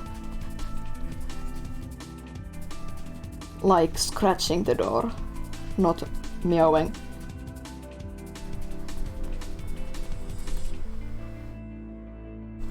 These fingers are kind of thick, but that's fine. Hands come in different shapes. Not everyone has tiny baby hands like I do. Maybe I'll do a Batman headcanon Doodle Stream at some point, and you can see all my cringe versions that I love dearly and spend too much time drawing and thinking about not publicly because I'm too embarrassed. That's kind of a weird thumbs up. I need to fix that. Here we go. No, that's still weird. I fucked up the thumb base. Hirpu giving a disturbingly realistic thumbs up.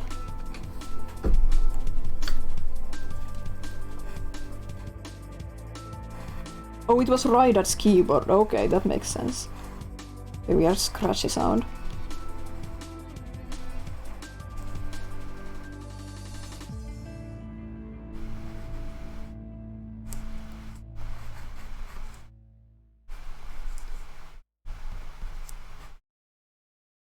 You know, the Chubby Fingers Sweeties. Oh, what a lovely song! Companion piece to Rice Kirby with feet, yeah! This is the ending credit song from Fire Emblem Path of Radiance, my favorite Fire Emblem game that I grew up with. I love this song.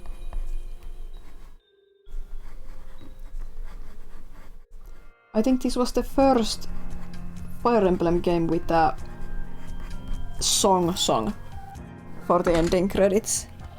Let's use red to line him. You made Kirby art? Wow!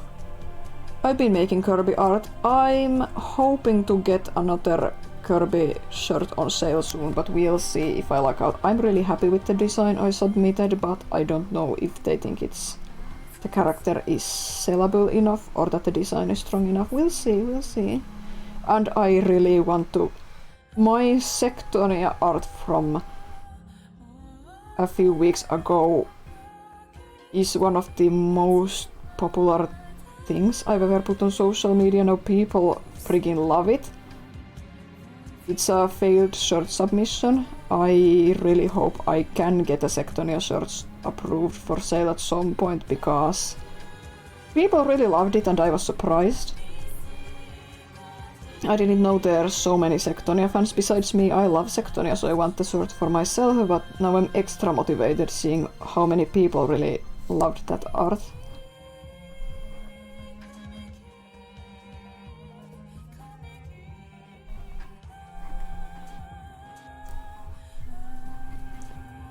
More specifically Kerbooti art. Oh no.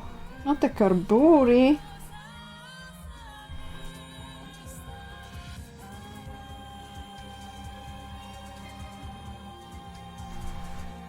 Guys, who is your favorite Bruce girl? You know how there's Bond girls? Do you have any idea how many random girlfriends Bruce Wayne aka Batman has had over the years? Who appeared once and never again, or appeared a few times but got overshadowed by Superman?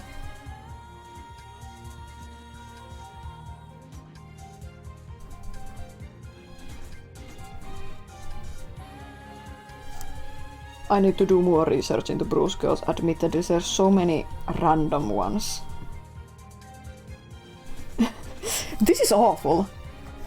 It doesn't look like he's doing a thumbs up. I made the hand pose too weird.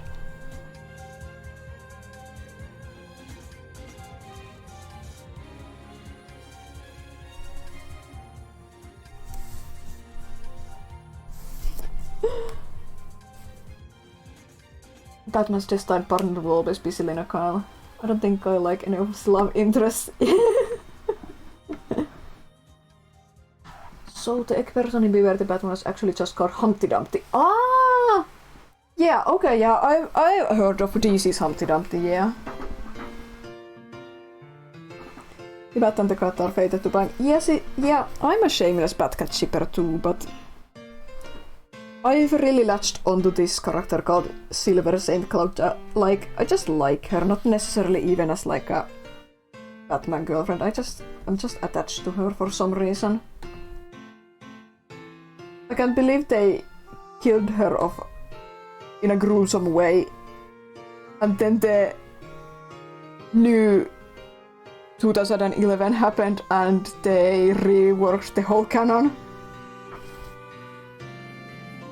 There are a lot of Alice in Wonderland theme villains in Batman. Yeah, most of them work for the Mad Hatter at some point or another, but I think Tweedledee and Tweedledum were separate characters originally. And White Rabbit is also a separate character. Oh my god, White Rabbit, the poor girl. But yeah, like, Jervis Tetch the Mad Hatter, and his gang usually features the Carpenter, Unicorn... Wait, I'm not sure how common Unicorn and Lion are. I have seen them, but like... March Harriet, aka Mad Hare, and the Carpenter are recurring Wonderland gang members, so to say. Tweedledee and Tweedledum are sometimes in Mad Hatter's gang, it depends. I don't think there's a Cheshire Cat or Caterpillar themed character.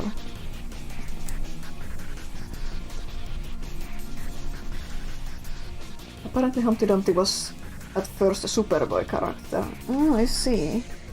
Cheshire Cat villain when? Indeed, where is the Caterpillar and Cheshire Cat villain?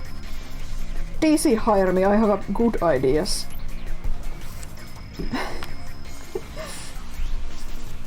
Now let's draw something small here to finish off. Don't talk about Snowflame.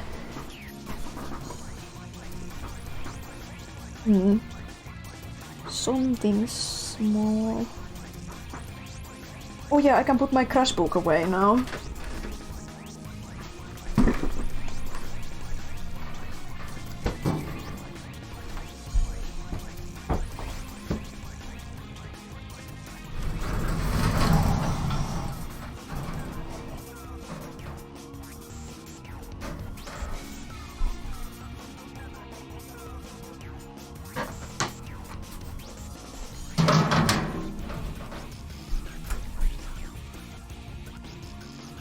I'm just putting the things away. Here we go.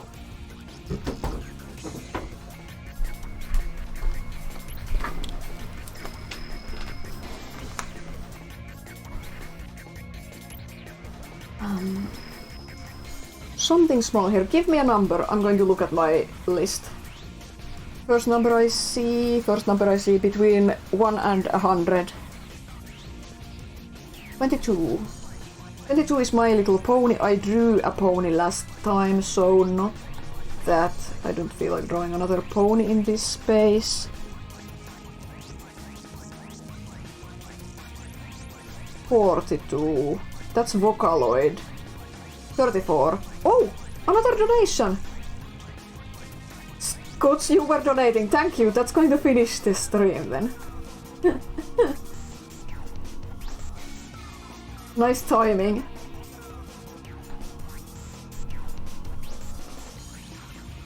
Ace the Bat Hound. That's a really good suggestion. Can you link me a picture of Ace? Ace is cute and underappreciated. I really liked that he was featured in the Batman Unburied podcast. And I really liked how he scared the Riddler in it. There's several things where Riddler expresses being afraid of dogs, and I think that's funny.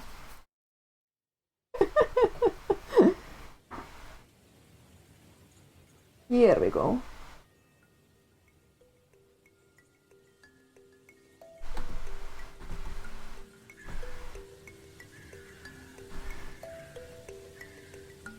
What breed is Ace? Let's see.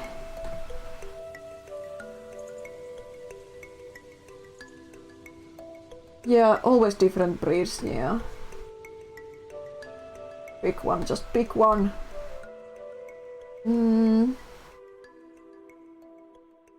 I'm a notorious Bat Family hater, but Ace is good. Ace is a good boy. Oh, I like this picture in the wiki. Let's see, what breed is this? I'm really bad with dog breeds.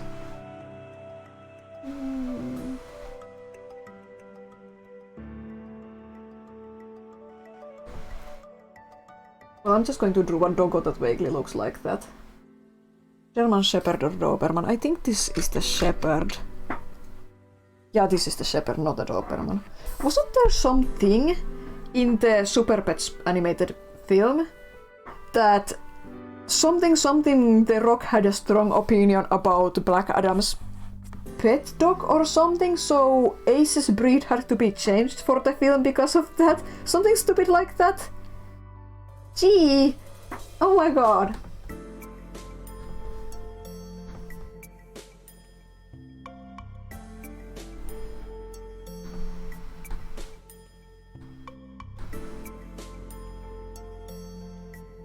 Thank you so much, that's really nice of you.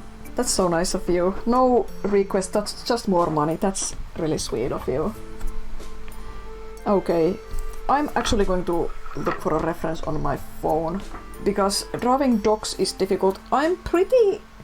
Let's say that I can market myself as someone who can draw any animal, but it does take some practice. I can just right now draw any animal ever. But if you give me a few days, I think I could draw any animal you want. Let's see.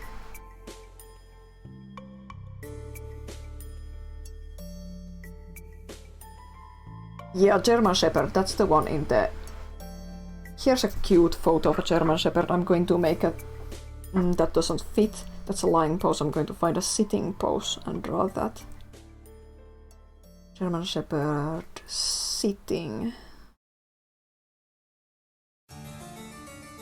Oh! More music from my favorite Fire Emblem game.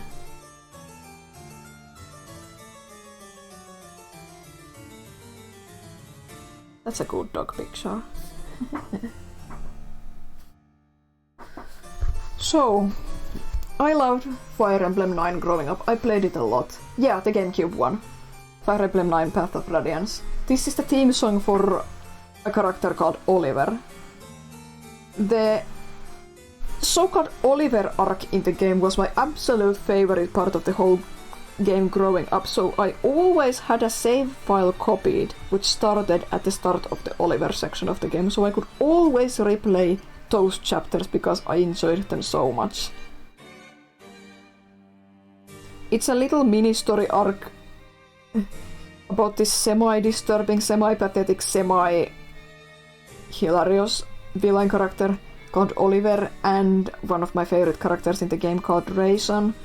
And the section also has one of the most interesting levels in the whole game, so it was a lot of fun to replay those parts always.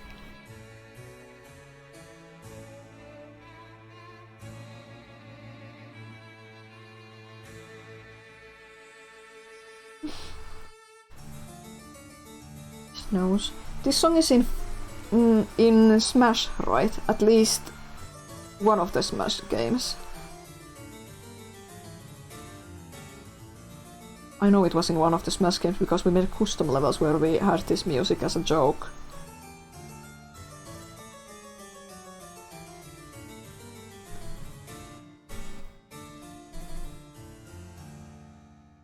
Yeah, Oliver music. Yeah, it was Brawl. We made custom levels in Brawl and used that in them, but I think this might be in the some of the newer games as well. That's not the right cheek shape, but oh well. This looks like a happy dog.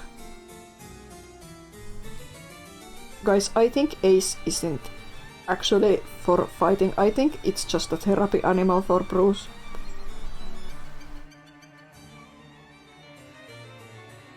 Sure, he can sniff out criminals, but I think it's the emotional support mostly.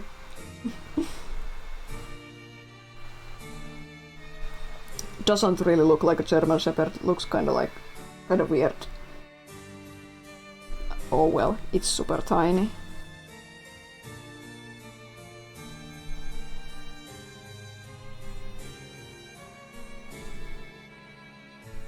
I'm gonna do the dark parts in, maybe that'll help. I made the ears too close to each other and too tall for this scale, but oh well.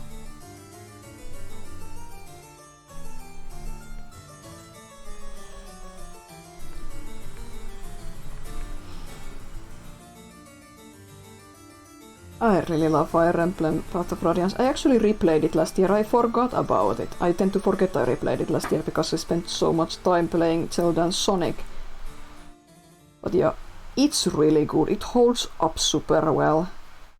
Some of the gameplay is a bit simplistic compared to some of the newer Fire Emblem games, but also the level design I think is really interesting. Finally a Klonoa song. But yeah, the level design, there's a lot of varied missions and levels in it, and the story and character writing I think is just really good. And I'm forever fond of that game because it taught me how to draw human characters growing up. I was so into it that I practiced drawing the characters, and the great thing about that game too is that even though it's very anime influenced, it had different characters. Not everyone was the same anime girl. It especially had some varied older men character designs. So I learned very early on in my human drawing efforts about some character variety. One of the first things I learned to draw was older male characters to some degree. And I think that's really cool looking back.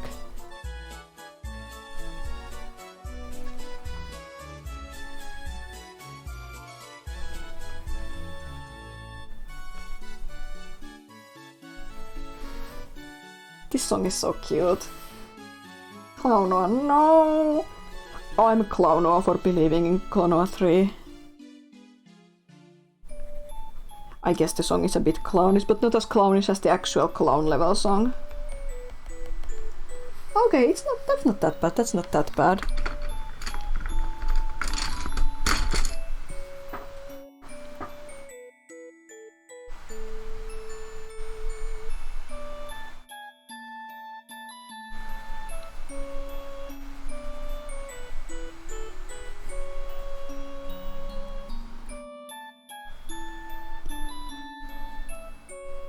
I don't know if this is recognizable as a German Shepherd in such a small scale, but actually it's pretty good. It's pretty good. I don't quite have the right color in this box, but it's fine.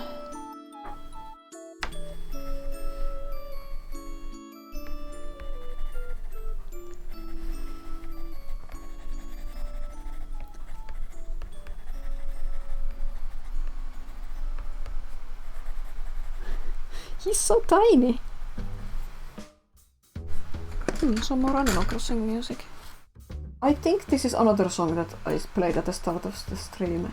No, it's not. I can let it play. So many pencils, so few colors. In this box there's not a lot of... Well, there is a box full of colors, but like... There's not a lot of variety in browns and various shades of orange in this particular box. Those are colors I'm needing for this.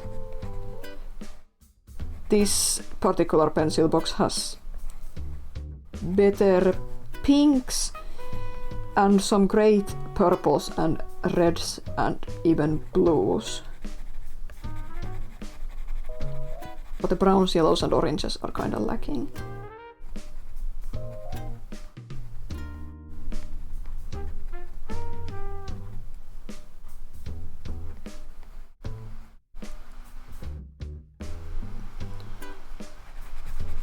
I use too much dark now, the dark parts are almost invisible. Oh well. Some orange. No, chrome yellow first. You beat the run! Congrats, Rai! Is that the first run you've beaten? I forget how far in the game you were.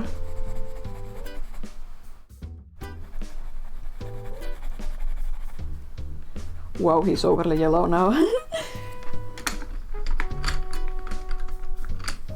This is your third time. You got a rare artifact called Sädekivi. Ooh. Resistant the final boss and spawned an insane beam all the way to the all the way from the sky. That's really cool. Yeah, that's the cool part about Noita.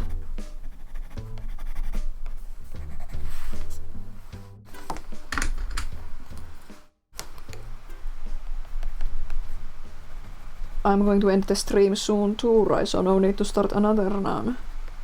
Just finishing up this dog and then I think I'm going to share some secrets with the chat. 10 new things, so that's cool, yeah. Let's find the orange.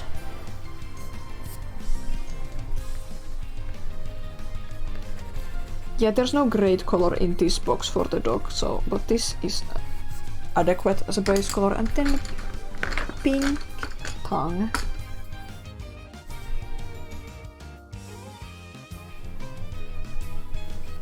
Here we go. And that's Ace the Bat Hound in a very small scale. Let's see. Here's the second page. And here's the first page. Again, as a reminder. Yeah, really good doodles, I think. 2 pages full of characters. I'm very happy with this. I'm going to... Oh yeah, I need to date these pages. Let's see, it's the 18th.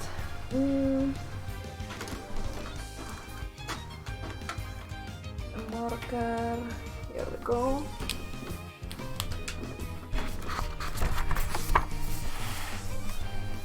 Doodles.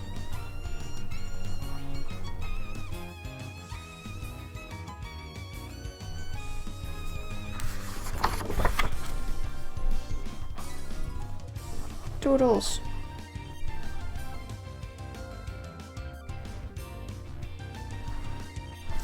And here we are going to mark the next page. post. And let's see if I have any cool secrets, so-called secrets to share with the chat. Let's see, look into my box while I put away the markers I used. In the bottom drawer of my drawer with wheels, I keep all the sketches of the year, so to say.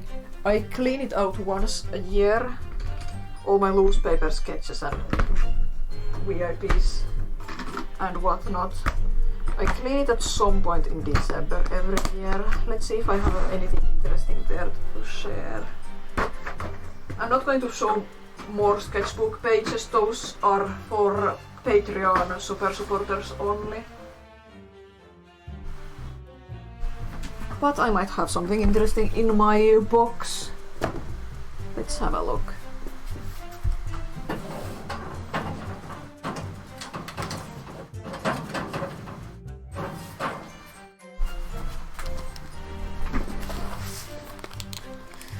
Okay, what's the bottom here? Ah! Here's a sketch I was working on but abandoned. I might return to it at some point. Because it's pretty good, but I couldn't get the hand to work, and I had ambitious ideas for the coloring, but I couldn't get those to work in my head. Let's see.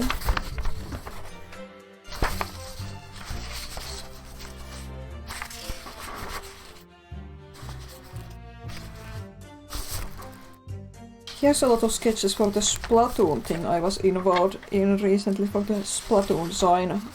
I made some custom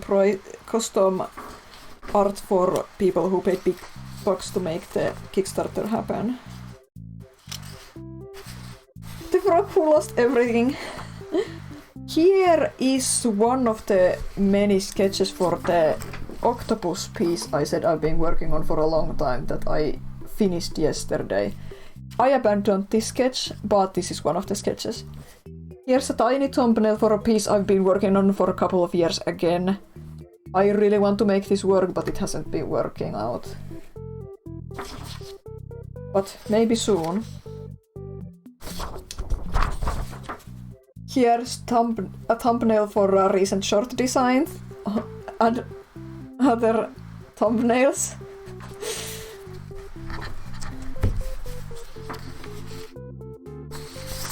Here's the sketch for it. One iteration of the sketch. I can tell that I scanned this, enlarged it, printed it and sketched over worms. See what else do we have here. More iterations of the octopus.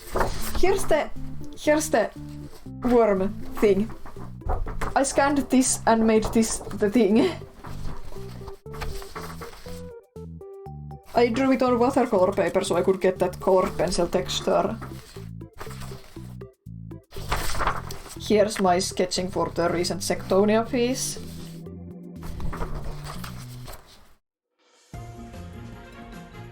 Ooh, cool Fire Emblem song. One iteration of the same Sectonia piece I bought. Yeah, I think I went forward with this. Let's see. What else do we have here? A watercolor texture I created myself to use for some digital work.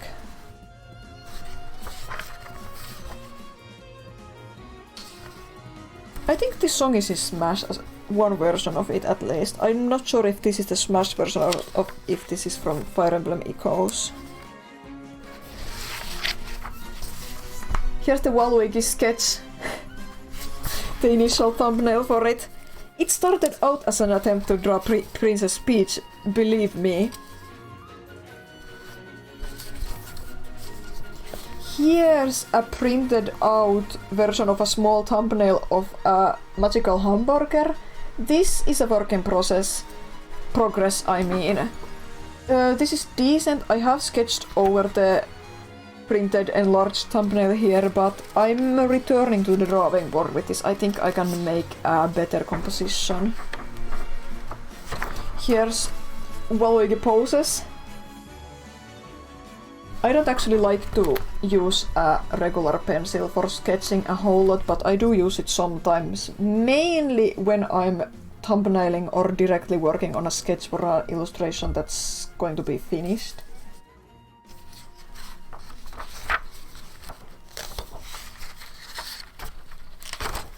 Here's some NDA stuff.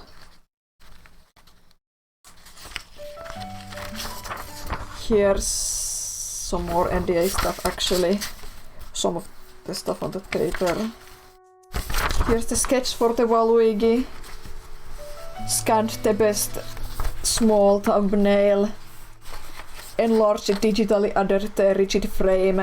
Traced a photograph of myself for the body and printed it in the right size, sketched over the details and whatnot with pencil, and then I scanned it on a proper drawing paper and drew it with a marker, and then I scanned it and made it into a shirt. Here's some more secrets. Here is mainly thumbnailing for the octopus piece, but there's some other mini thumbnails too. Yeah, I like to work in tiny thumbnail size. This is the thumbnail I scanned and enlarged and printed out. This is this thumbnail for the finished picture. Or it became the finished picture eventually. Here is the sketch for it.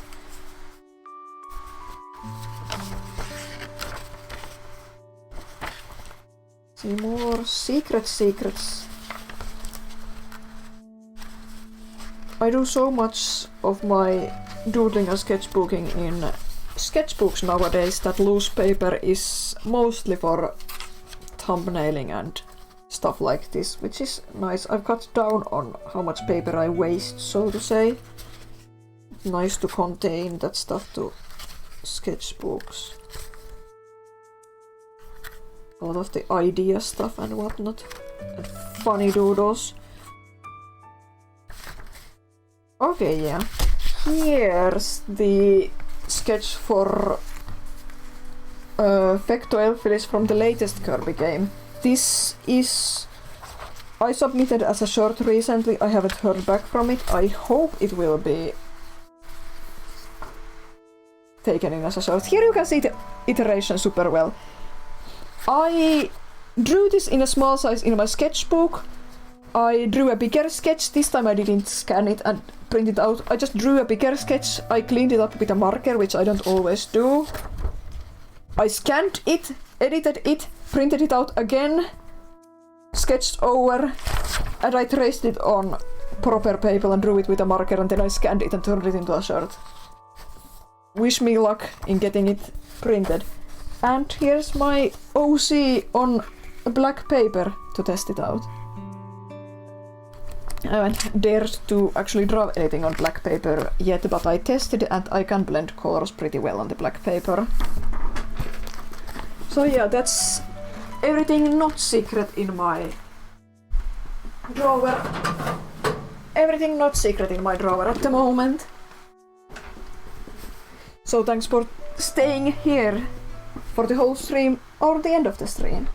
I guess it's time for me to go drink some water and watch some YouTube videos and have a shower before I go to bed.